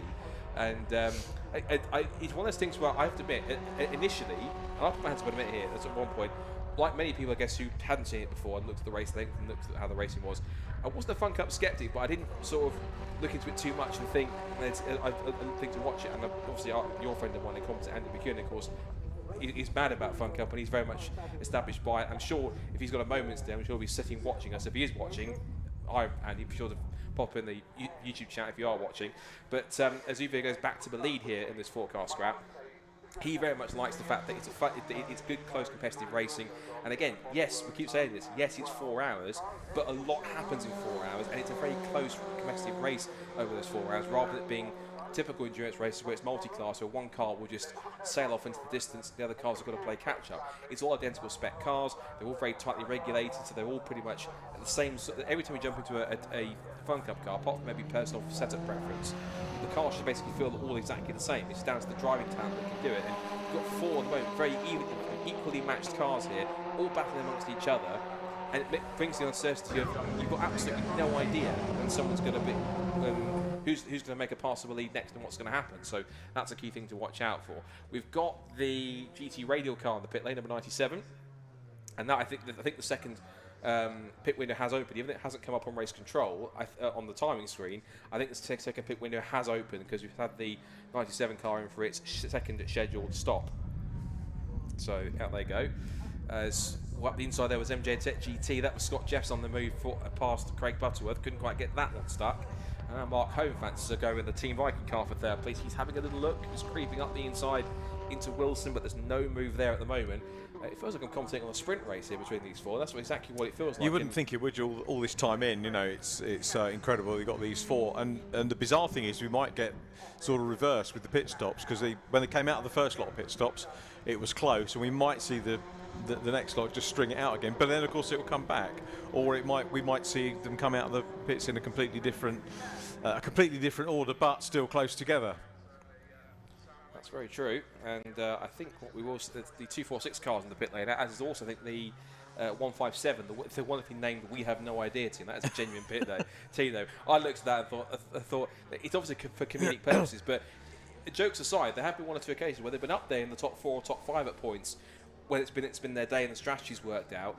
It's not quite their race day today because they're back in 18th at the moment and had some problems of their own, or just they haven't been able to find the right pace and the conditions being quite warm, because that's going to be a factor today, of course, particularly with the warmth of the circuit, not just the ambient temperature, but the track temperature will be quite high as well because it is quite warm here. So that'll be a factor as well in terms of the drivers, and also the drivers trying to keep cool with their sort of concentration levels. So that's going to be different factors on top of that. But kind of, this scrap going on here with these 4 cars, and there will be different possibly different fuel loads at play with these cars, because in this next start, unless it's just straight up drive, either just all of them doing a driver change or all of them doing a driver change and one churn of fuel, for example, if they're all doing the same sequence of a pit stop or the same kind of pit stop, it's going to be pretty. It's going to be down to how quickly can they make that pit stop happen and go ahead and get us back out on track. It's going to be a literal race in the pits. But I mean, coming across the line now, last time by, look at the gap, it was 0.1 of a second. What's it now? It is now, it must be less than a second between the four and now, surely, as they come across. And up the inside again goes GCI. Gap is, 1.2 seconds. It's now changed from lead again. And here comes MJ Tech GT. So Scott Jess fancies to go. This was second place. He's probably going to catch Fabio Randaccio unawares here. Goes diving up the outside into the Wilson hairpin as Randaccio defends. Mark Holm also keeping a close eye in fourth position. This really is the top four in endurance race, nose to tail as they are right now, for position. 1.2 seconds covers the top four. The next car's 20 seconds back, which is Green Heath in fifth position. And then we've got Team Olympian in sixth. Stobart Sport has steadily risen up to seventh place throughout the sequence. Eighth are now PLR. Ninth is Greensall Motorsports. They've dropped from the lead down to ninth, but they'll probably go back up there once Sam Smith gets behind the wheel, because he's an equally fast driver. He's just as quick, I'd imagine, in some cases, as well, he is, not much to imagine, as Nigel Greensall. So he'll two very quick drivers in that car. So Sam will do the help in the middle stints to keep the pace up when he's able to go through. And then you've got 10th place, the Apollo Motorsport car 220. So lots going on for them at the moment. Fascinating, this quartet though. What a stint we've had. This has been really very, very entertaining indeed. And they came out close, and they've got even closer, which is, you can't ask for any more. And plenty of place changes as well. Do you know what? That is my favourite corner coming out of Williams onto the back. You almost see them going to drift mode there. I've seen some great shots there. And it's also quite a test because it's not a wide corner on the exit either. You've got the regular sort of racing, and then you've got about an acre's worth of grass runoff, which, particularly when it's quite warm here, can get quite dusty and quite dirty on the exit. So you're just also dragging dust and dirt onto the circuit whenever you run wide. So some drivers take it quicker than they realistically are able to. They think they can take it quicker than they actually can. So because of that, they can kind of cause a problem. Change for the lead again. Possibly, if Randaccio can get his nose up the inside into Coram, which he's trying to do. It's not always the easy pass to make. No, not quite. You can make a pass to the Coram, provided you've got yourself up. You have to realistically up on the inside alongside, at least half alongside, as you start to turn into that corner, because you can try and force the way through. Now, while the quartet is in, that's the MJ Tech GT car. So I imagine within the next couple of laps, the rest of the top four in that group of cars will come in. So MJ Tech GT first to blink. Now, is there any fuel? Yes, there is fuel. So there's one churn at the fuel, it looks like. One churn of fuel ready for MJ Tech GT, and Martin Gibson will get back aboard the 61 car. So he will then jump back in to get involved. Slots himself into the 61 car, and one churn of fuel has gone in. If they do two, they'll do them in quick succession, literally one after the other, whereas it's just the one fuel churn, away he goes. And just like that, he's belted himself up, pushed him away, and off he goes. And that's how quick a pit stop really can be in FunCup. So one thing to note then is that MJ Tech GT have taken fuel on this second stint. So, because that could be a crucial thing as well, in terms of if you think about who's taking fuel when and how long the amounts of fuel can last you. Yeah. That could be a crucial thing in terms of pit stop strategy, and also thinking about who needs what at the end of the race, whether they can go to the end and what fuel they've got on the last pit stop or two, or whether or not they have to make a splash and dash in the last minute. And some teams can and do make small miscalculations and have to pit. There was a scenario last year at the season opener last year in the wet at Donington. I think it was a Team Olympian car when Riley Phillips was past that team. And unfortunately, they were that close, closing down the UV Hoffman's Lotus car for the lead. And unfortunately, they were just short on fuel, and they had to abandon that charge, dip into the pit lane, get a quick splash and dash of fuel, and get back out there again, which was quite a heartbreak for them. And they had so much bad luck last year as well, which was really awful. But at the moment, they're currently sat in the pit lane now, so they're into a ninth position, as is also a couple more cars. We've got in the pit lane also JPR Black Widows that you saw there, in for their second mandatory stop. There goes Olympian making their pit stop, so that is now into the third stint in this race. We'll give you a rundown of who that is. So third stint for Apollo, it's for, find them on my sheet.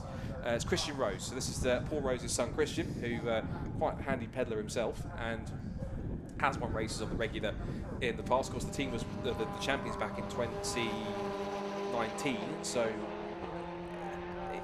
that team and his squad have been champions before and know how to be successful in this championship. Now Uvio Hoffman's Lotus with Fabio Randaccio at the wheel. Now that the MJ Tech GT car has disappeared a bit, he's put a small gap as GCI goes back into second place past Viking. That'll be Craig Butterworth past the Viking car of Mark Holm. In the pit lane there is 104, that's the second of the EDF cars, and in the background you can also see that Team Greenheath are also making their second scheduled stops. That will be Paul Turner handing back over to Gary Bates, and Gary had a good first stint, so we'll see what he can do in this second stint of his.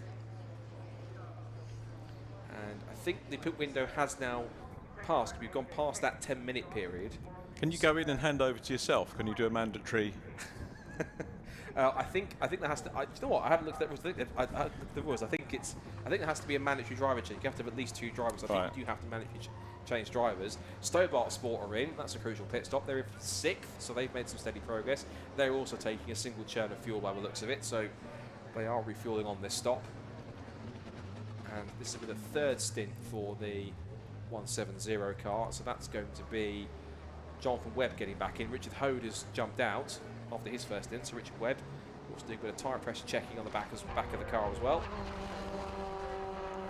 It's a fully involved pit stop, even the drivers getting involved in it, like we do in C1s, and I don't ever see like Sebastian Buemi or Jose Maria Lopez sort of checking tyre pressures when he's got out of the car after a long stint at Le Mans, but it's good to see that the team members do get involved, even the drivers off each other's stint, and then they'll go and check the tyre pressures or do something to kind of make sure the car is. They do it in C1s courses we saw in the 24 hours, even that we saw it at Donington in the races where the driver will get out and he'll help with the refueling, whether he'll help with the fire extinguisher or help kind of put the rag or the cover over the rear wheel to stop any fuel spilling onto it. And safety's part of that element, isn't it? So the driver's not in the car if anything does go wrong. And he's also wearing full kit.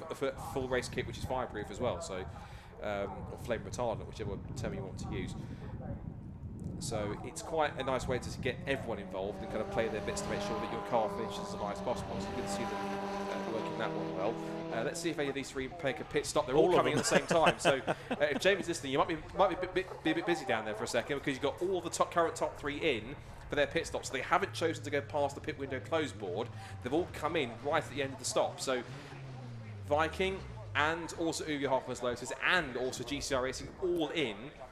Yes, Uvio, Viking and GCI all at the same time. So just to confirm who's handing over to who, Nick Dunn's getting back into the Team Viking car. For the GCI car, it's going to be Ian Wood back in for his second stint. Farkini will get back in, take over from Fabio Randaccio for the 3rd stint in this race. So pit stops galore. Now the question's going to be who's going to be the quickest. I think it's going to be Uvio, and out they go. I told you they practice their pit stops because he's going to step back out, and that's a thumbs up from the Uvio team, thinking, right, job done. And that's a substantially quicker pit stop. They've come back out, and both Viking and GCI nowhere. They're out of the pit stop pits. They go, and there is 2nd and 3rd. So they've just that pit stop, and they've gained about 3 or 4 seconds, which is incredible. Extraordinary. So it's very slick pit work, but that's crucial. Look, there's MJ Tech GT. They undercut them by a couple of laps there, but now MJ Tech GT has gone back into 3rd place. Now their tyres are back up to temperature again after being stationary, and now with Martin Gibson at the wheel, they're now attacking for 2nd place down into the Wilson hairpin. But with Ian Wood getting back behind the wheel and trying to get himself warmed up again, he's going to find himself thrown straight out of the frying pan and into the fire here in terms of this battle for 2nd place.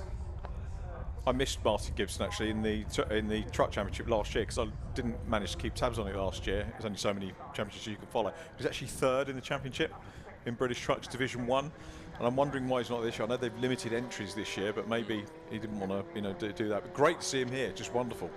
It is. It's good to see him also competitive as well, of course. And he's been like this the last couple of seasons. He's been involved with this team, MJ Tech GT. I think they finished.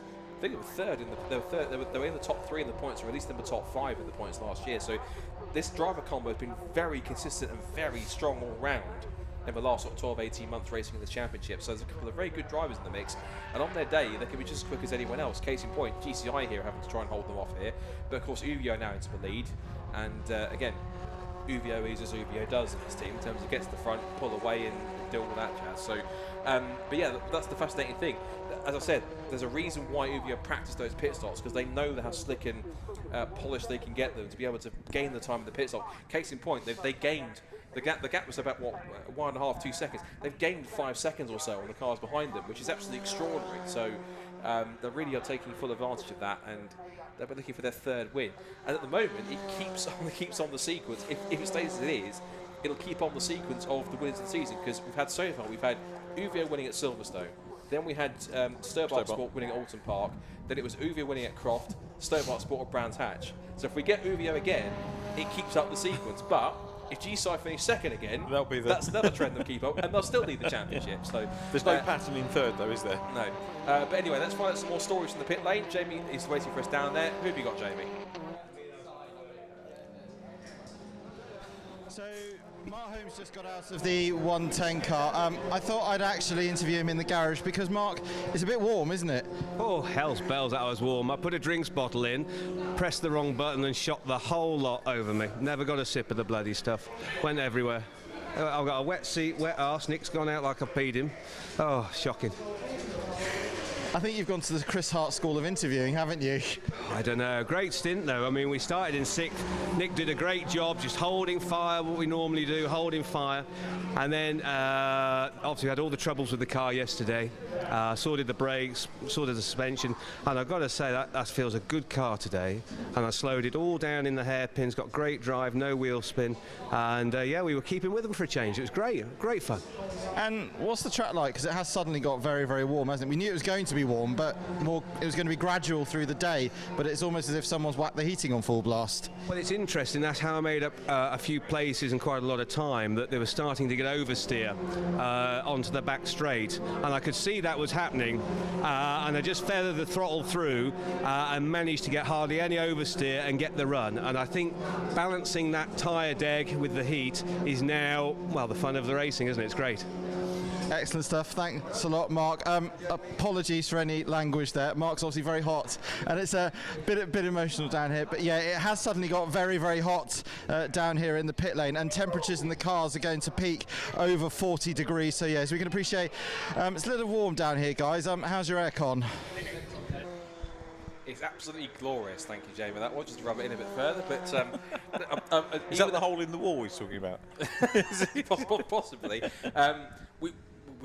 We shouldn't have laughed, but the fact that he did say that his whole water bottle was sprayed all over when he pressed the button to eject it rather than to drink it was a little bit funny, but also at the same time... It's potentially a comedic image, isn't it? So it is, but at the same time, so we appreciate the fact that obviously that was what was trying to obviously last them most of the race, not the entire race, and therefore it's going to be quite a hot work out there, as you can see the Team Viking squad when they were out there. So now this second round of pit stops has fully shaken out by the looks of it. We can give you another rundown of, the order, with 2 hours 22 to go, and a possible change for second place going on here.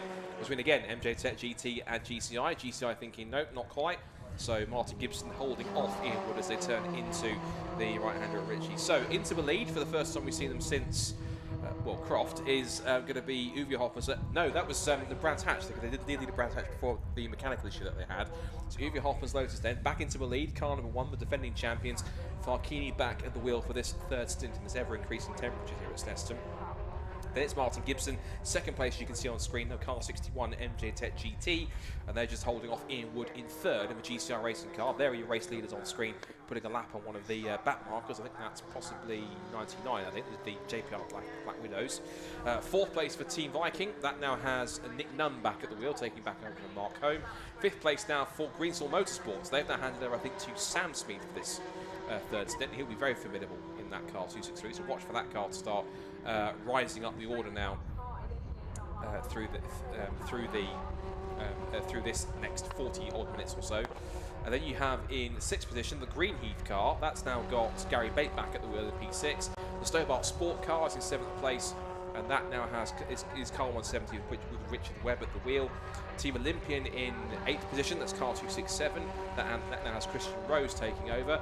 9th for the Vape Club with EDF Motorsport car 246. And that's now got Vlad Vasiliev back at the wheel for his second stint. And rounding out the top 10 is going to be PLR Racing. The captain, Neil Plimmer, has handed back over to Ben Pitch. And Ben will now try and pick up a couple more places before their next stop in the next roughly, what's that going to be now? I think, yeah, just about 20 minutes time or so. The rest of the order, 11th is GT Radial. That's the all-ladies car, number 97. That now has, in for the third stint, Zoe Burke back into the FunCup once again. We heard from her earlier on in one of our first interviews from Jamie. good to have her back on the grid. Then we have in 12th position, we have the Apollo Motorsport car 220, and that now has Peter Flynn at the wheel, handing over from Ross Murray. And then we've got 13th place for the second EDF Motorsport car 104, and that's now Victor Carr taking back over from Simon Coles. 14th place now for Fueled Up, number 49, one of the ex-Make Happen racing cars. That car now has Paul Taylor at the wheel, having taken over from Paul Ellis Smith. And then it's now 50th place for JPR Black Widows, as GCI goes back up the inside to repass MJ Tech GT. The Black Widows car number 99 now has Campbell Cassidy back at the wheel, after David Clark took over for the second stint. And then we have no idea in 16th place, which is still one of the best team names on the grid, 157, and that now has Paul Calladine at the wheel. And then the last car we still have running is the number 17 car, the 263, which is the other Greenswell Motorsport car 125. And that now for the third stint has Roger Sparrow at the wheel, alongside Morgan Sparrow and Mark Walker. Alongside the fact we have the JPR for hire car number 98 in the pits, we've also had the 262 track-focused car in the pits for a while. I'm not sure if Jamie's listening on our communication channel here, whether or not he wants to try and find out what's happened to track focus, because that car has had issues and been in the pits for an awful long time. So problems to the 262 car, which is Sean Cooper and Mike McCollum. So unfortunate for them, but I'm afraid it looks like they're going to be fully out of contention. They've been in the pit lane for some time. The Mr. and Mrs. Challenge, by the way, he's still headed by the girls winning, beating the husbands. I mean, only got the one car running effectively, haven't we now, which is Wendy Ellis-Smith 11th, Paul Ellis-Smith 14th. Indeed. So in terms of like where they are in terms of in comparison to each other, they're starting to get closer together, because it's 11th and 14th. So I'm sure at one point for position they'll meet. Whether or not there's going to be an actual, we probably need to look at the driving order, because whether or not there'll be an actual inter-family battle between them, we'll have to wait and have a look. So the other car, of course, is Price. I think there was a stint with Zoe Burke, I think, and I'm certain that the other one is her husband Ryan Burke. He is in the stint now, so we are actually getting a husband and wife on-track battle here between Zoe Burke in the. Is the 98 car out? That's the one that had the issue, isn't it, with the drive shaft when Jake Weston was out? Oh no, sorry. Yes, you're right. No, forgive me. Yes, you're right. Absolutely sorry. My apologies for that. Because so they were having that. But they were due to be out on the same. I think they were due to be. Yeah, I was thinking of the 49 car. Sorry, the Fueled Up racing car, which has Paul Ellis-Smith driving that car, and they were on track together for a point, because Wendy and Paul did do that second stint. Are they going to be back on the stint again together? No, they're not, because Paul Ellis-Smith will finish that car. Yes, he will, and Wendy Ellis-Smith will be second to last, because she'll give it to Zoe Burke, who's in the wheel of it right now. Did you ever see the TV show Mr. and Mrs.? Probably not. You're probably far too young to remember it. But is this? I've only ever seen the game show that was called Mr. and Mrs. Oh right, yeah, they did the actual TV. They did an updated. Was it Julian Clary or something like that, wasn't it? But originally it was hosted by this rather sort of cheesy guy called Derek Beatty, and they used to ask husbands and wife questions like, "Does he like jam on his bread in the morning?" and that sort of. But this would be much better, wouldn't it? Having it would. Yeah. And funnily enough, we did I actually put the idea to BRSCC donkeys ago about running. Well before Formula Woman or W Series or anything else, about running something called Formula Vixen, which is going to be a Formula V car, but you'd have husband in race 1, wife in race 2, or male and female. So it was actually like Extreme E is at the moment, but it was about 20 years ago. It was just before Grant Stewart took over BRSCC. I've seen a very good esports series, which I think one race they did was a charity race, and I think it was an IndyCar one, but they got the other halves of all the IndyCar drivers to go down and actually race on the sim race thing. Enough of us waffling about things that aren't FunCup. Let's go to someone who is talking about FunCup, and that's JP. It's next down the pit lane. Jamie, what have you got for us? So I'm down back at GT Radio, ladies, to speak to our third driver, Wendy Ellis-Smith. To answer your question, Scott, in the battle of Mr. and Mrs., you won that one, didn't you? I did, but you know what? Paul's just put in a 220. So I have to go back out and I have to do better, and this is how it goes. It's why it's addictive, because you go, I want to go again, I want to go again. We can't leave it there. No, I mean, it's a fantastic opportunity that GT have done for you, Michelle and Zoe, and obviously for you, you've learnt a lot from Michelle Michelle and Zoe as well, because obviously they've been racing for years in these, they've won in these, and of course this is your first year. You proved at Brands and at Croft that you weren't scared to get your elbows out, and in that stint you went over a second quicker than you did yesterday. You've got to be so happy. Yeah, it is really nice being with the girls, like you say, and just learning from them, and I'm picking up lots of ideas about how we could improve as a team, and some of it's to do with how serious we are. So I don't know how my luck's going to be getting the boys to be too serious, but I'm going to try to bring them in line when we get back to it and come up with some more strategy, because I've realised that plays much more of a part even than we've perhaps realised at this stage of the game. And how does the 97 car compare? Because they always say all the cars are equal, but it's the old saying, no two cars are the same. No, it's really interesting. It's a great car. The tyres are super out there, and it's nice that it's a level playing field, so you really know that it's more about the drivers, because the cars are that similar that it makes you confident going out there and pushing the limits with them, and then it's just down to what your skill level is. And mine's not been that high during the first stint, so I can only go up. And obviously now, as we've been making the joke, obviously you versus Paul, Zoe versus Ryan. How's that? Yeah, they've replaced the left rear hub on it. So Zoe and Ryan are going to be out there doing battle. Ryan's just getting in. Aww. Actually, Paul, he's run off now because he knows he's going to be on telly. Here's a question. There are cars out there. Nothing stopping you getting another car, an all-ladies team. I know, well, there has been discussions, that's all I'm saying. Right, in fact, we'll ask the other half. It's 1-0 so far. What are you going to do for the next stint? I'm going to hope for a happy home life is what I'm going to do, Jamie. What do you think? What do you think I should do? It's not my call, mate, unfortunately. I'm not out there. Really good at giving me advice sometimes, so I just wonder what it would be for today. What would your advice be?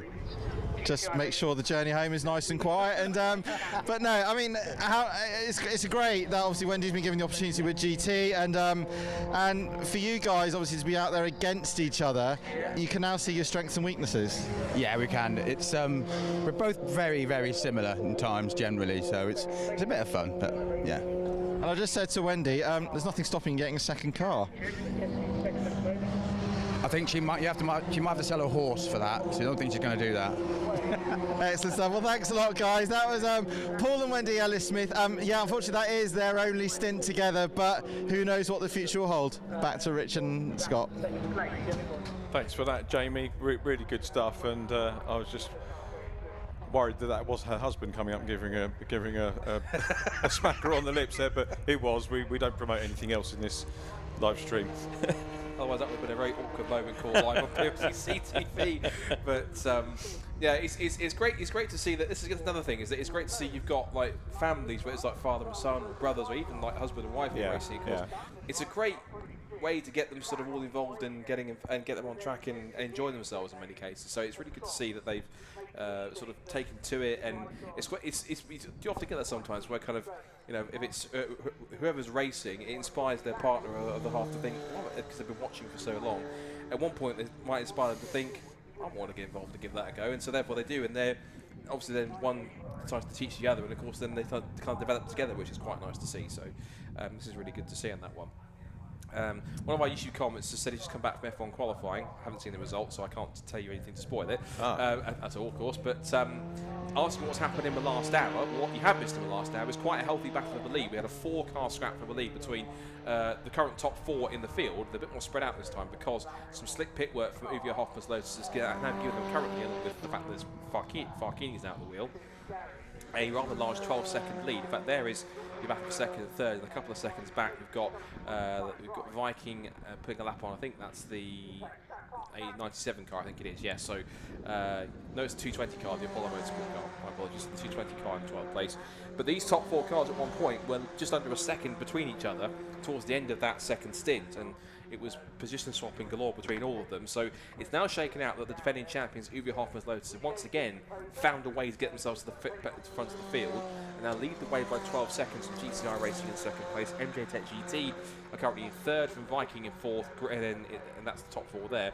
Fifth now for Greensaw Motorsport. You just saw them on screen there for a second, and they've got Greenheath not just behind them. There's the Greenheath car on the screen number 14, you can see, and there is the 263 car just in front of it, so that's not too far away. But we'll just check lap times actually, because Sam Smith is in there. And I'd have thought Sam Smith, all due respect to Gary Bate, would be a little bit quicker on track, but looking at lap times here, they're pretty evenly matched. They both did a 2 minutes 19.2 last time round, and Sam Smith's got a bit of traffic in front of him here. Last time by, yeah, Sam Smith was quicker by about half a second, but it looked closer than it actually was, which is quite interesting. It's 0.9 of a second, so obviously they were closer at one point, but he's pulled some half a second, so about 4/10. So, but that would be, I think, more Sam catching and passing Greenheath rather than being caught by them. And up the inside went Greenheath, and that was lapping a car. So I have to say that was rather unnecessary from Gary Bate. He didn't need to do that, because we went straight up the inside of someone who he's lapping and just went diving up the inside if he's passing for position. I can't say I agree with that from Gary Bate, and I'd be surprised if that doesn't get looked at by Julian Floyd, the clerk of the course, and that doesn't get penalised, because I have to be honest, not that we kind of make declarations in terms of certain moves or what's happened on track, but I have to say truthfully that was rather unnecessary for Greenheath. He didn't need to go diving up inside like that, and potentially ruin both their races. Could have done. We saw, hello, Mr. Whippy from the chaser there.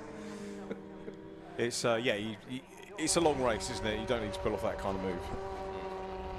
So Greenheath then carries on its merry way, whilst I'm sure that EDF Motorsport just carries on thinking, what on earth was all that about? Because and they're just carrying on at their own rate. That's the EDF Motorsport car back in 13th place by the looks of it. So yeah, simply lapping him. It was either the fact maybe he was trying to keep with the Greensill Motorsport car and just trying to keep him within his sights, not wanting to then get away too much, and therefore he's just simply his adrenaline got the better of him, just starting to think, right, I need to keep with him, and just went up the inside when there wasn't really a gap. But rather than go around in circles on it, we'll just let the stewards decide if there's any fault on that and move on.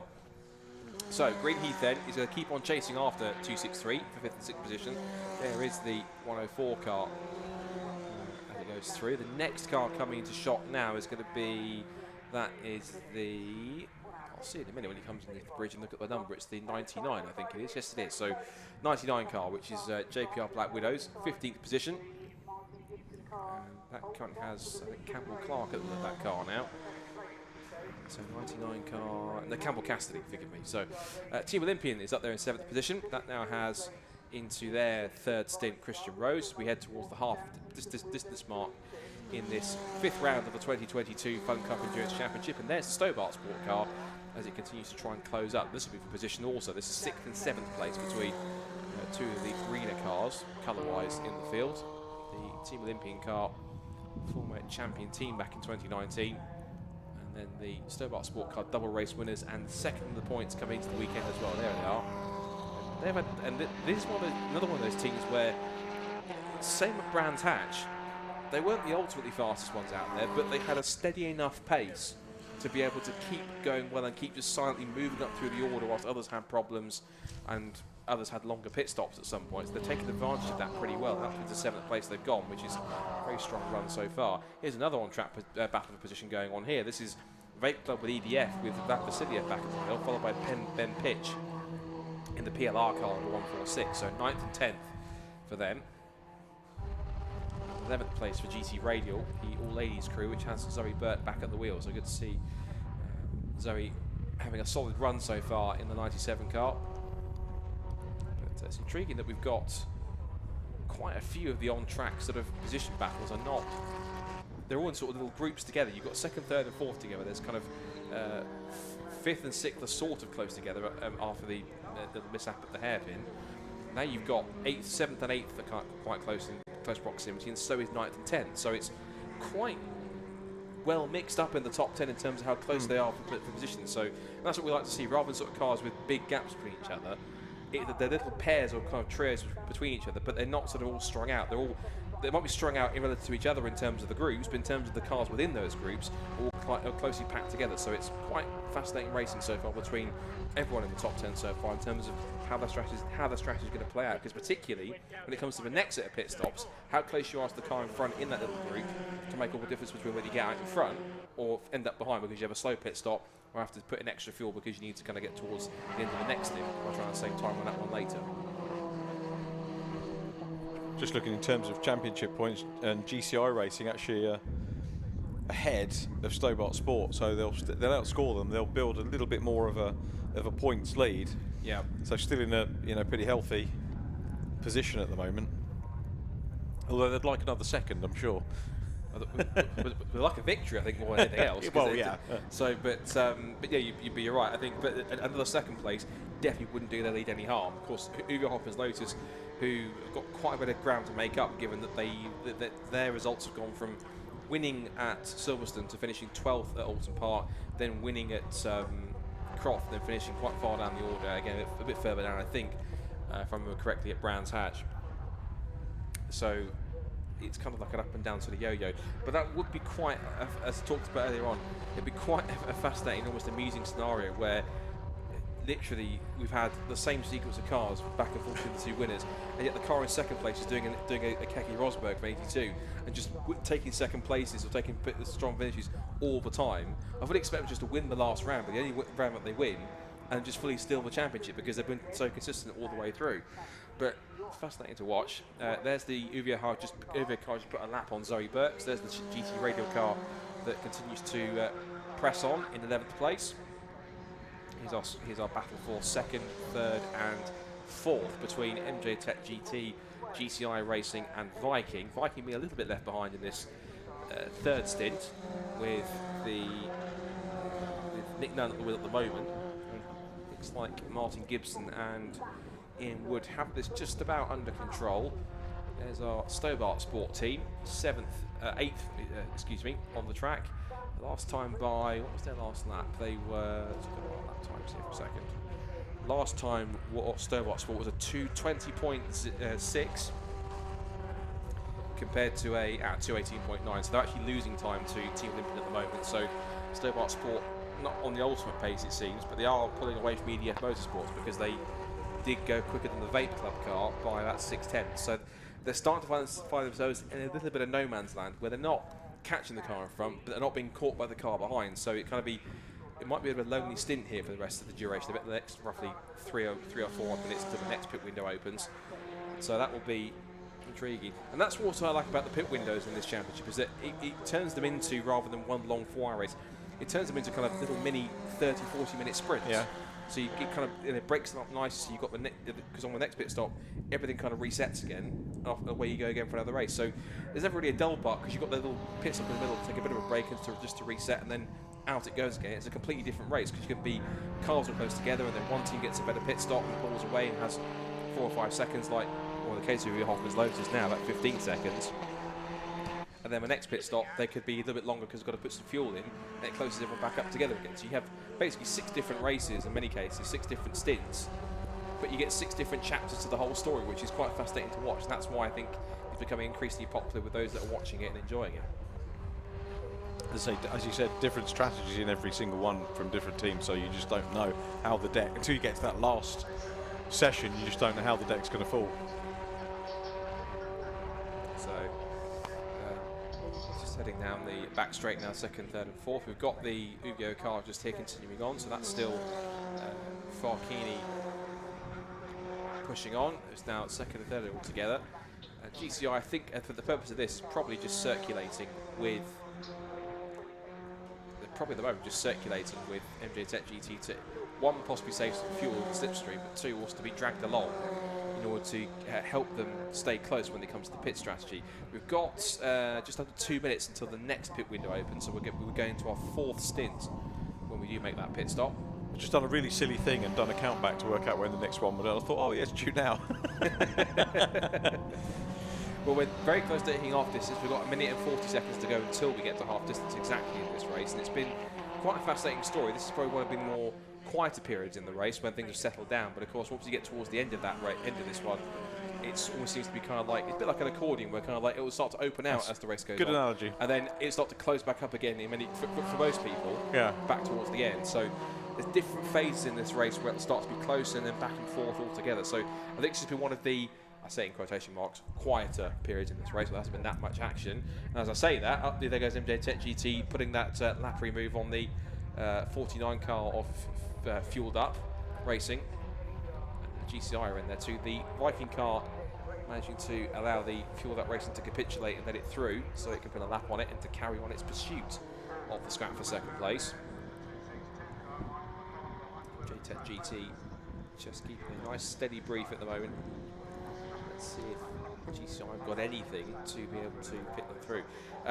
I don't want to throw. I don't want to throw the curse to content what I'm about to say next. Here we go. So I'll touch wood. 2 hours into the race, I'll whisper it, say it quietly. No safety car yet. Not yet. But I'm not suggesting there will be one. I'm not suggesting there is. There won't. But we haven't had one up to this point. But whether or not someone does have a problem, I thought for whatever reason that the 98 car might potentially lead to one. They had to pull off onto the circuit and pull to the side of the track for it to be allowed to be recovered. Because sometimes what Julian Floyd what does allow to happen is he allows the race to carry on for another maybe possibly 2 or 3 laps if a car's stranded, and then whilst he's determining exactly what kind of position it's in, and therefore kind of properly comes to the conclusion that he definitely needs a safety car. So he does take the appropriate amount of time that he'll need to kind of consider it, and therefore if he needs to do anything. Doing something is GCI Racing, and they've gone up the inside into Brundle, in through Nelson, and now they take their turn into the lead. And what this has also done is brought Viking back into play here. So it's carbon copy in many ways what we saw right at the end of the last stint. It's now 2nd, 3rd and 4th together rather than 1st, 2nd, 3rd and 4th. So they're now battling amongst each other, and we'll see what their pit strategies will look like, whether or not they will all pit together, whilst Uwe Hoffman's with Varkeen at the wheel has decided to saunter off up the road by some 16.5 seconds. So they've got this race at the moment quite under control. Intriguingly enough though, Team Viking did lap out of the top 4, they did lap the quickest out of those 4 last time across the line. Although we're looking at Uwe Hoffman's his current lap time that we've set, the 2:20.0. As for everyone else, Viking is faster again, 2:19.5, and they're side by side for second place again. Viking thought about looking up the middle, but there was no room to try and make that one stick, and now back up into second place goes MJ Tech GT. Now Team Viking might have a chance to possibly snatch 3rd here before the pit stop window closes, and they make their mandatory 3rd stops. But taking a slightly wider proper racing line through Wilson, forcing the Mark Home, Nick Nankang to take the tighter line through the hairpin. GCI Racing remain in front for the moment, but will the pit stops here possibly give them a bit of a reprieve to try and do a bit of a switch around and leapfrog the 2 cars in front here? Because Team Viking at the moment, out of those top 4, is the fastest car out there at the moment. This last lap was a 2:19.5, they're at least half a second quicker than the 3 cars in front of it, including the 2 directly in front of it on track. So at the moment, looks like Nick Nunn's got into the groove here right at the end of this stint. And we'll watch for pit callers. None yet on this occasion. Everyone else still out on track at this point. I've noticed, actually, speaking of being out on track, both track focused and the 98 JPR for hire car both out back on circuit by the looks of things again. Oh, so excellent. That's good to see. So all 18, look, it's not showing as being in the pit lane. So all 19 cars, thankfully, are back out on circuit. A couple of them are quite a few laps down, but at least they're back out there and circulating, which is what we like to see. So thankfully, track focused have got whatever their issues were sorted, as have, of course, the drive shaft problem on the JPR for hire car. So if they've come out just before, Scott, if they've just come out just before the window that we've got, do they then have to then come back in at some point in that window, or do they? I think per the rules they probably have to, whether it's the inconvenience of them or not. I think it's by the regulations that you have to make a mandatory pit stop within those ones. I need to look at the regulations in terms of if the team wanted to, obviously we had Jake Weston, didn't we? Brought the car in, so they might send Jake back out in the car, so that that's kind of the end of his stint, and possibly then maybe put Ryan Burke out. Possibly. I think that I need to look at the rules a bit more in depth in terms of how that works. If there's been a car that's been in pit lane for a long amount of time, they come back out. Yeah. But I think regardless of where you are, whether you make a pit, if you're in the pit lane for quite a long time, like if you through a pit sequence as GCI comes in, I guess technically classified as being in the pits and making your pit stop in that window if you're already in the pit lane having the car worked on, because you're already in the pit lane, kind of making it in some cases. So I think what the brief is that when they go back out, they simply have to go and complete and pit into all the remaining people. And of course, they've been out for half the race, so they're not gaining any advantage. No, of course not. So it was fair to one on outside. So GCI Racing, we talked, as Richard rightly pointed out from the screen, is in as the first of those front runners behind Avon to make their stop. Also into his 220 Apollo Motorsport. Nice quick turnaround for GCI. That's now Craig Butterworth back at the wheel, so he can now start to charge on. He did a very good second stint, which got that car back up to battling for the lead, so he can now start to take advantage of that. And he wants to try and see if he can get an undercut on this first proper lap out of the pits to try and get an advantage over these two and maybe even leapfrog them, because it seems as though in terms of lap times, the GCI car is that little bit faster.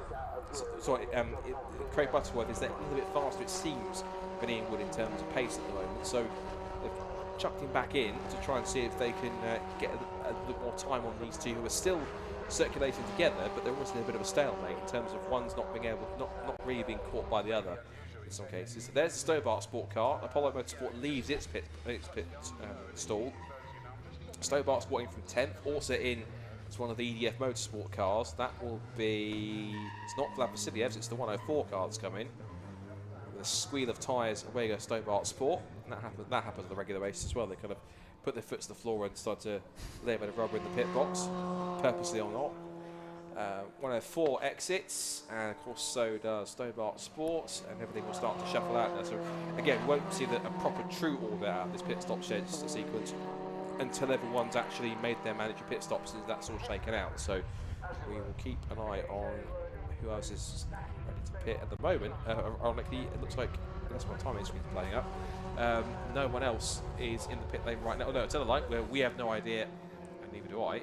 He's in the pit lane for their third stop. So also MJ Tech GT are getting ready. So that tells me they're coming in this time by, because they're currently out in the pit lane. So that'll be at least a pit stop for MJ Tech GT. Now Viking have carried on, which is quite crucial. So they want to go even longer on this stint. So MJ Tech GT, the next of the front running cars to come in for a pit stop. Scott Jeffs will get back in and replace Martin Gibson.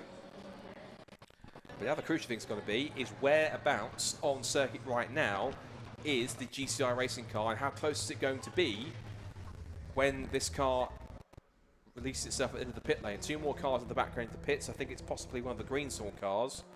And also in there is the Fueled Up Racing team. Out goes MJ Tech GT. Now the big question is, where is the GCI racing car? They come down the pit straight. Is it going to be enough to try and get it back out in front for MJ Tech GT? Or GCI get in front? There it is on the right hand side. It's very close. Very close to the run down towards Richie's corner. Is he going to get back out in front? The answer is no, he won't. GCI Racing does leapfrog in the pit stop. That little undercut he did on that lap to try and get through with Craig Butterworth at the wheel has absolutely worked for GCI Racing. So now Scott Jeffs has got a task here to try and catch and repass GCI Racing on track, because in the pit stops it was a bit of a masterstroke to get that undercut in there, get the slightly quicker driver in, get a really good fast banker lap in to get on the outlap, take full advantage of the tyres getting back up to temperature and being able to get past him there. That was a really slick bit of strategy there from GCI Racing, and now it's MJ Tech GT once again on that one. Richard has got to do all the chasing now to try and get back into what is currently at the moment showing as 4th position. Fantastic stuff, wasn't it? Really good to see those quick turnarounds in the pit lane and just how it all unfolds. Of course, it could all go the other way when we get into the next 40 minutes or the end of this 40 minutes. But the order as they went in, before they went in, was car 1, treble 1, 661, 110 and 263, top 5. Olivia Hoffman's Lotus still in front and waiting for them to pit with their lead. 12-second gap from 4th to 5th, and we're expecting Nigel Greenswell to go in. Is he going in the last stint, or? He is, yes. So I think for this next stint, they're going to put Ted Sweet back in the Ted. car. So it's probably going to drop back a little bit more. Possibly, but you've got then Sam Smith will be in for the 5th stint, and then for the last stint, it'll be Nigel Greenswell back in again for that last one as well. Thanks. No, actually, is it? I need to double check that, because I think it might be the other way around. It might be Sam going, and I think actually it's Sam going in for the last stint. I think it's then Nigel going in for the penultimate stint. So right. But Ted, then Nigel, then Sam again. So bit of a slight tweak in that order. Now in the pit lane comes the Viking team. There's still time in the pit window for Uwe to do this in a moment, but of course if they do pass the pit lane this time by, they'll get only one more chance to go back past it again before they have to pit.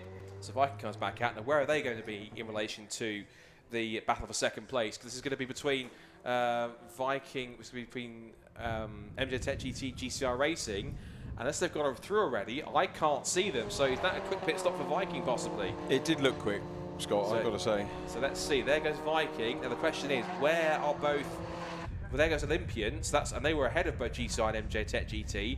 So that tells me that Viking have put a master stroke here, even better than what GCI have managed. They've made a massive leapfrog. Not just they've stayed ahead of Olympian, but Olympian have still got to pit, but they've also not only just passed GCI and MJ Tech GT, and they were the ones chasing them for quite a while. They were at the back of that queue for a long, long time. A really great pit stop has helped them not only get past both of them, but gain a huge amount of time on them. In fact, there goes Olympian, there's GCI Racing in the background, and there's MJ Tech GT. That's a really quick pit stop, but is that going to come back to bite them later on if they have to put more fuel in, if they chose to do just a quick pit stop on this occasion in order to try and get out in front? That's the key strategy element here, is how much fuel do they have in this stint, and how much fuel will they have to put in at the next stop in order to try and compensate getting out quickly on this one if they didn't take any fuel, or if they did, it was the minimal. Just looking on the TSL tracker just so we see where the other cars are, and I can't comprehend where the other cars are at the moment, because when you switch to it, it goes with the first car that's coming out, which was the 61 car, so possibly he's either a long way ahead or a long way behind. But it was a quick stop. It was a quick stop. Okay, so yeah, Uvio Hoffman's has just gone through. That hasn't stopped yet, has it? So no, but I think they've just gone through. I think just before the pit window closed. So I think if they've just gone past them in the last 30 seconds or so, they're going to get this lap, and then if they want to extend it by another lap, they can, because they'll pass the pit window closed board for that one time. But then, because we said, they'll have to make that pit stop at the end of that. Not the lap they're on, if they did manage to get past it with enough time. But then the next lap after this one, they'll have to pit at the end of that one to make sure they're within the regulations. But in terms of the gap, I mean, the car that's currently the anomaly at the moment in this sort of battle between these three, along with the 99 JPR Black Widows car, is the Team Olympian car, which is in between at the moment GCI and the Viking car. In the pits, is it coming in? The Olympian car comes in. So that's now moved itself from the battle, and where it was in the order, which was as high as about 3rd or 4th place, that's now down into pit lane. So the gap now between Viking and GCI after that pit sequence, Viking's 58 seconds off the lead, but the gap is now, what's that? That's practically 4 seconds now. So when they were all nose to tail, they've gained about 3.5 seconds or so, if not 4 seconds, on the two cars that were directly ahead of them. So excellent stuff from the Viking team to get themselves up into 3rd place. Some of the bottom end of the top 10 are cut. Second half of the top 10 are coming in for their stops. Now we've got Olympian and PLR in 6th and 7th place respectively. Greenheath goes through to P6 now, so I think they've also made a stop as well, because their last lap was a 2:22, so that's one of their race laps. But it might well be a race lap, in fact, actually, because they did a 2:22 and some of the faster guys doing 2 minutes 19. Meanwhile, back in front, here's the Uvio Hoffman's Lotus car, just stretching away and spread eagling the field in car number 1. They've got the length of the Bentley Straight at the moment in terms of a lead on the tracker. Indeed. Over. So that's 25 seconds by the looks of it then. Yeah. So pre-stop. And of course, now they'll either pit this time or it'll be next time, I think, unless they got the board this time by.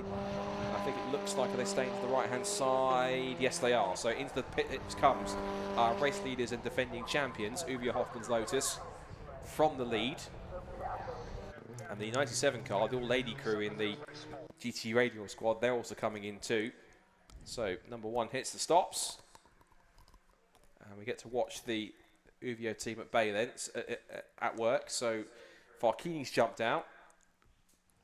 And of course they are refueling, so it's 1 churn of fuel they put in there. So 1 churn of fuel for Uvio Hoffman's Lotus. And in's gone Fabio, strapped up, away he goes. That was a nice slick stop. So now we're going to see where they come out in relation to the battle that's going on for 2nd, 3rd and 4th, because yeah, GCI Racing are just coming down towards Murray, Scott. So Team Viking is just ahead of them also. So GCI back down towards at Murray's. Viking will be just exiting out them down the pit straight, and it looks like they've managed to get out, Richie, with a fairly substantial gap once again. So Uvio looking pretty healthy here at the moment. We'll get a proper definitive gap when they come across the line in a second. So Viking comes through, then GCI, then MJ Tech GT. The gap currently now shows, well, it shows 24.3818 seconds at the moment, but of course we need to see what the gap is once they're up at, everyone's at full racing speed and there's a full proper flying lap at this point, which will be at the end of this one. just out of the pits for Uvio. We are, of course, to the second half of the race. We've gone into the next pit window. Now that's the 263 car, it's the Greenswell Motorsport car. Now that's just coming, that must have just come in right at the end of that pit lane window where it had to come in, otherwise it would have been penalised. So that's understandable to a certain extent in terms of they've made it right at the end. That's now Ted Smith back at the wheel now, so that car currently sat in 5th position.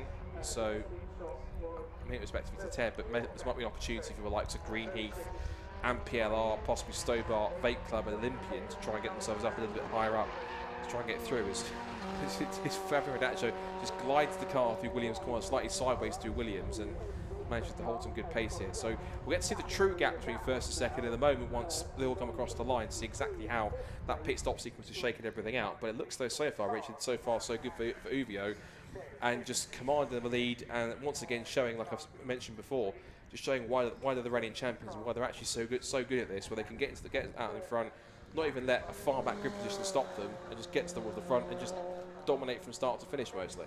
Yeah, it shows terrific understanding and execution of the appropriate racecraft and pitcraft as well to get them there. So this is heading into Coram for the race leader, then down into Murray's. The gap on the previous lap, 24.3 over Team Viking, who came up from 4th pre-stop, so it was 1:11.61, 1:10 going into the stops, and then 1:10, 1:11.61. So 1:11.61 swapped over, and 1:10 leapfrog 2 cars in the pits with their stop. I hope we can find out, boss, if one of the drivers that have just jumped out of that sequence of pit stops. Let's head back down to Jamie and see who he's got down in pit lane. What have you got, Jamie? And you can even get, if you start to push too hard, lots of people are actually complaining about tyres overheating, and you've just not got to overdrive, because otherwise they just go off a slope. So we've got to look after us and the car today, because it's hard work out there. Yeah, absolutely. And for you personally, you're not 100%, are you? Because we've had a little bit of an accident during the week. Yeah, well, actually, a couple of weeks ago, I've sprained my wrist, and I think I've damaged 3rd and 4th finger. So I'm a little bit one-handed today, but I was worried about it before. I'm bracing it up, but it's working fine. The car's running beautifully. And you did it mowing the lawn. Kind of. Yeah, let's not go there. No, we won't. I just thought we'd do it for comedy value. Yeah. It's been a steady day so far. Obviously, Brands was a bit of a nightmare, but like you've always said, no races are always the same. This year is probably going to be the hardest year so far, isn't it? Because we've got new teams coming up forward. Obviously, we've got the girls out there as well, which is fantastic. And as we saw, Michelle wasn't scared to get her elbows out in the first stint. Absolutely. You guys have obviously had to come through from the back. I mean, it's all to play for this time, isn't it? Well, it is. Well, hopefully we're in a kind of okay position. We managed to pull a bit on GCI and MJ Tech, but they look like they're running quite cleanly together. We just got to keep hammering the laps in. So long way to go. We're only halfway. Absolutely, yeah, we are only halfway. Thanks a lot, mate. We'll catch up later. Oh, hang on, quick one. Quick word to Paddy. Yes. You here today. So looking forward to seeing you back here soon. Love you, mate. Yeah, that's Tim at PLR. He's currently in hospital. So yeah, everyone here, Tim, we wish you all the best, and we wish you were here. Just an update on Olympian. They've had 2 delayed stops. They are experiencing some airlock issues with the fuel churns. They've been trying to double fuel the car, but unfortunately they have been experiencing some slight delays. Steve Lake's out now, so we'll have to watch them on their next pit stop. Back to Rich and Scott. With those fuel churns is that when you get airlock in those fuel churns, you use the dry rig system on it to try and get them in there. That's such a problem because it means it really frustrates the teams that you can't probably get the fuel out into the system, and therefore it means that you have to try and get around it as much as possible when you go to the next set of pit stops. So that's going to be a real pain for them. Now this could be a pain for GCI, because up the inside looking for the position here is Viking, turning across the nose of him as he comes into Richie's corner. Oh, he's gone very wide sideways on the exit, and Craig Butterworth will have to try and gather that one back up very quickly, and Viking now will sense the opportunity all day long, and up the inside he goes. So that's intriguing, because GCI got out, right, so they've got out behind Viking, but they've caught them and then passed them briefly, and now they're being repassed at that point in time. So it was quite a strong run from the Craig Butt at the wheel of that car to catch them back up, possibly through the traffic or so. But MJ Tech GT's also not too far away either, and then Greenheather are probably a couple of seconds behind them as well. In fact, Greenheather back with the Green Soul Motorsport car. The immediate car behind them is the recovering 98 car, the JPR for hire car, which is in 19th position. So after it had its troubles earlier on with the drive shaft, so they're trying to go and get some laps back if they can. But there's the enthralling battle for second place is now starting to rage here, as it was earlier on. But it's not so much a problem for Uvia Hoffman's Lotus and for Fabio Randaccio at the moment. They've got a 25-second lead in fact. So the combination of slick pit work and some very solid driving all the way through has really helped them out. As you see here, that is the that's the 97 car of the all-lady crew. That's Michelle Hayward back at the wheel of that car. So she started that car from the random grid draw pole position. And now she is in her second stint of the weekend as GCI repassed Viking once again. So they catch them, and then it's quite a fortuitous ballot, wasn't it? Going back to it was almost like an Alan Gow moment, isn't it? Oh, what's next? Oh, Knockhill. Oh, Gordon Shedden's on pole for the reverse grid race. Which happened at. Well, Jamie was joking that when he pulled the ball out the bag, everyone was going, "Fix, surely not." And it's like, no, come on, it's a random draw. There's nothing like that. I know he didn't, but it just it does, you know, as of the touring car ones, you see it, you know, with the goldfish bowl. but even so, you know, the fact fortuitously it was a random draw for them and it worked out. It's a great feature, though, isn't it, of the championship? And it's a great story. The fact that the first all-female team, and not only that, they get drawn at random on pole position, which is a magnificent thing. So, and they got a chance to have their time in the limelight and to lead the opening lap as well. Michelle did a great job to hold the lead on the opening lap and to fight amongst the front runners in that first stint. So, really good, solid effort from Michelle, who's back out there now. It builds confidence, doesn't it? I mean, it's a super feature of the championship because, you know, if you're not going to get pole, to draw pole and have that experience of leading off the front on such a great circuit as this, it's only going to give you experience. And the thing is also as well, some drivers handle it differently. Others are quite confident because they can handle the pole position and all the cars behind. Others will get into the car and be very nervous and think, and sometimes nerves can get the better of them, and they can unfortunately kind of have a poor start if it's a rolling start or if it's a standing start. You know, not get the clutch bite point properly, or either stall or get a jump start because simply just they've never been in that position before. It's unknown territory to be at the front on pole. And we've never done something before. Doing it for the first time, if it's quite daunting like that, it can feel quite.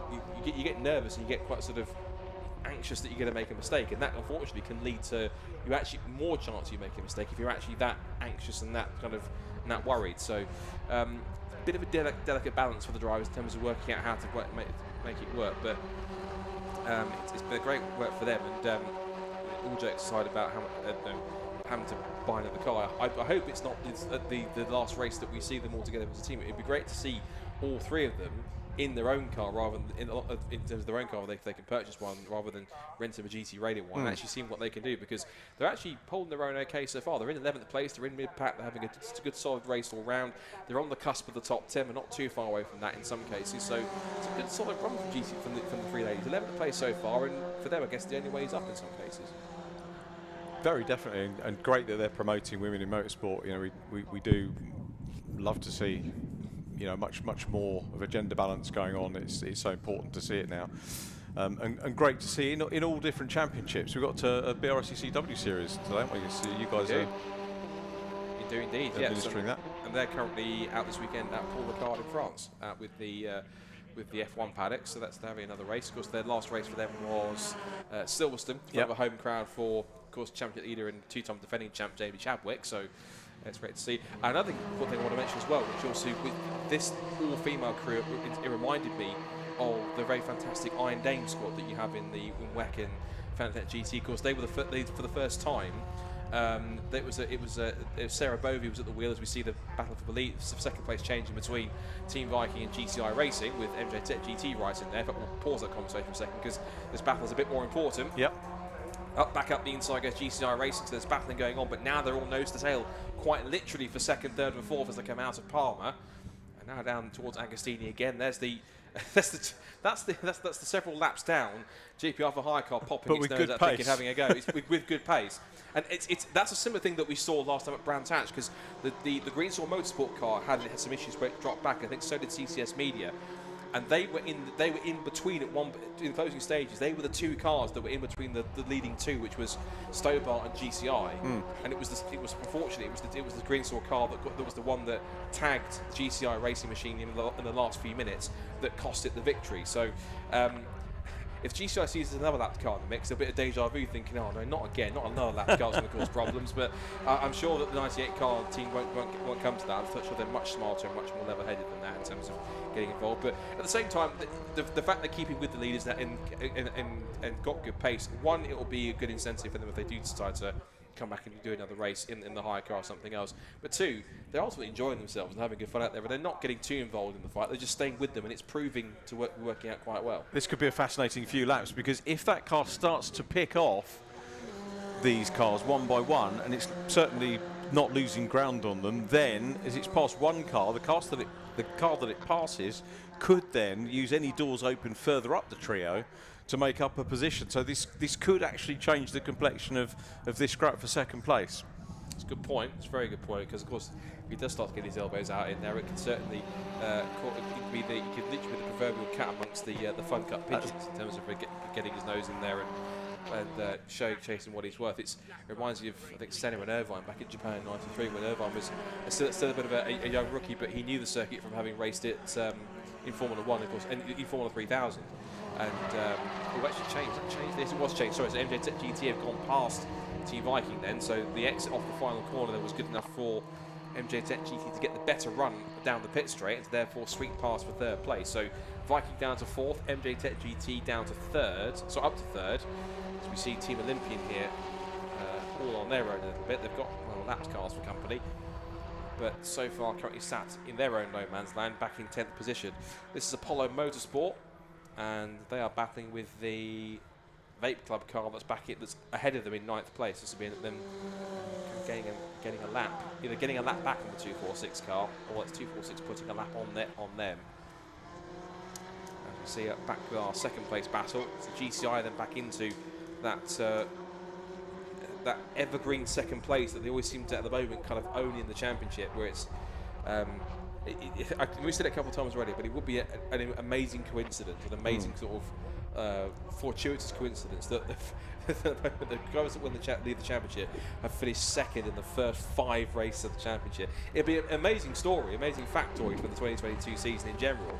But it's intriguing to see that they've now got the pace to start pulling away here, so that the GCI are now starting to break away from both MJ Tech GT and Team Viking. So they're now starting to pretty much get involved in their own scrap here, and at one point they'll probably realise when it's too late they'll have to try and start working together to try and catch up to the GCI racing car in second place. But I think by the time they do that, as I say, the GCI racing car will have such an advantage, it's not going to make too much of a difference unless they can start to do some work within the pit stops, which that the fourth set of pit stops is going to come around in about roughly 13 minutes time.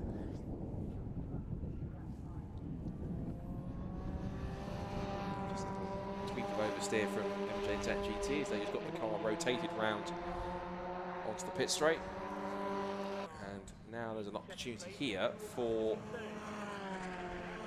another possible move here for Vikings to try and repass for third if they can find a way through, and they are looking to the outside line. And we'll look for the undercut on the exit, because naturally the MJ Tech GT car will naturally, in theory, drift wide and allow Viking to get through.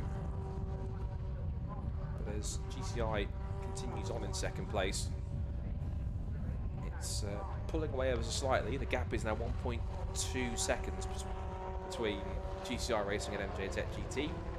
So just a reminder of who's driving what at the moment. So still Olivia Hoffman's Lotus now 28.3 seconds out in front. So that was about 24 a few laps ago. So very steadily increasing that gap even further. And then we have that's Fabio Randaccia, who is at the wheel of that car now. We then have GCI Racing, which currently is 111, and that is Craig Butterworth at the wheel now, doing a grand job. The 61 car of MJ Tech GT has Scott Jeffs, and then it's the Viking car 110, which is currently at Mark Home in 4th position. So, sorry, in 4th position in the 4th stint. So that's working out well for them. There's Team Greenheath, who are a bit further back in 5th. They've got 4 seconds or so over this car, the Greenswell Motorsport machine, which has Ted Smith at the wheel. So he's having his second stint. He will hand back over to Nigel Greenswell for the 5th stint. So Nigel will get that jump in and see what he can carve out in the 40 minutes that he'll have behind the wheel before he has to stop. Now there is MJ Tech GT staying in front of Team Viking. I thought they were going to change prior to that, but they hadn't, as MJ Tech hold the advantage. And still with that 98 car keeping in touch there, so decent pace to keep with these front-running machines. And of course that car was towards the front when we had Simon Rudd start that car, of course well known in Focus Cup circles. He helped that car to get towards the front and start to get amongst, or to stay amongst the leaders, of course, after it started on the front row of the grid.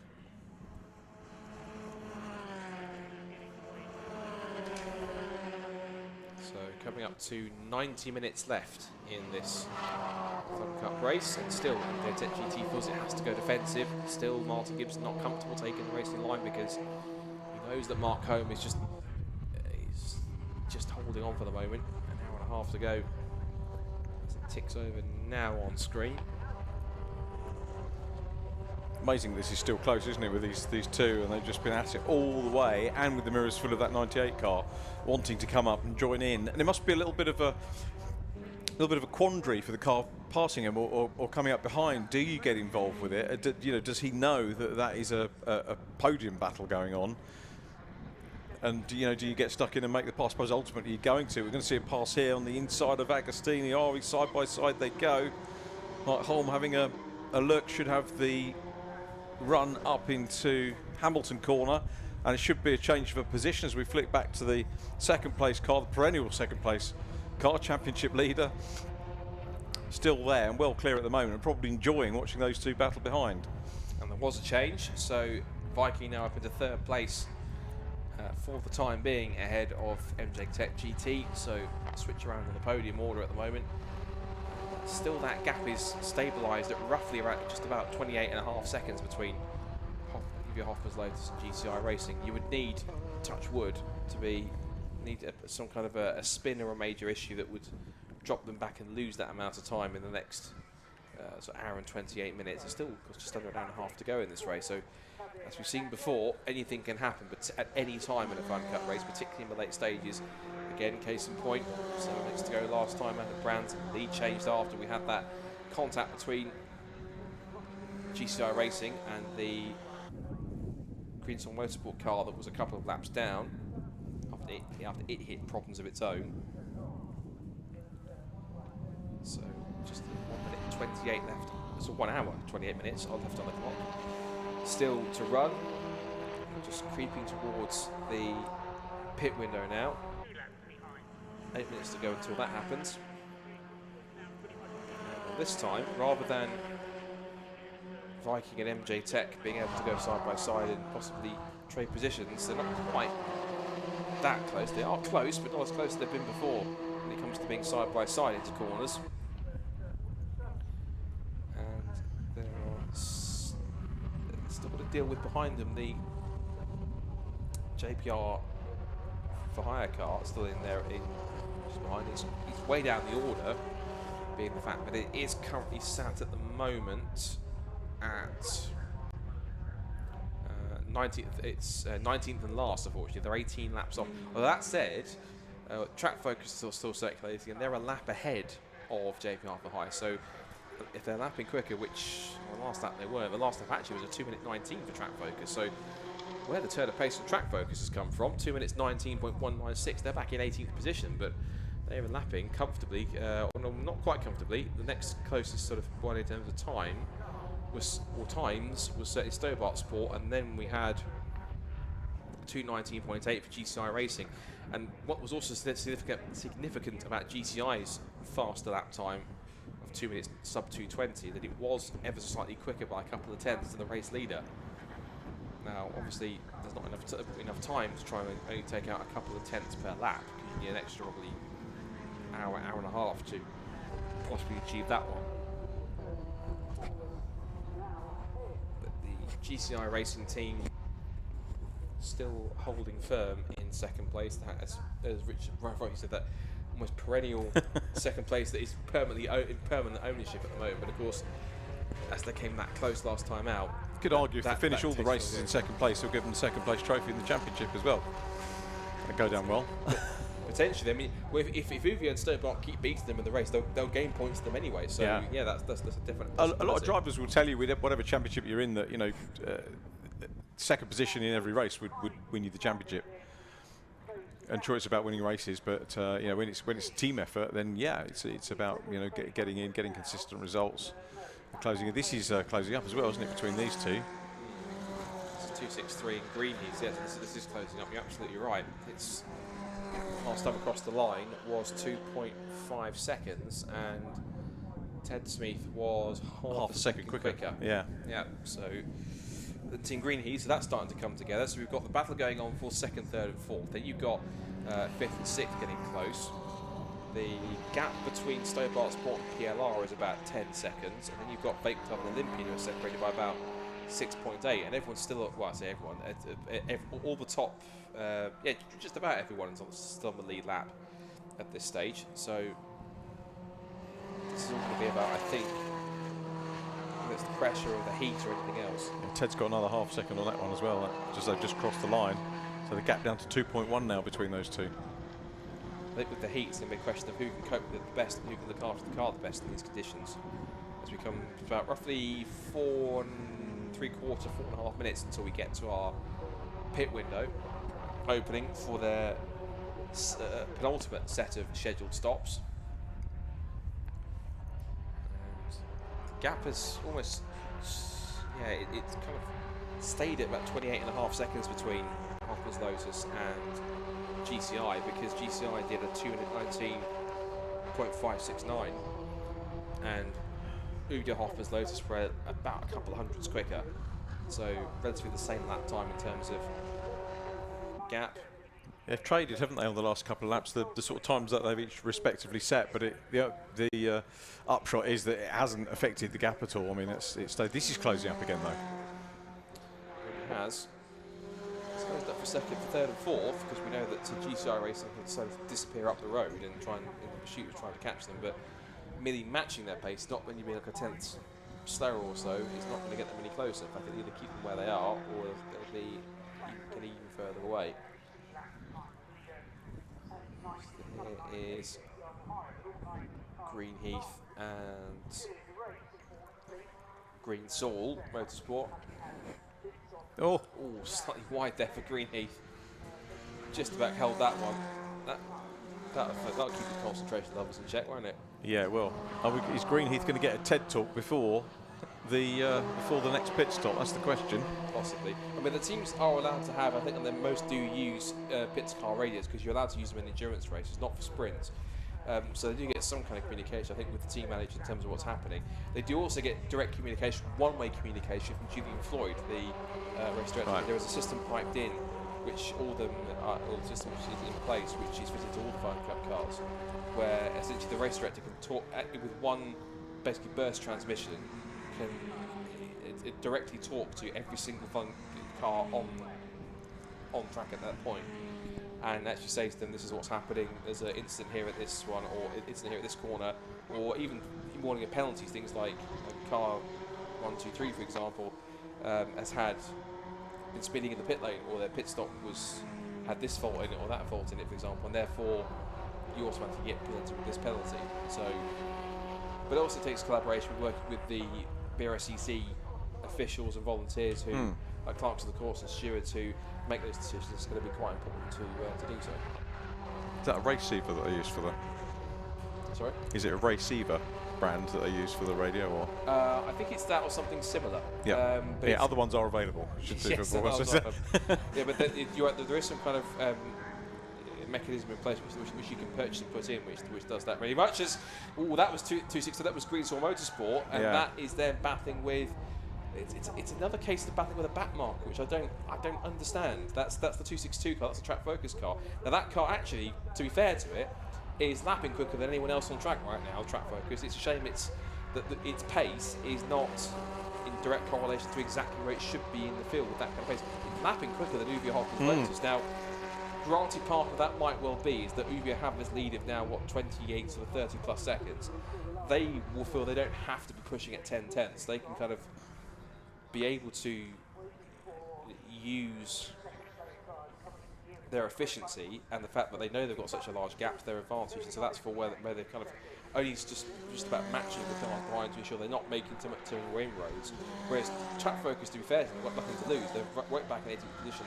They can go as fast as they want to go, and so far they've shown they've got some really good turn of pace. It's not the ultimate fastest lap of the race because it is that car that holds it, 2:17.765, but it's only about 4/10 off it. So it's the first time we've seen a green lap for quite a few laps, isn't it, as well, on the timing screen? It is, yeah.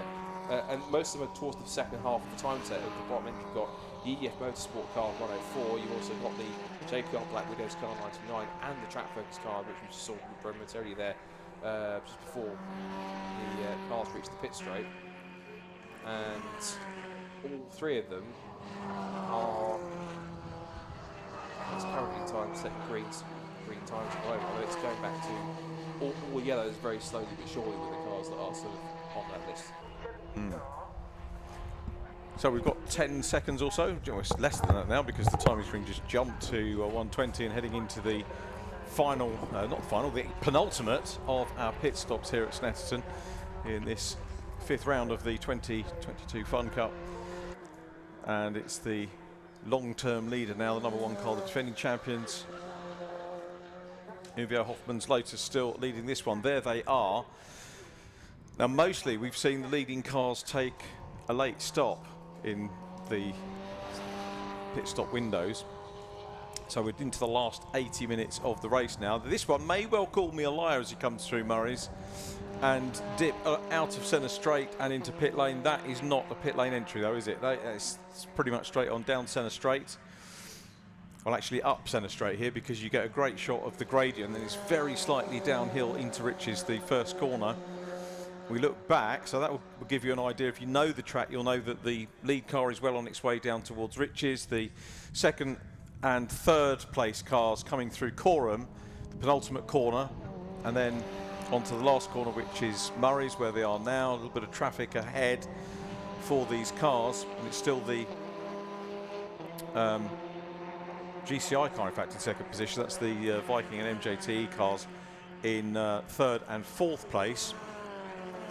And then the 98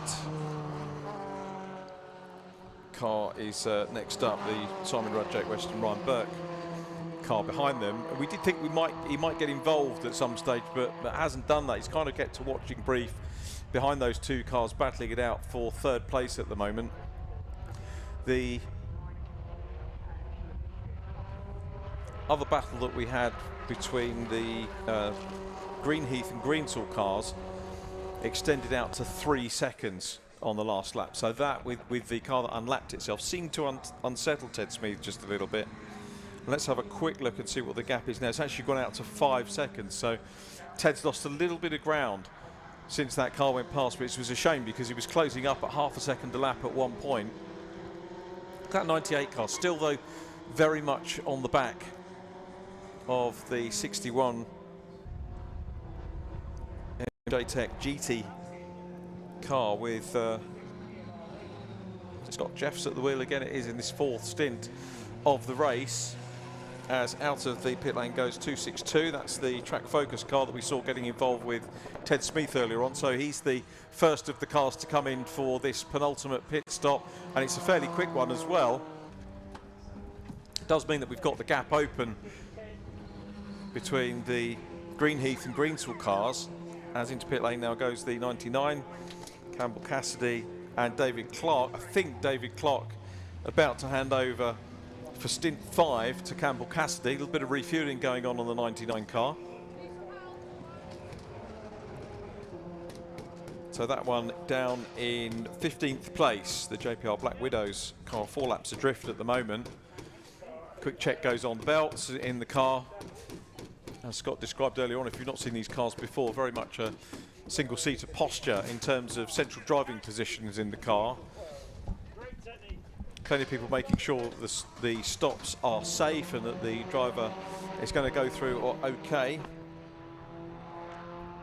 More cars coming into pit road. Meanwhile, the third and fourth place battle, and it is a battle which has stayed extremely close. So we may not have a 4-car battle now for first, second, third and fourth, but incredibly, we still have a very close battle on for that last podium position. Yeah, we do indeed. Pit sequence is well underway, second to last.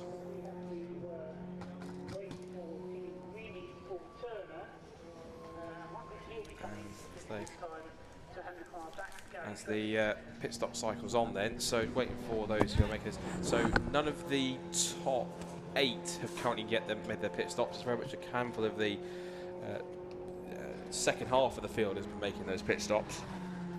So Team Olympian is the highest placed car at the moment that has been making pit stops. The Greenswell Motorsport car 263 that's been dropped back a little bit in this stint has gone through. A bit of a stuttery getaway there for the 98 car. Looks like he went to go, possibly stalled the engine and then got going again. So lost a bit of time. There's the PLR racing car. Haven't seen very much of that car today. 7th place. Very quiet but solid race. I think they've just possibly... They made a pit stop. No, they haven't. Sorry, I just mentioned the top 8 haven't made a pit stop yet. The highest placed car that has pitted at all is on this, for the end of this stint, is Team Olympian in 9th, as have also so far EDF Motorsport, Greenswell Motorsport 263, who are in the pit lane now. And then Apollo Motorsport in 13th place. We've got JPR Black Widows in 16th. And then the other cars in the mix there as well. So still this battle goes on for 3rd and 4th between MJ Tech GT and Viking. They'll surely take this battle to the pit lane. Meanwhile, GCI Racing, they find themselves in no man's land now. They're not exactly catching... Oh, that's Uvia again! JPR Uvia, for the 2nd time in as many races, have a mechanical issue. So once again, JPR Uvia being hampered. There goes the battle for 3rd, 2nd and 3rd place. Oh, lightning couldn't strike twice, could it? Goodness me. Now, is that a suspension problem? Because that left front is looking quite well down. There goes the Olympian car. I think that's a suspension problem of some kind. Uvia Hoffman's Lotus cannot get a break in this next couple of races. They get a it was a mechanical issue which broke the drive shaft and the wheel hub in the left rear. And now it's a left front issue on the Uvia car. So for the 2nd race running, they have mechanical issues with the suspension of the car. And into the pit lane comes Uvio. That's more drop points for them. There is drop scores, but this is more valuable points lost. And this is absolutely gutting. They've have to send it straight into the box. And that is totally dramatic, I'm afraid. I think James is going to have to head down there and have a look and see exactly what the problem is. It looks like something's collapsed on the left front. And that is a real drama for Uvio. So once again, denied a victory after leading for so long. So now this becomes the battle of a 2nd and 3rd place on the podium. And wouldn't you know it, GCI Racing are back into position to win a FunCup race here. Rich there just stepped away for 2 seconds and the complexion completely just changed because long time leaders Uvia Hoppers Lotus, some kind of problem on the left front of the car. Oh no. Into the pit lane. It looks like something like the left front suspension has collapsed or something, a joint or something has gone awry because there was quite a bit of camber on the left front car. It happened just as it was coming through Coram. And now it means that GCI Racing, ironically now, would you believe, now lead this race with 1 hour and 12 minutes to go. But they're only 5 seconds ahead or so of now this battle that's become the battle of a 2nd and 3rd on the podium. The pit stops are going to be even more crucial than you said earlier on. And they've got 2 to make. They've got this one and they've got the last pit stop to make. So these next 2 pit sequences, you're absolutely right, are going to be even more crucial. But as I said, surely lightning couldn't strike twice. Twice now in as many races, Uvio have been in a position where they've had a very comfortable lead.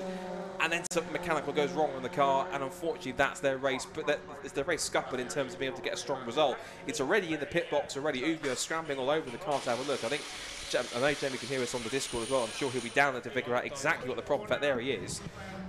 He's finding out exactly what's happened. I'm sure that we'll get the signal to throw down to him in a second when we get a moment to do so. So, down, I think yes, we have got him down there. So let's see if we can throw it down to Jamie and see what the problem is. Okay, so we're down with the UVO Hoffman's Lotus team now. It's a problem with the left front. They're just repairing it now. I'm just going to quickly have a word with Farkini. Mate, what's up?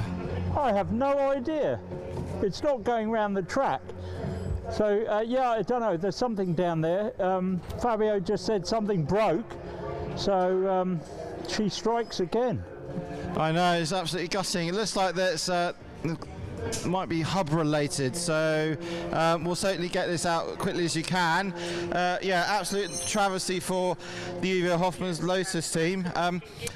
They're just working on it now. It looks like it's a left front hub that they're changing, and they're rapidly doing it now. All hands on deck down here in the pit lane.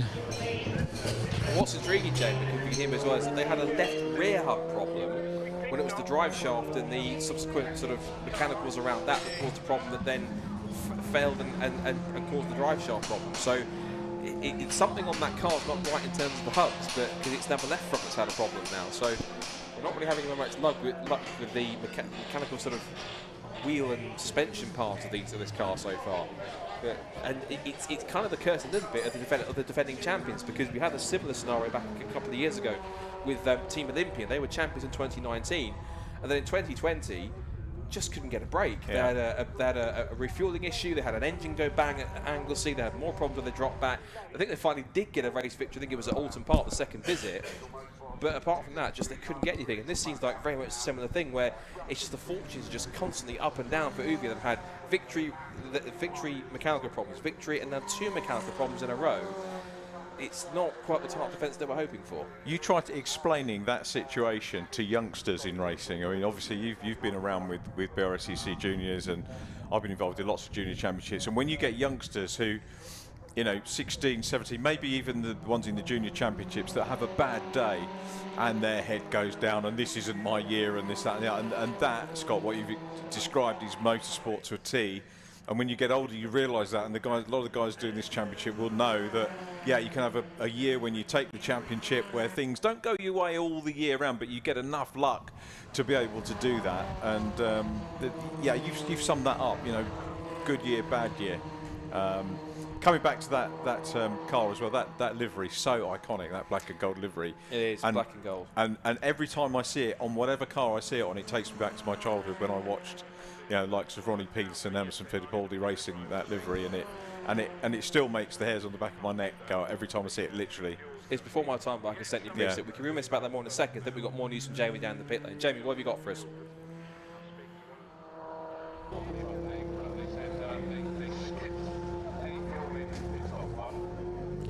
Okay, so we're down at Team Olympian. We've got Steve Lake just having a chat with the boss. He's just explaining how his stint's going. Steve, bit of an eventful first stint.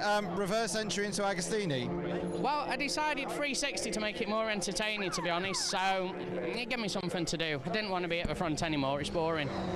And how have you found driving these things? Because you're more used to the Lotus Cup and Radicals and all sorts. It's a little bit different, isn't it? Yeah, I get a sweat on. I'm used to like sitting there having a nice air conditioning, and it's all really cool and chilled. So yeah, hard work. I need to go to the gym. Yeah, and of course also you're not used to pit stop practice as well, are you? No, it's eventful, yes. Last time I was bruised from head to toe. This time, not so much, but I have nearly fell out of the car twice. So you've hopefully not got that on camera. And plan to come back and do some more? And if you're here. Oh, thanks, mate. Back to you guys. So interesting take on his first lap there for the team Olympic car. I thought he'd make it a bit more difficult by doing a 360 no scope. Can I just up the Agostini hairpin, which is quite extraordinary. But of course, it put him right down to the back. So he decided to go on hard mode for a bit and see if he can pull his way back up through the order. Doing a not too bad a job, still in 8th place, but still got some stops to make. And I'm pretty certain that I'm pretty certain that this time by, both Stobart Sport and GCR will probably have to make those. In fact, yes, GCR Racing are currently in for their pit stop now, so I imagine both would have to make their pit stops this lap, otherwise they get a penalty. So GCR Racing then, race leaders are into the pit lane. There they are. So this will now be Ian Wood getting back into the car now for the penultimate stint. Stobart Sport, they're 43 seconds back. They've had some kind of an issue or a drama somewhere, but Stobart Sports, yeah, they will now come in for their second to last stop. Nice quick turnaround for GCI. That might well mean that they'll have to fuel on the last stop, but they want to try and get a quick turnaround to get the driver back out before it gets, before Stobart Sport comes in for theirs maybe. So that wasn't very long in the pit lane at all. And as I predicted, right on cue, Stobart Sport are making that second to last stop. So important for Stobart Sport then. They can get a good quick turnaround, they might be there. But ironically, what this also brings us now is, this is exactly the scenario, exactly the order that we currently have, although bar we've got the likes of MJ Tech and Team Viking to come past, which they have now. But for a moment, we had that repetition of Brands Hatch. It was GCI leading. And then second place, we had Stobart Sport, where now MJ Tech GT and Team Viking have both moved through into second and third positions now. The gap now that everyone's starting to shake off their pit stops, is now about 21 seconds or so. So about 22 seconds now between GCI Racing and MJ Tech GT. Now that MJ Tech GT has that lead, the one thing they've got to be careful of is they cannot get caught up with any more back markers like they did at Brands Hatch, which caused them to ultimately lose the lead. I mean, with the gap they've got, the silver lining is that if they do happen to get involved in the back with a back marker and there's a spin, it shouldn't cost them too much time because they'll be able to quickly get back going again without only losing a handful of seconds. So this should be it. But I'm not going to start making predictions about they're on their way to victory just yet, because we know, as we know with the FunCup, particularly last time out, anything can happen even in the final minutes of the race. Yeah, they won't thank us for any predictions like that, will they? No, they won't. They're definitely not. Still very close for second place, though. MJ Tech GT and Viking are still quite close to each other after their pit stops were shaken out. They're now currently in about half a second between each other, so that's worked out. Stobart Sport have remained in fourth after their sequence of pit stops. As we go towards the last hour of this race, and now that all the pit stops have shaken out, this is how the order sits, to give you a recap. So GCR Racing then has a lead of 22 seconds or so over the battle over second and third place, which is MJ Tech GT car number 61 and Team Viking 110, and P2 and P3 on the podium. Then you have in fourth place Stobart Sport, which is 170. Team Greenheath is in fifth position up there, along with PLR in sixth. Now, as I said, PLR, which is Ben Pitch and Neil Plimmer, very quiet but very solid run through the field. Haven't had been shouted the most in this race. They haven't been involved in very many battles and up right at the front, but they've made very quiet but clean progress through the field to be able to pick up a decent sixth position. Seventh for the Vape Club with EDF Motorsports at the moment. 8th for Team Olympian, 9th for GT Radio. So the ladies up into 9th position now after that sequence of pit stops. That's good to see. And then EDF Motorsports in car 104, who are at the moment now in P10, and P11 is where we find the Greensall Motorsport car, and that car, interestingly, now has Nigel Greensall back at the wheel, so expect that car to start turning into very quick lap times. Case in point, last lap time for that car was a 2:18.748, which tells you one thing: definitely Nigel at the wheel, because he's absolutely blitzing everyone else. At the moment, he's currently lapping, his last lap was a 2:18, he's lapping at least about 1.2, 1.3 seconds quicker at the moment than anyone else on track, so this will certainly be him making up plenty of time where he can. I mean, admittedly, the car at the moment is it's across the line yet. It's about a lap down on the leaders, but he's 15 seconds back from the EDF Motorsport car in P10, so there's an option there to possibly pick that one up. And the rest of the order we can see, we've got Greensall Motorsport 11th, Apollo Motorsport in 12th, Fueled Up Racing 13th, and interestingly, Uwe Hopper's Lotus are back out now after that left front hub issue. They're back out, but unfortunately they're 4 laps off the lead and now in 14th position. So it's another race where they're going to drop more points and have issues. I think you get a max, I think it's 2 drop scores you get, I think. I'm sure Jamie will very furiously be typing a message out to correct me if that is the wrong answer. But I think it is 2 drop scores that you get in that one. And if they drop scores they'll need, it's going to be those 2 ones where they've been so far back and dropped lots of points. So, but it's the 3rd race in 5 where they've had some kind of issue as well. That was very wayward there for the Fueled Up Racing car, just rejoining after an issue, and the Viking car got very close indeed. But this is the championship leader at the moment, race leader, and we'll leave it at that, I think, because we've made predictions before about these guys winning races and it hasn't quite turned out that well. So we'll simply just say these guys are circulating still in 1st position, but there's still an hour and a bit to go before we can officially say whether or not they are victors of this race. You know, parts are going to get more fatigue. Drivers are getting more fatigue. You've got all the bits. You might have a part that's been on the car for months. I'm sure they don't change every single nut and bolt right across the car, and you just don't know what's going to fail. And this is you know, 4 hours of hard racing. Everyone is driving as hard as they can, and also you've got the other thing in that because drivers drive in a different way, you have different stresses put on different parts of the cars as well. You do, and it's the different. You're absolutely right. Different driving styles will stress different parts of the car in different ways, because you'd be someone who's quite careful, and it won't put as much stress and strain on the parts or the tyres. With someone who's a bit more kind of flamboyant, a bit more aggressive in how they throw the car into the corners, that's going to have an effect on how the parts wear, and also things like how the tyres wear and how they degrade. So, and these, as we said at the top of right at the beginning of the race, these cars don't make tyre changes unless they have to. These GT tyres are very, very durable. That looks like a stop-go penalty for car 99. It's a JPR Black Widow's car. Either that's for track limits, that's for a pit stop infringement, maybe speeding in the pit lane, but either way, that car has been in and out again. That car in 15th position, so it's quite far back anyway, 5 laps down and way off the lead. It's a lap behind the UVO car, which is now going to try and pick something up. I can't see it gaining any more laps back, because yes, it is behind the fueling around car, the fueled up car in 13th position. But unless it can get a lap back, well, it might be able to. In an hour, it might well be able to do that.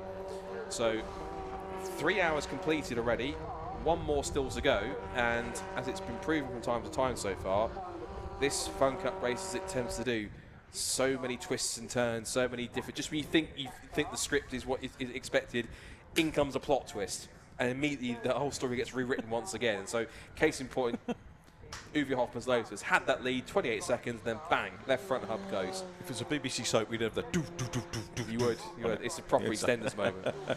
We should have cut to the credits with that theme. just as Uwe had that failure, which is, we don't want to make too much light of it, of course, but we digress. It's one of those things where it's drama all the way from start to finish. That's what the drivers do it, because you get the highs to go with any lows like that. You do, you absolutely do. And the thing is as well also is that this could all change in the next sequence of pit stops, because it looks like it was quite a fast stop for GCI Racing, so they might well need fuel on the next stop, which will add time to that last pit stop, which means any gap they can try and build up now is going to be vital when they actually come in for that stop.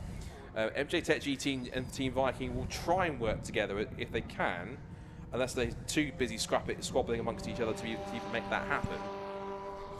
But as for the rest of the pack, there's got some more battles going on. Just looking at the gaps between each other, the closest battle on track is the battle for second place.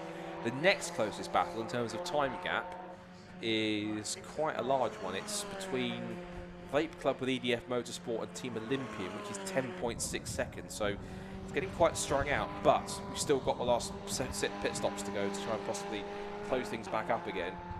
And I wonder possibly if GCI Racing might find themselves under pressure a little bit more from MJ Tech GT and Team Viking in the last stint, because I'm certain a fast pit stop to me suggests that they either took a very tiny amount of fuel, if they did at all, or they didn't take fuel at all, and they're banking on to be filling up to the end of the race as much as they need in order to be able to make it to the checkered flag. Team Greenheath, who's also had a nice, quiet, uneventful rise up to 5th position. Good strong run from them so far. Good effort. Head their way through Richie's corner, still in the top 5. They've got 15 seconds or so. What's their last lap time? Well, they were a second and a half quicker than Stobart Sport last time. So that's good stuff from them. Fastest car on the top 5 at the moment. That's because GCI did a 2:21.0, as did also MJ Tech GT. Team Viking were a couple of tenths quicker. Team Stobart Sport did a 22.0, and then it was a 20.5 for Team Greenheath. So they're motoring along. Another car that's also going quite strongly is in 7th place, the Vape Club EDF Motorsport car. That'll be Vlad Vasiliev doing quite strong. And then I look down to where Greenswell Motorsport is, and naturally Nigel Greenswell's running around doing 2:18.5s. So, as she would be, Nigel Greenswell. So, he has actually caught and passed not just Fueled Up Racing, but also Apollo Motorsport. So he has caught and passed them. His next target now, he's on the same lap as EDF Motorsport. In fact, he's only about a tenth and a half behind them at the line. So, it wouldn't surprise if he's passed them already by the time we see them in sight again. So, it looks as though I think he's driving it back into the top 10 here. And of course, he'll hand over to Sam Smith, who'll bring the car through for the final 40 minutes or so in this race.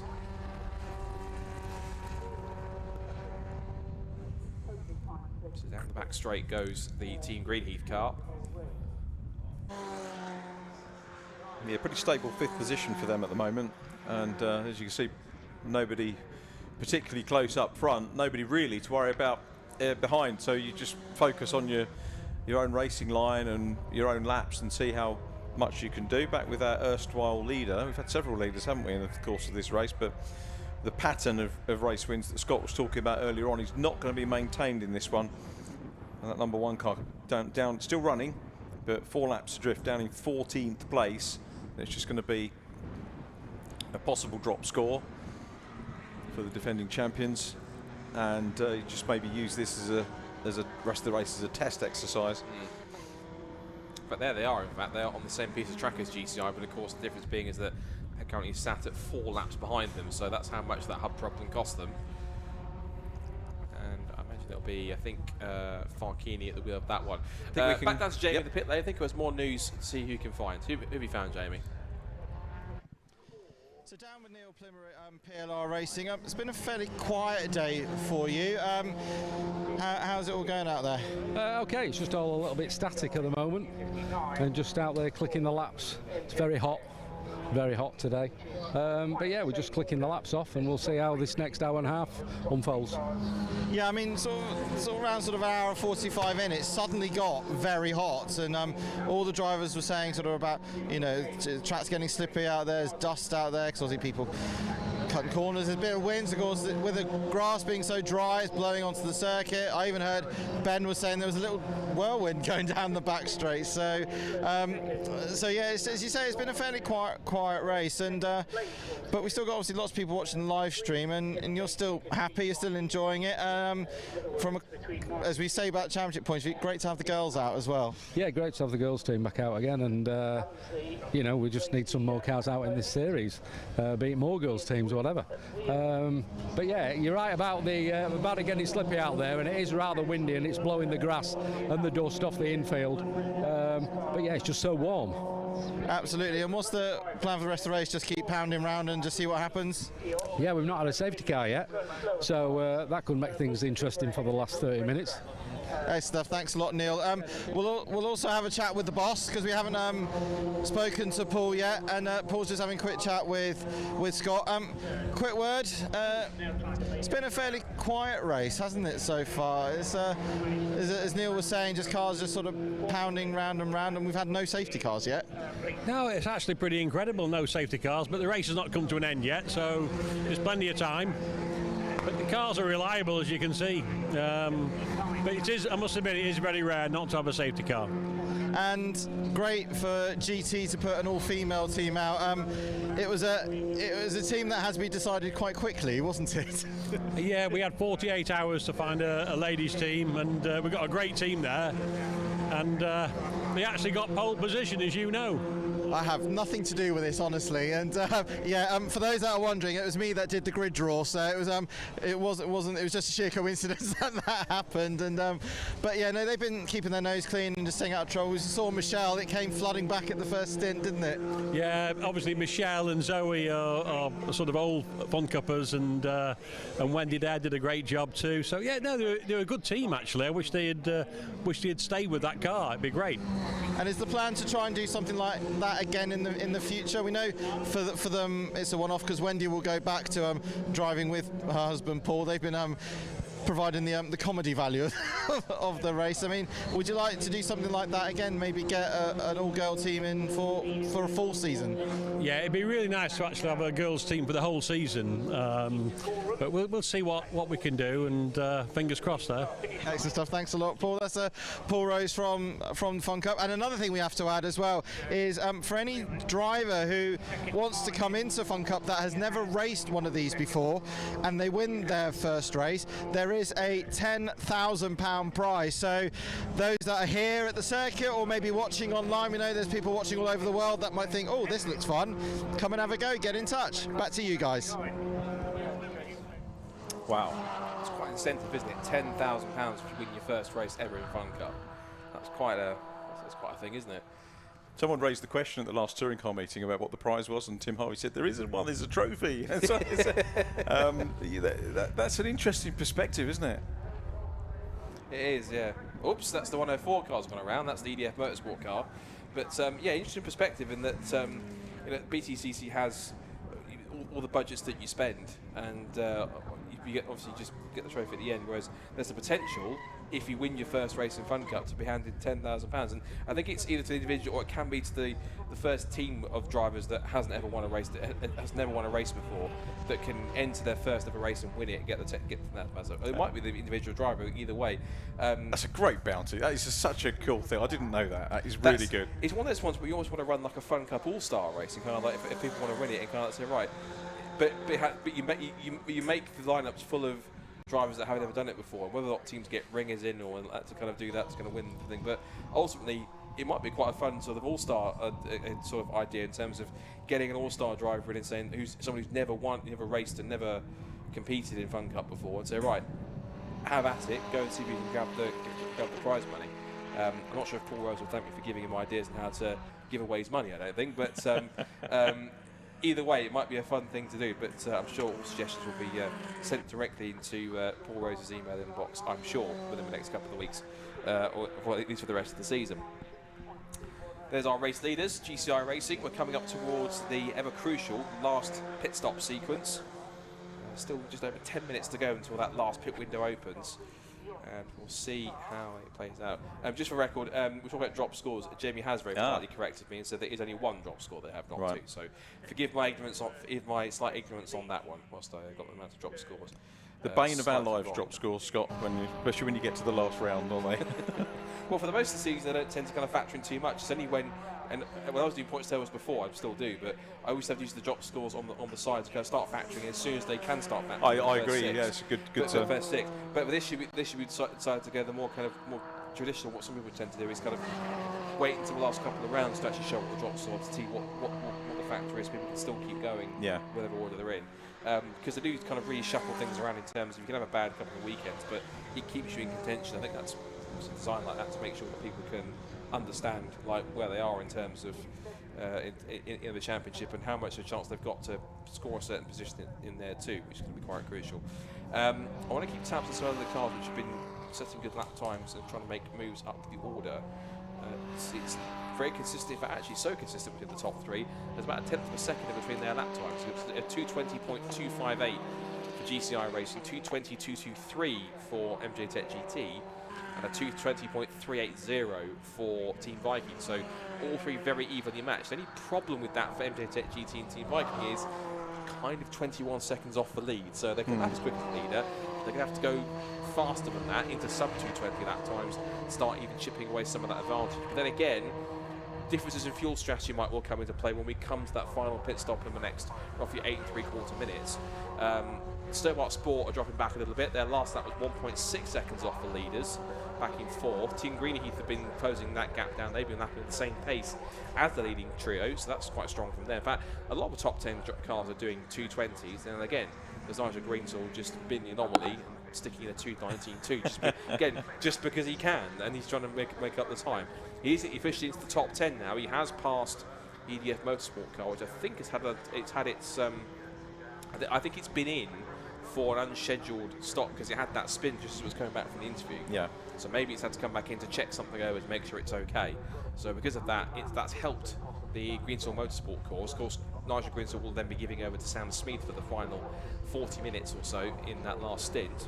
And that'll be his run done. I'm sure that Jamie might want to find him right at the end to see how he's found today's FunCup racing experience. There is the MJ Tech GT car. Now 1.4 seconds clear or so of Team Viking, so they've got quite a gap between each other. Whether or not MJ Tech GT can start to pull away now, even though they're lapping quite similarly in pace, remains to be seen. GCI go past to a 2:20.0 as Team Viking go through around the outside of the Greensall car. And see what their pacing lap time is as they come through. So down the pit straight comes MJ Tech GT, so 2:20.0 is the reference for GCI Racing on their last lap. Last lap for MJ Tech GT, 2:21.0 and a 2:21.5. So either getting around back markers or just trying to get in clear air, not slipstreaming and following each other. It's kind of hampering their pace a tiny bit because it seems as though that in clear air, GCI Racing have got the measure of them in terms of pace by at least at the moment on that at least a second so far. So they seem to be a bit more comfortable out there with the terms of their pace and how the car's running. maybe compared to second and third, who are just getting around to try and keep that gap as short as possible where they can before the final pit stops start to kick in the next 6 3/4 minutes. You almost get the feeling there's a little bit of drivers now taking a break, and you actually see this in sprint races sometimes. If a sprint race is 20 minutes, you might see some urgency in the first few laps where people try and scrabble their way up to the make a few positions up, and then the race settles down, and then it's almost as if the mindset gets urgent again because you get towards the last bit. And I think maybe the same happening here. People thinking, right, we're very nearly 3.5 hours in, a settled bit, and then it's all going to be unsettled by the pit stop. So we'll see a frantic last session. We might well do, definitely, particularly when it's going to be quite crucial for those pit stops. And it's not just the drivers, the pit crew is going to be under pressure to make sure those pit stops go off slick, because you could get rushed in there, and it only takes a small slip up for somebody to miss doing up a buckle on the belt, or for if they're refueling to have those airlock issues, which in terms of fuel lock or airlock issues, in order to try and get the fuel in, or some kind of issue, and that kind of lose you crucial amounts of time, particularly if there's teams that have got to refuel compared to those that haven't in this last stop, because the ones that haven't are going to save so much time being able to get in and out quickly enough just to change drivers and just give a quick check once over the car to make sure it's all good for the final sprint to the finish. So 45 minutes or so to go. There goes the Uwe Hoffmann's Lotus car, defending champions and long-time leaders in this race throughout this middle part. Black and white flag off track limits. And that's for Uwe Hoffmann's Lotus, who might not worry about that too much, given the 14 and 4 laps back. So, but they get the warning nonetheless. Haven't actually seen very many people being warned for track limits today. It's been really good when you think you've had how many drivers we've had in over 4 hours. It's great driving standards. There might be one or two that I didn't see when the results just spotting the results from qualifying at the bottom, when they list them at the bottom of the sheet saying cars 62, 99, 1, 4 and 78 have got times to disallow for track limits or etc. But it's been quite a decent race, and like I said, the only team that's had any kind of a penalty has been that 99 car, I think, for Jamie did tell me, because he sent me a message I couldn't bring up on my screen. He told me that it was a pit lane speeding, as I thought it might have been, because again, there've been, even though the Snetterton is one of the circuits I believe that has those sensors where if you go too wide on the exit of a corner over a curb, then you can end up sort of triggering one of the pressure pads, the pressure plates on the curb. When you do that, it says a nice little photo of the race control saying this car has good track limits. And it's photographic evidence. Essentially, the driving car can argue it, but it's photographic proof of someone saying, well, you did kind of do track limits, and they claim you didn't because the camera caught you. So, and it's the same at Brands Hatch, same I think at Donington Park as well. There's similar ones. I didn't realise they do it on test days as well. Yes, they do. Yeah, they do. So the drivers have to be very careful that there might not be clerks of the course or stewards around, but there's still people watching on the sessions in those test days when they're happening. So you can miss out on your testing, and it's not a bad thing. I mean, a lot of drivers were moaning at me about it over winter testing, but say can you take your FunCup car and test? I'm not sure on whether testing is allowed in this championship.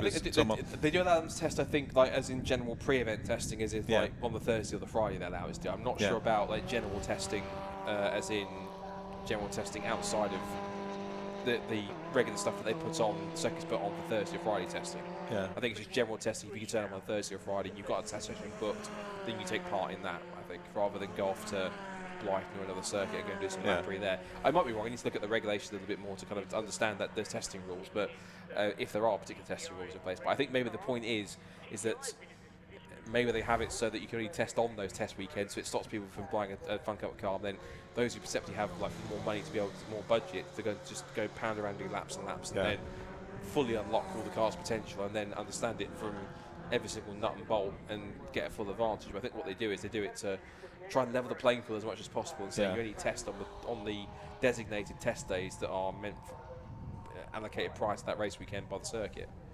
So it's a key thing, but it's been quite a solid run for them so far. 2 minutes to go before the final pit stop window opens up. Everyone going past the black and white flag saying, "Is that for me?" But it's a good warning for everyone. It's just a little reminder that track limits could undo your race if you're in a decent position as the Stobart car goes around Riches and down towards the Wilson hairpin once again. It used to be the Montreal hairpin, of course. Well, it was that like it was for somebody. It was, I think it was for a car with it was 90 something. I watched as I leaned up to look at I get a bit closer look at the timing screen. It disappeared off the timing screen as fast as I spotted it. So I think in terms of 90s, it would have either been then a warning for 97, 98 or 99, one of those three cars out there. So that's a key thing. But yeah, just waiting for that pit window to open. And done a couple of circuit commentaries since we were last together, Scott, and one of the debates we were having on as broadcasters was about whether these LED signals that are replacing the flags are as effective. And I've got to say, having done some circuit comms, I think they probably are, because they are very visible. And that's what obviously the drivers here will be benefiting from that this weekend. I mean, there's also a system which the FunCup teams use as well, for those who don't know, which is it's a one-way communication to the drivers from the race director. And so that's simply, they sort of instruct them saying, this car's a warning for track limits, this car's had that. They directly talk to them in the same way that, if you think about in World Endurance or in the Fanatic GT, when they have the race director, you don't hear them on the broadcast, but you hear them in, like, the drivers get it in their ears saying safety car deployed or green flag or car X 1, 2, 3, penalty for track limits, penalty for too slow a pit stop. They have a similar thing. The drivers can't obviously talk back to race control, but they can talk to them directly. So it's a universal sort of burst transmission. When they press the button, it goes out to every car on the grid. So if someone's getting basically a slap on the wrist, so to speak, for track limits, every single car can hear it. And so I think it kind of helps them to kind of understand that if you're going to push the car, don't push it too hard, because if you make a mistake, not only will you pick it up, but everyone else is going to know about it at the same time you will, which is quite crucial. Because the driver, I think Julian Floyd will be on the radio and be like, car 263, this is an example, car 263, you extended track limits, you do it once more, you will get a warning, and you do it once more, you will get a penalty. So it's a key thing on there, but also the communication is quite crucial when he's talking about, cars can come, I'm not sure they have this rule in it, but cars can come past if it needs to come past a safety car, or when safety car's coming out, when it's coming in, and tell the drivers to make sure they bunch up better when they're in the safety car, and or they can go here. It's quite a useful system. And it's quite interesting in that it allows the teams to be able to communicate quite effectively. And of course, these cars can also use pit-to-car radio as well with the teams.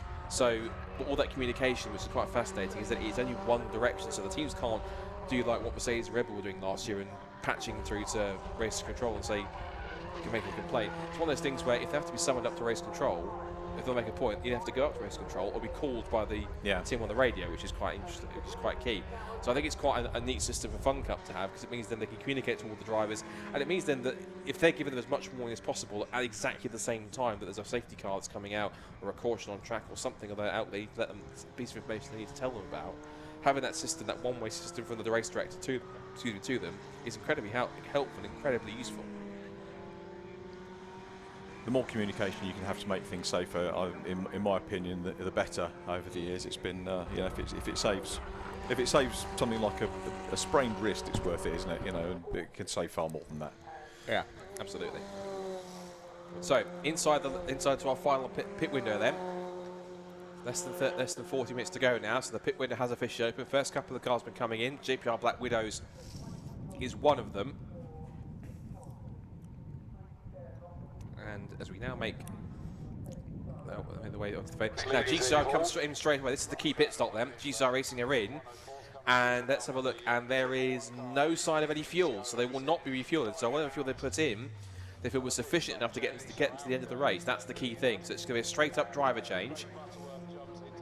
And is this the pit stop, touch wood, that finally gives GCI the chance to get on their way and possibly take what I think will be a first race victory for them? Again, I'm sure Jamie will happily correct me if it is going to be their first race win or not, but incredible that they have come so close now, 4 times before. Is it going to be 5th time lucky? I don't want to start geeing them up too much, because we know what happened in the last couple of races, particularly at Brands Hatch.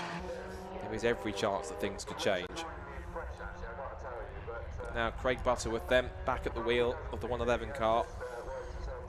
Again, a car that it sometimes started a bit slower than others would.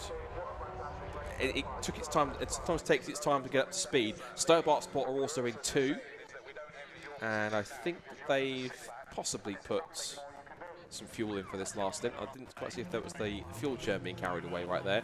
Also in is our 97 car, and quite conveniently, Stobart Sport leaves, quickly taking the place on the tarmac just ahead of them is the 97 car. In also comes the 49 car, fueled up racing. It looked like, I think it's Zoe Burt getting into that car to finish off the 97 car. They're in the top 10 at the moment as back out off the circuit goes 170. In comes 157 as well with a We Have No Idea squad.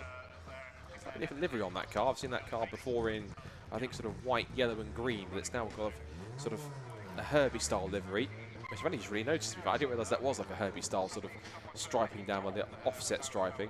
Quite a genteel driver swap there. We were talking about how you can be person handled out in quite a robust way, but that was a very gentle one. I've got to say, I don't know if you've had passenger rides or actually driven a sports car or track-wise, but the one thing I cannot do is get out of a racing car in a manner that looks anything like cool. I was able to fit, incredibly, believe it or not, fit my very ample frame, as you can obviously see in the commentary box, into not one but 3 different cage rooms last year at some point. Oh, cool. And it's quite an experience I've had to keep thing. The whole getting in and out experience, particularly when they've got this fixed roll cage underneath them. The road car one, which I was in, it's a 420R, was fine. Just open up the kind of whatever small door it has, or makeshift door, which is leather or whatever it is, leather panel or whatever that is, to get in. It was absolutely fine. So the race cars that have the bolted and bolted on roll cages, you have to kind of slide in without a helmet on and climb in, and then once you're in, then put your crash helmet on rather than the other way around, because otherwise you might find yourself, sort of stuck trying to get your head down and then kind of have your head sticking out whilst it's wasted within a bit of roll cage. But that said, occasional drivers can get in and out of those cars without taking the helmet off, so I imagine that you should be able to possibly do it. But yeah, I know exactly what you mean in terms of that sort of thing. It's quite, it's sometimes difficult to get in and out of these cars, but if you're sort of the right frame or the right stature, so we say, sometimes it can be easy for some people than others, I suppose, whether it's just for height or body shape or body tone, so to speak. MSO changing the regs, aren't they, as well, after Dan Camish's fire? Was it Brands Hatch or was it the first round? I can't remember which one it was, but saying that you've got to be able to get out of either side of cars now as well. So if that's impeded by, say, Legends cars that we had at Anglesey, we're practicing, because that edict came out that weekend. Yeah. And you've got to be able to get out either side within a certain time frame, which is quite worrying. There's Chris Dawes wandering down. Yep, he's just keeping an eye on the Vape Club with EDF Motorsport pit stop happening, their last stop. I think they've had a fuel top up. It's quite a longer pit stop, so I think there's been a fuel top up for them. And away they go, 246 back into the race. Matt Dawkins will take that car over now for the last half an hour or so. Now MJ Tech GT and Viking, of course, have gone through off that pit stop sequence, but of course, again, they've still got to make their last pit stops in a moment as Matt Dawkins brings the Vape Club car back out onto the track. Looks like he's got it back out in about 7th position from where he was. So there's the GT radio car, which has made its pit stop. There is Zoe Burke at the wheel of that car. If I check my running order, yes, it is. So Zoe Burke is back at the wheel. There's the 262 track focus car that's been lapping quite quickly. Speaking of it lapping quite quickly, I want to check in with our almost very regular Greensaw report as to where he is at the moment. Still lapping 218, instead of 218.1 compared to everyone else still doing 220. So he'll leave it to last knockings, only like he did first time as well. I imagine he will. Yeah. And of course, then handing over to Sam Smeeth, he's not sluggish either, so he will start to continue that work. And I think the highest they can probably bet for is maybe 8th if it works out in terms of the rotation of positions. On that side. Now MJ Tech GT are now taking their turn for their final pit stop. It looks like it's just a simple driver change. And no pit stop yet for Team Viking either. So they're going to be the last of these 3 podium contending teams to make their final stop. Waiting for the tiny bit of breakup on the camera, just a signal against the buildings there. Causing 1 or 2 little glitchiness on the camera, but we'll gloss over that. So that's going to be Scott Jeffs, I think, taking the final run on that car. And there's a bit of trouble getting that car away, actually. Yeah. And that's not a good... And don't need me to tell you, that's not a good sign. So that can't get that car properly restarted, which is going to be quite drama. This currently now moves the Greenheath car into 3rd position. Now, they haven't made their stop either, so they have to come in anyway. But this is losing valuable time for the MJ Tech GT squad. Oh, no. That's such a shame. problems to get the car refired. They have to push it back in if they can or try rocket. The team are trying to push it away, but the car is not seem to firing up, and they're not pushing it with that very much more urgency. They are trying to now, if they can get it refired. And this is agonising for the MJ Tech GT guys. This might possibly throw away the chance of a podium. And now it's being pushed backwards. Oh, what heartbreak this would be if MJ Tech GT have to miss out on a podium because of this. Yeah, the podium's going to be gone now, Scott, for sure. So the car being wheeled back. James, I'm sure, will be down there to have a look at what exactly has happened. They're going to try and give it a proper push now again. Now it gets going again. So they have got it restarted. They've managed to bump start it by going backwards. So finally it refires. But they've lost an awful amount of time. I've got to say, part of the problem with that car, they've got the old BRSCC logo stickers on. They need the new ones. They need to pop in the office and get some. They think they do, but some of the teams, I think, for nostalgic purposes, because they like them, because who doesn't want to put a sticker on your race car, like to keep those old ones. And I think there's, for nostalgia case, it's not bad having that old one on. No, they're nice. The new logo is lovely, and the old logo is great as well. It is, and the new one still gives a heart back to the old one with a little yellow sort of shield blade on the end, so it still gives a nod to the past on that side. But it's was a nice rebrand. Now here's Team Viking. Let's see if they can have a less drama-filled stop. Looks like they're just doing drivers as well. So no one. I don't think any of the top three have put any fuel into their cars on that side. Greenheath have risen quite nicely. If they could have, if they're currently third and they've got 17 seconds over PLR. Although Stobart Sport have made their stop too. So Stobart Sport, I think, will be the ones that will rise up into third place as a result of this, because MJ Tech GT will come back out, and they've got to be. They've come back out in terms of the teams that have already stopped. They've come back out essentially in what looks to be pretty much a net. Looks like 6th place, which really has been cost them an awful amount of time. So that is awful luck for MJ Tech GT being able to get that car going again. PLR Racing is in, so that's Ben Pitch bringing the car in to hand over to the captain, Neil Plymouth. He'll be able to jump in for that last one. And literally, the moment the car stopped, straight over to the door, jump in. That's, again, there's a reason why he's done every single race since 2002, where he can make judgment calls like that. That was as precise as, an F1 mechanic just tracing a wheel into where it stops on its marks. If you'd blink, you'd miss it. Absolutely. Oh, they're having trouble getting their car underway too as well. This is the car that came in 5th position, and they are trying to get. Is it possibly the fact that it's the heat, or possibly something that could cause problems to get the car restarted? Because sometimes when a car is quite hot, and I know this from the analogy I know this from is quite odd.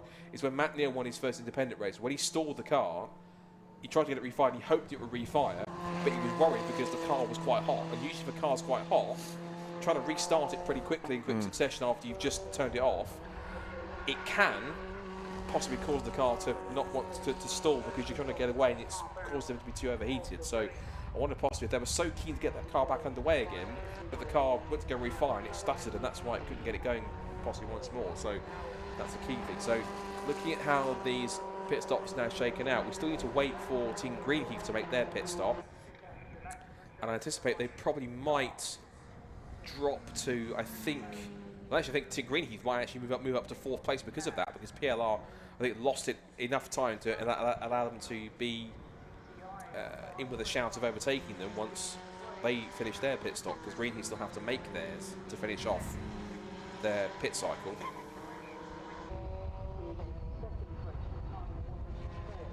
Viking were 18 seconds down on the last lap, Scott, so we wait for them to break the timing beam and then go through to complete their 89th lap. They've actually lost a little bit on that as well, so it's gone from 18 to 21 seconds on what's probably their out lap. So it's the gap that GCI Racing have got is bigger than the last set of stops.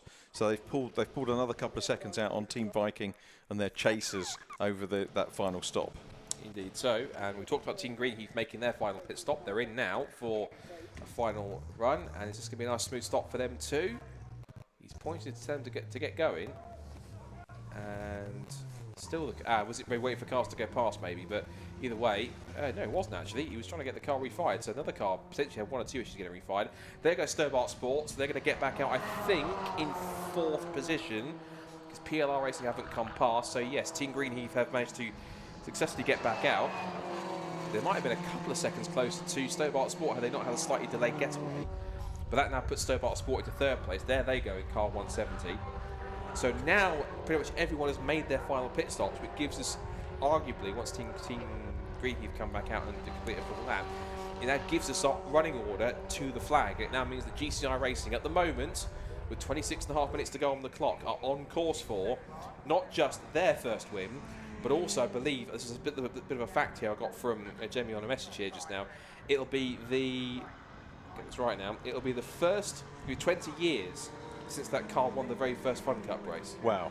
So in the 20th year, 20 years since, I don't think exactly to the day, I think it's been the 20th year since it won the very first FunCup race. So that car will go back to victory lane for a team that's going to take its first ever victory as a good team together. And the team is run by Graham Butterworth, who originally ran and coordinated the FunCup Championship back when it started, and so he then transitioned the ownership and the running to Paul Rose, who started out like everyone here as a customer of Graham Butterworth, and then took it over and has run it himself, and of course he's continued to make it the success that it started out as and has continued to be all the way through up to the present day. So this is going to be quite a moment, I think, for that team, and that's Team Viking, who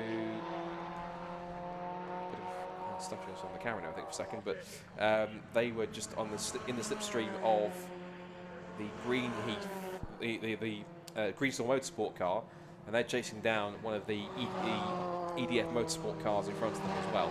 So Viking now have 21.6 seconds to try and make up. The only problem is that they've actually lost a couple of tenths to GCI on the last lap. A good battle to watch for might well be, well, there's a couple here actually. One of them actually is the scrap for third between Stobart Sport car 170 and Greenheath car number 14. They're only 5 seconds apart now that Greenheath has exited its final pit stop. You've also got as well Team Olympian and Vape Club with EDF Motorsports. And it says they're about 8 tenths per second apart, although what might be a factor of that is I think Team Olympian possibly have just passed them recently. So, because Vape Club on that last lap were about 1.1 seconds slower than Team Olympian, so I don't think that's going to be a close battle. Another close one for position at least, given that Sam Smith is now at the wheel, is possibly Greensall Motorsport trying to pick up another place at the expense of our trio of our female trio that are in number 97, I think. So 7.4 seconds is the gap, and Greensall Motorsport, I think I think one of the last ones to make their pit stop, because their last lap was a 3:22.909. That has to be an out lap surely, and it'll have Sam Smith at the wheel, so he'll be quite rapid to try and close in that gap where possible. MJ Tech GT, meanwhile, I can tell you, actually come back out in 8th position after all of that, so that was a disaster. Oh yeah, that's the We Have No Idea car. Probably has no idea what the problem is, but the car's pulled off on the back straight at the Bentley straight. Now, he's pulled that car quite far towards the barriers, and it's maybe not just me, but that left rear looks a bit ajar. It doesn't look quite right. The camber on that's not quite right. It looks like it's sort of positive camber rather than negative camber. Yeah, you're right, possibly either it's had some kind of contact, which it doesn't look like too obviously, or it's simply just a left rear hubbers or suspension armors snapped, and because of that, it's had a problem. So now then, that car's parked on the back straight of the Bentley straight. The question's got to be, is that in a precarious enough position for Julian Floyd to decide safety car? Is it in a precarious enough position to do that? He's parked it quite far off the circuit, so it's not immediately a danger to anyone else. It's on the straight where kind of cars are going to be quite far, moving towards the right-hand side of the circuit, so it's not in an immediately dangerous position. But even so, it's still a car that's stranded on the side of the circuit, quite far into the barriers anyway, yes, but whether or not that's going to facilitate any kind of safety car. If I have to be honest, I'm not a race director or a shark of the course, but if it were me, that car looks like it's in a relatively safe position towards the barrier, which should be it's out of harm's way for anyone to a certain extent, because he's pulled that one quite far. He hasn't stopped it right on the edge of the circuit. If he stopped it on the circuit against the barrier on the right hand side or right on the edge of the circuit on the left, I'd understand the need for a safety car. Yeah. But in my humble opinion, I don't think that might warrant a safety car. Then again, I've seen worse scenarios been left. Yeah, but then again, I'm not Junior Floyd, the car for the course. I'm not going to make a decision, so it's up to him whether that does prompt anything. I wouldn't have thought it would, and I think we hope it doesn't, because well, those who want a close finish might well hope. team that will hope it doesn't happen is GCI Racing. That's 21 second lead completely evaporated, with Viking, Stobart Sport and possibly Greenheath on their tail as well. When the clock makes that decision, whether we like it or not, it's in their interpretation of making sure that everything is safe. They're doing it for what they think are the right reasons, and clerks get so much stick, you know, as referees do in football, and you know, I know a lot of referees and I know a lot of clerks as well, and they act in the best interests of the people in their care. It's their duty of care for them, and you know, it'll be a shame for the race leader, but ultimately, you know, that's what it's about, and they wouldn't want any damage on their conscience. So there is your race leader, who's hoping that we go drama-free, fingers crossed, for the next 21.5 minutes, because this is a victory which they will have sought after, if it happens, ever since the start of the season. And of course, in some cases it's become a run of form.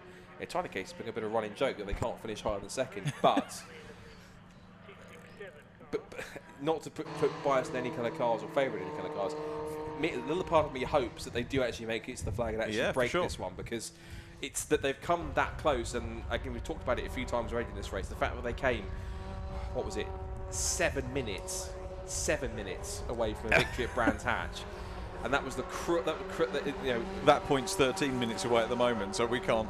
The other thought I wanted to make, Scott, sorry, which I was going to make earlier on, you were saying, was it 20 years ago that this car won a race, or 20 seasons ago? It's 20 years since this car won the very first FunCup race, as in the very first one ever run in 2002. So my point was going to be, in terms of if you needed further points to sell this championship to anybody, this is not a manufacturer who keeps selling you a new car every 3 years, or every year, or every 2 years, or every 3 years. This specification, it will change because new safety things come in, and you might have to buy an upgrade of a couple of parts on it. But this is not about high-end commercial turnover and development. This is about a stable championship, and these cars, you know, the formula, the success of the form, driver numbers go up and down. They do in all formulas. But this has been absolutely stable. So for me to come in and understand, I didn't realise that, but it makes sense. What a fine thing for a championship. It is great, and the great thing is, it's not just the original FunCup Championship concept started, I think it was the France or Belgium. So it's now hence the reason why, as you see now, PLR on the back of Olympia. This is actually a position, so we'll keep an eye on this whilst we're talking about this. Hence the reason why you get I think there's a French, there's a Belgian championship, particularly in FunCup anyway. You've also then got obviously the UK championship. I think there's going to be a champion or race as far as like the Middle East, like Dubai or Abu Dhabi. They've had a couple of races. Because I know a few teams previously in the past, a few years ago, actually took some of the UK teams took their cars and shipped them over to Abu Dhabi or to Dubai to go and race a couple of races over there. But of course, the big centrepiece event for any FunCup racing team, and some of the teams do still go over there and race in that race, is the Spa 25 hours, of course, at Spa-Francorchamps. I love the story about the fact why it was called 25 hours, and the reason was every other race is a 24-hour race, so we'll have a longer one, we'll have a bigger one. We'll stick an extra hour in it and make it different. So was that last weekend? I'm not sure if it was or not, but it may or may not. A couple of weekends ago. I have known it a couple of years where if it's been on the same weekend as the British GT Championship, and when they've run, ironically, if you want to tour this, ironically, them supporting other series, ironically, British GT, obviously they're a big championship anyway, but in some small way they were kind of like a support act to the main 24 hours, but to 25 hours, correct myself, but. Yeah, because we've got British GT over there, of course, at Spa this weekend, which is leading up to the Total Energies 24 Hours of Spa, which is coming out next weekend. So that's going to be something that will be quite fun to watch. But you do get as many, I think, as 100 plus FunCup cars will turn up to Spa and race in that race. And if you look back through the FunCup channel, look through some of the races previously, you see just how many teams and how many squads, and also how many British teams quite physically go over and compete in that race, and have done in the past, because they enjoy it as an endurance race, and also as well, it's a great chance to get on the continent and kind of just, you know, it's one of the great weekend away with lads, great away with mates, and just to kind of have some fun racing one of these cars against some of the best that France and Belgium and the other European countries that have some of the FunCup championships that has to offer, and see who can come out on top. And it's quite fascinating to watch all that happen as it plays out. So yeah, it's quite a fun concept, and again, I think as and where the updates needed, because of course these cars will have had some kind of updates on them to make them kind of more relevant in terms of the changing the gearboxes going from I think the starters manuals, and then they got down to kind of the sequentials, and then down to kind of more paddle shift gearboxes that they use on these cars as well. And of course they started that as being petrol and diesel engines available for them, and then they changed it to being solely petrol. I think there's even been one point, and I think this is true, where there's even an option where some cars can have a second seat and someone riding along with them in the race. They've even had that in FunCup as well, which is an extraordinary concept that you had, kind of like almost like tandem racing. It reminds me of like how you have at the Race of Champions, when you have like when you have like one of the top drivers like Sebastian Vettel or so else goes out, and they always have a passenger next to them in the car to kind of, as extra kind of, I guess for fairness, for that extra balance to make, and also make it a bit interesting, and also to give some people an experience to be around with a professional racing driver in an active contest rather than just go around doing some demo laps. So I think there has been one or two like two-seater FunCup cars that have gone out and have actually raced in the championship, which is quite extraordinary to think about it. We know the championship would do two-seater racing in some case, so that's probably a novel idea actually. Maybe you could try, we could do arguably the only two-seater racing you've got for any kind of motorsport is rallying. Arguably, with driver and co-driver. Imagine getting that past health and safety. God. Yes. No safety car anyway. No, which was good. not, but at the same time, obviously we don't want to try and cut it still. There's still 15 minutes to go, and it could still just change. in terms of the car that went off, that was all. Yes, you're absolutely right. I think that Julian Foy has. It seems not that it wasn't questioning his judgment at all when I said that, obviously, but it looks like he has seemed to come to the same conclusion that it's pulled off far enough to the left-hand side of the circuit, nearest the barriers, but it's in a position that arguably it's not going to cause a problem. It's midway down the straight, right, completely far from the grass, and that's also good driving by the driver as well. He's pulled it off because he realises if I pull it to the edge of the circuit, like right on the edge on the grass, or even stop it on the circuit, I'm going to cause a safety car. It's going to cause a problem for the others. So he's been courteous and made sure to actually turn off, pull the car off as far as he can off the circuit to make sure it's minimal to no disruption. So that's smart thinking from the We Have No Idea guys. It's unfortunate we've had a car drop out because that car will not make the flag, sadly, but it will, in fact, mean that as we get to the end of this race, other cars will move up. But that car was a little bit further back towards the bottom of the table anyway, in terms of it was quite far down. Let's see if there's any battles that are getting quite close. Now, Olympian looks like while they were, I think they have caught and passed, or at least they were being caught by the PLR car. That gap has now gone back out to about 2.3 seconds at this point. And then we've got, there's the Olympian car there, and just behind the PLR a couple of seconds back is the Vape Club EDF Motorsport car. I did hear there was a car that sounded like it was stopping in the pit lane, so is that a car? We've got a car in. No, maybe not, I don't think, but I did thought I heard something. Anyway, we've got 13 minutes still to go in this race. GCI Racing continue on the path towards their first win as a team, and taking that car that's as old as the first ever FunCup UK race in 2002 back to victory lane once more. A bit of damage on the left front of the Vape Club EDF Motorsport car. There's the 97 car GT Radial car, which is currently doing a grand job in 9th position, so it looks like at the moment it'll be a top 10 finish.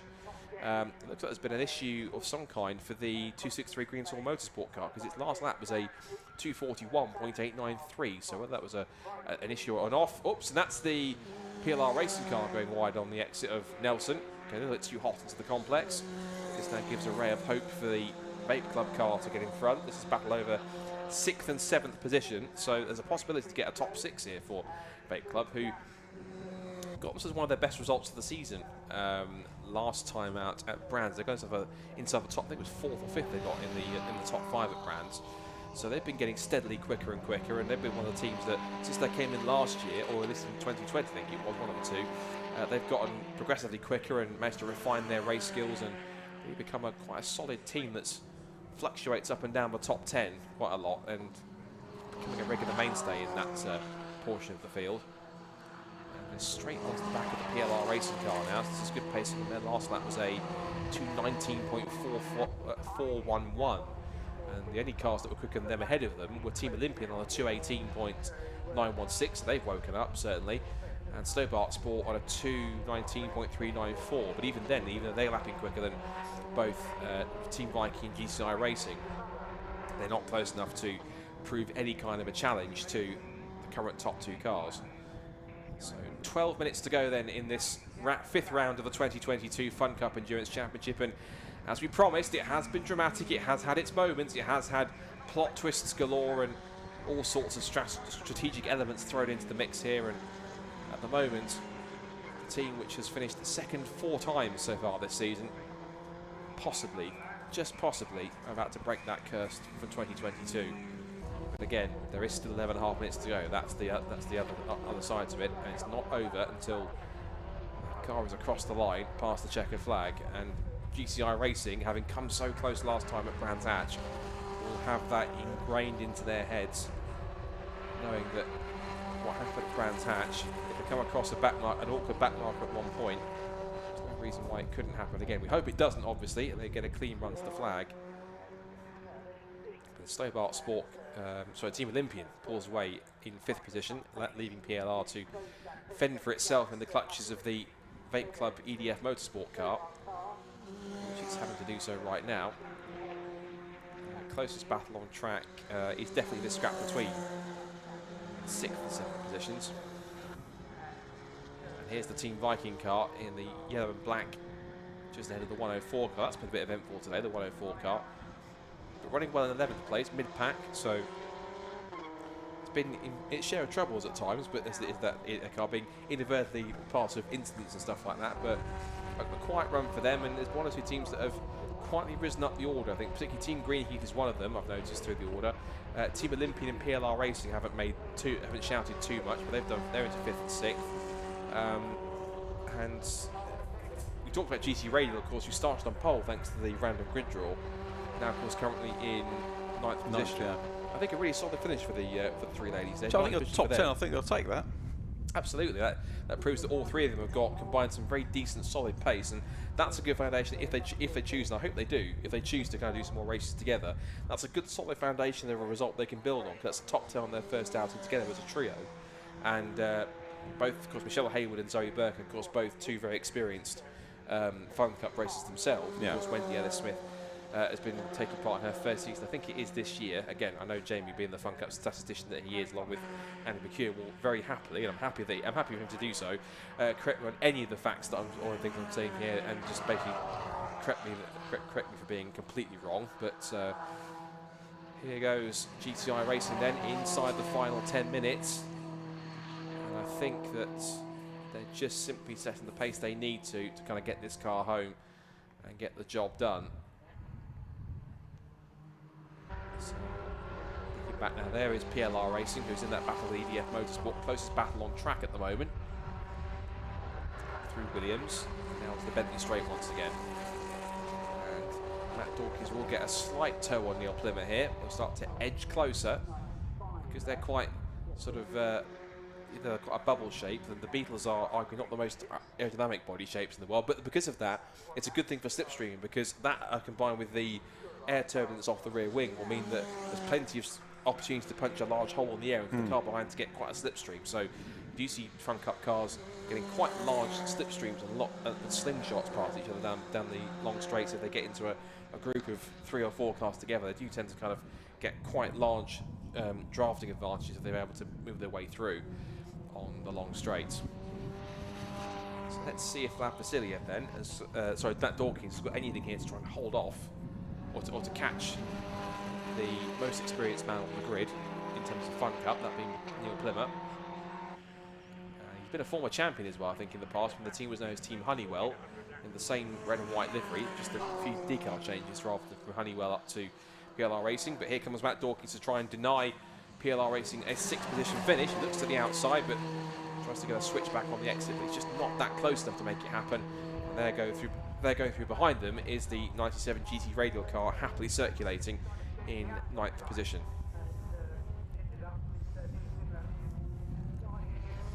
You need to try and build up momentum, don't you? Sometimes you can do it from 2 or 3 corners back, and yeah, I thought the undercut might have been an option there, but not quite enough. momentum through the corner, through Rich's and down into the hairpin, just to try and close up on that 6th place car. But still 7 minutes to try and work out whether he's got the extra power to be able to do it, or the extra momentum to be able to do it. Start to try and edge closer. He's still got 7 minutes. It's still possible to do so, and of course how many laps he's got left is essentially determined by how many times more the leader has to go past the start and finish line and beat the clock, so to speak. We're inside the last 7 minutes now, and I imagine there's quite a lot of tension, particularly in the EDF Motorsport garage. It's right in the GCI Racing garage, thinking, please just get this car home. Please just don't have any dramas on the last lap or in the last couple of laps. Please, let's just get this win in the bag. And so it will help. What it will do is it will help. Not that they're lacking any credibility in their ability to be at the top of the table. It will help cement their status as championship leaders, because of course, yes, they've had 4 second places, but ultimately, if you're a championship leader, you want at least 1 win throughout the season. Oh, for sure. To pace. And this will certainly help satisfy them and thinking, right, we're championship leaders, we've got the monkey off our back of finally getting a first win as a team. Now we've got that. And the thing is also as well, now they've got it, now they know exactly to it, they'll get a taste for it, and they'll start to be up there as they've become their regular front runners, because they started off the past couple of years when they came in as a team together, and they took their time to find their feet, but they're one of those teams that have kind of very steadily made some progress up the grid, up through the top 10 to the top 5s, and now they're becoming a regular front running team that have got a really good strong foundation of drivers in there, a good solid setup on the car, and they've got lots of confidence around them in that team, and therefore it's showing in the results they can get, and the fact they can run with guys like Uvio and PLR and Olympian and be up there at the front of the field, run with them, and in this case, is provided the next 5.5 minutes go off without drama, touch wood, go ahead and actually be in contention for race victories, and so they're proving that in spades here. And I think that the last 5 minutes, while it'll feel like the longest 5 minutes in Craig Butterworth's life, he'll be satisfied like nothing else, but that when he gets across the line, takes that checkered flag. Yeah, absolutely right. Stobart Racing we're looking at the moment, 2nd in the championship coming into this round, and 3rd on track. I reckon, I'm not sure on the points difference, it's only Team Viking were 4th, so Viking should overtake Vape Club for 3rd in the championship, but Stobart will stay 2nd by my maths. Yeah, I think so. That's 3rd place will certainly solidify that as well. I was going to bring the FunCup table up on my screen as well, because I can look at the points and see where we are. But definitely this will absolutely, the obvious thing it will do, of course, is it will help their points lead no end. So Stobart Sport are there, they will extend their lead over GCR will extend their lead anyway. Stobart Sport, because you get, looks like you get, it goes down in increments of 2, I think, by the looks of it. So you get 70 points for a win, 68 for 2nd, 66 for 3rd, and down by increments of 2. So GCI will pick up 70 points from this rated one if they make it to the flag in one piece. Stobart Sport will pick up 66 points. They'll drop back by a further 4. And then you've got Team Viking, who will gain quite a ton of points over Vape Club and EDF Motorsport. But they will pick up how many points? That'll be 68 points compared to Vape Club, who will pick up, I'll get this right now, 58 points, I think, and there's a gap of 20 points between Stobart and Viking and Vape Club of 2 points. So Viking will overtake Vape Club for 3rd, yeah. And I was going to say so would Uvia Hoppers Lotus, but of course Uvia are behind Vape Club, so they won't do that. So Vape Club will still stay 4th, and that's quite impressive for them, because their best result to date, if you look at their results, is actually a 4th place. So they haven't finished on the podium at all this year. But again, it's that consistency of keeping your nose out of trouble, running a solid race, keep running a decent pace that you can run with, and holding on. They could get 1 more place if they can hold on to it and get a couple more points. But that could be the difference between them, how many points they drop compared to Viking, because they can get past PLR. That's an extra couple of points on the board. That'll be 60 points compared to 68. So it means that'll be, only be behind by 6 at the end of it. This is before any drop scores come into play. So this battle here could be crucial to give Vape Club an extra couple of points that might help them towards the championship. Meanwhile, coming up to Murray's Nav, what will be the 2nd to last time to start the penultimate lap of this 5th round of the FunCup Endurance Championship here of 2022 at Snetterton, is GCI Racing. Craig Butterworth will come to the line now. Now, actually, you might get across the line. Lap times are about 2 minutes 21:22, so you might get across the line the last lap board, just very quickly out the iCommentary box window, did not go out.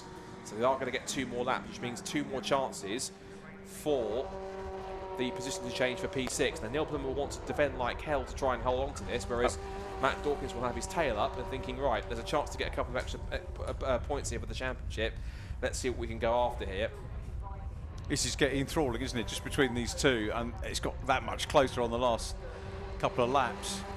Let's see what sort of a run they get down the Bentley Straight. A little bit of a gap developing now, but that toe might be there as to drag them down into the Brundle-Nelson complex. We'll see whether this is going to play out or not, and we'll see whether the Vape Club car can go through. There's the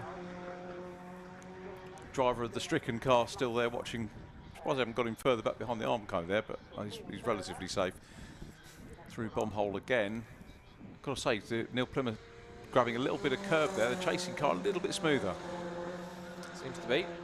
And just holding steady now. I think our race leader will probably be somewhere around halfway around a lap at this point, because I think it looks like he crossed the line with literally about 4 or 5 seconds to go before the last lap was actually held out. So I think they're going to be preparing it on the pit straight for the race leader when it comes past. And I think he might well get either he'll technically he can afford to ease off a bit so he can kind of potentially get the flag and then make this the last lap of the race, but he's got an 18-second gap, so if he did back off lose a couple of seconds, he still would be able to get to the flag and hold on. Speaking of holding on, let's see if Neil Plymouth can do this now. Down the outside looks Matt Dawkins into Richie's corner. This may or may not be the last lap of the race, depending on how hard Craig Butterworth pushes on this last lap. So if Matt Dawkins is going to make it happen, it's now or never. There's our race leader then. We'll come back to the battle in a second, but this matters and whether or not they're going to make it to the flag and actually do another lap. So either with a checker flag this time, or it's going to be the last lap board. So let's see, 20, how many seconds have we got left on the timing here for a second to have a look quickly. We've got 16 seconds. Is he going to coast to the line? He might well do, but it's been 20 years since this car won a race in the FunCup Championship. Up to the checker flag it comes. He might well cruise to the line, which I think he might well be doing. Comes across the line, 2, 1. Oh, he's come across, I think, literally about a second to go. Look at this, how close it was. He's come across the line. The time when he started the last lap, 3 hours, 59 minutes, and 59.579 seconds. He crossed the line with half a second to go in the 4-hour timer. So he's going to be denied that last lap finish. If he slowed up on the straight by a couple of seconds and celebrated game over. He would have come across the line and won the race. We've got to do another lap in this race to try and get it done. So GCR Racing have to wait another lap to try and But it's well and truly breaking their jinx, isn't it, of not having won. It is, yeah, absolutely. And it's going to be a celebration, I know, for the whole team. Have been desperate for it, and of course the fact they've shown the pace, and what they'll do is, I'm certain that they'll talk about it thinking, we've come this far, we've managed to get to the point we'll be consistently racking up second places. They will have known all along that they can, and proof we saw at Brands Hatch and other races that we've seen, they will have known all along that they've got race-winning pace in that car now. Yeah. They've proved it here, they proved it at Brands Hatch, they proved it at Croft when they were trying to close down the UV Hoppers Lotus car before that. This team really has developed in the last couple of seasons very rapidly to a team that is one of the most formidable now in the championship. And I think in about half a lap's time they're about to be justly rewarded for all that hard work they've put in. Now for the scrap that's going on for 6th and 7th, that hasn't come across the line yet, but they're going to get one more lap to go past now. So PLR Racing and Vape Club will get one more chance to go through. So this race will go on for another couple of minutes or so. But I'm now looking to carefully see where our leaders are then. Still watching Team Viking here, who's circulating in second place. Here they are then. So Ian Wood and Craig Butterworth are about to do something, hopefully, which they've waited a long time for this season, and they've come so close all the way through the season. They started the year off out at Silverstone with a second place. They then backed that up with a second place at Alton Park. They came close at Croft, and they were denied cruelly by contact in the final few minutes at Brands Hatch. But now this time, nobody to take it away from them. They're going to come up to take their first victory as a team, and with the first victory since 20 years ago when this car won the very first race. It is finally the break of the 2022 jinx, up to the checkered flag, and at last GCI Racing will win round 5 of the 2022 FunCup Endurance Championship. They've done it. Victory in 2022 for Ian Wood and Craig Butterworth. Incredible driving all day. There was a bit of good fortune there with Uvio having the problem, but even so, they won't care. It is a victory Out and out for GCI Racing for Craig Butterworth and Ian Wood. And Team Craig Butterworth will also be delighted at that as well. Second place goes to Team Viking. They'll be happy with the solid points for that. That should move them up to third in the championship. For Stobart Sport, it'll be third place for them. Another solid podium. Not a victory like last time, but it'll be points that will put them firmly into second place in the pursuit of the title. So essentially now, all three cars that are in the top three in the points now have finished in the top three in this race too. So Stobart Sport comes across the line to secure a podium finish in the 5th round of the championship here at Snetterton. And I think the phrase is now for GCR Racing and breathe, because they can now finally relax and celebrate. They've waited so long for this first victory, and finally, Richard, they've got the monkey off their back, finally done it.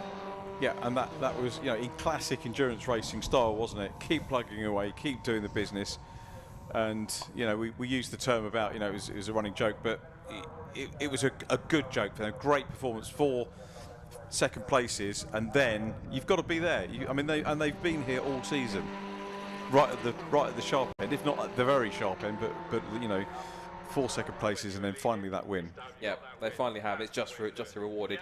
Meanwhile, for 4th place it was Team Greenheath, 5th for Team Olympian, and PLR Racing do hold on to 6th there. You can see just ahead of the Vape Club team, but they'll be happy with another solid top 10 in 7th place for them. 8th for MJ Tech GT. They'll rue what could have been after those problems getting their car started on their last pit stop. They'll be bitterly disappointed missing out on a podium, but 8th place is still okay points for them. And again, a big shout out for our trio of lady drivers, Michelle Haywood, Zoe Burke and Wendy Ellis-Smith. 9th place on their debut as a team together. That's Great result. Really, really solid drive. Congratulations to them. That's really, really good stuff from them.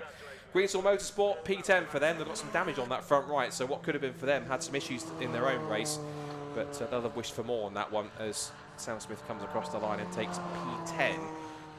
The car we've got to wait for now is JPR Black Widows, which comes across the line now, so you can count them all back in bar one, because we lost, of course, the We Have No Idea car right towards the end as well.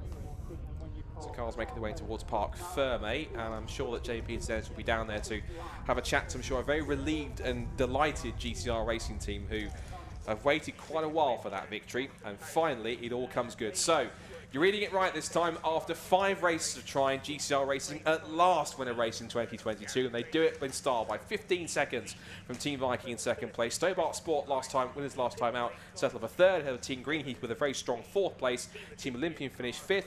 PLR Racing only just beat Vape Club and hold them off for 6th position with Vape Club in 7th. MJ Tech GT were on course for a podium, but a pit trouble getting their car away in the final pit stop meant they had to settle for 8th place. 9th, a really good job on their debut for Michelle Haywood, Wendy Ellis-Smith, and for Zoe Burke in 9th in the GT radial car. The all-female team started on pole, and then 10th for Nigel Greensall in Greensall Motorsport. Had some issues earlier on after they were in the lead at one point. EDF Motorsport 11th, Apollo Motorsport 12th, Uvia Hoppers led again, more hub problems for them in 13th position. 14th place for Fueled Up Racing, 15th for Greensall Motorsport, then JPR Black Widows, Track Focus and JPR for hire. We Have No Idea, the only cars left to finish. Let's head down to Park Ferme for one last time with JP and Dennis, and I'm sure a very delighted GCR Racing team, finally winners in the Fun Cup in 2022. Finally done it. Cue the cheering. Let's get the helmet off. Obviously we've got to be away from the cars because they're in Park Ferme. I'm sure your dad's in absolute bits. 20 years ago that car won the very first Fun Cup race. We'll just wait for you to get the lid off. Yeah, it's a bit hot. It's probably the longest 40 minutes of your life, but you've done it. Oh my goodness, I can't believe it. I genuinely, thank you mate, I can't believe it. The funny thing as well is that the last time actually we won a Fun Cup race, but it was my dad and I actually, not Ian and I, was actually at Snetterton, so it feels poetic on lots of levels. But oh my god, that was awesome. It was so nice to have a cushion. So I was just really conscious, like, you know, lift and coast, don't risk running out of fuel or anything like that. So I was all quite relaxed, just counting down the laps. So happy. Do you know you crossed the line with 1 second to go? Really? What, as in had to do one more lap? Really? I was counting him in my head and I was like, I'm surprised I got to do one more lap. And so Marshall's had clapped the lap before. Oh, well, you know, don't want to make it too easy for everyone else. Or too, yeah. And when you saw the 157 car stops on the straight, I bet you were praying for the safety car not to come out. Totally. I saw it and I was like, do you know what? It's right off on the straight. It's halfway down the straight. They shouldn't put a safety car out, but you never know, right? So yeah, I was very pleased when they didn't. Otherwise, that would have been a totally different end to today's race. Right, go and celebrate with Chris and Dave. They're just over there. Congratulations to Craig, Mark, and Nick. Let's bring them over. Second place was Team Viking. Well done. Oh yes, no, long time coming. Well, a great result. We worked hard for that one. The car was well on point, so well done for Aaron for preparing a great car, and to my teammate for doing a great job as well. Excellent stuff, and just staying out of trouble was the key today, wasn't it? Yeah, and staying with that lead group, I think we haven't really, our car's not really had the pace in the last few races to stop with them, but today we've stayed there all day and just waited and had the pace, and yeah, that was good result. Thank you. Fantastic, congratulations. Third place was Stobart Sport. Richard, just come over, and congratulations, also the Masters win. Thank you very much. Yeah. Another podium, second podium on the trot. We're very happy with that. We'll take that today, I think. Yeah, the momentum's really building for you, isn't it? I mean, at Brands, you said to me off camera, something clicked, didn't it? It did. It came together, and Colin away this weekend, of course, but Johnny's not just an incredible driver, but also a really excellent coach, so probably gets some of the credit for my times as well. But we'll take it however it comes. Yeah, very happy with it.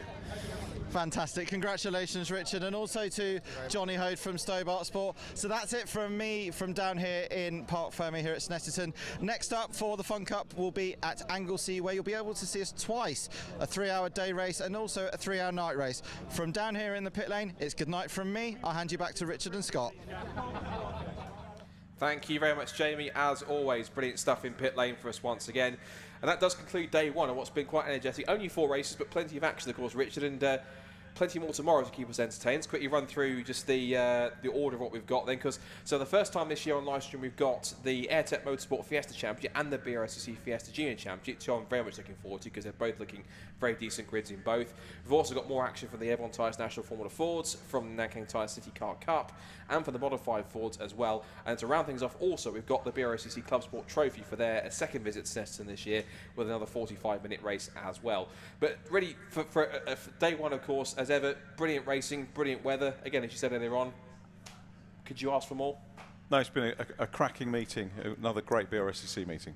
And still one more day, but still to go. Yep. You'll be back on the microphone for presenting duties tomorrow. Yeah, I'll be over there. Bright and early from, it will be 10:25 when we've had a closable practice session and Fiesta Championship qualifying. And then we get straight into our first race of the day, which will be the first race of 3 of the day for the BRSCC Fiesta Junior Championship as well.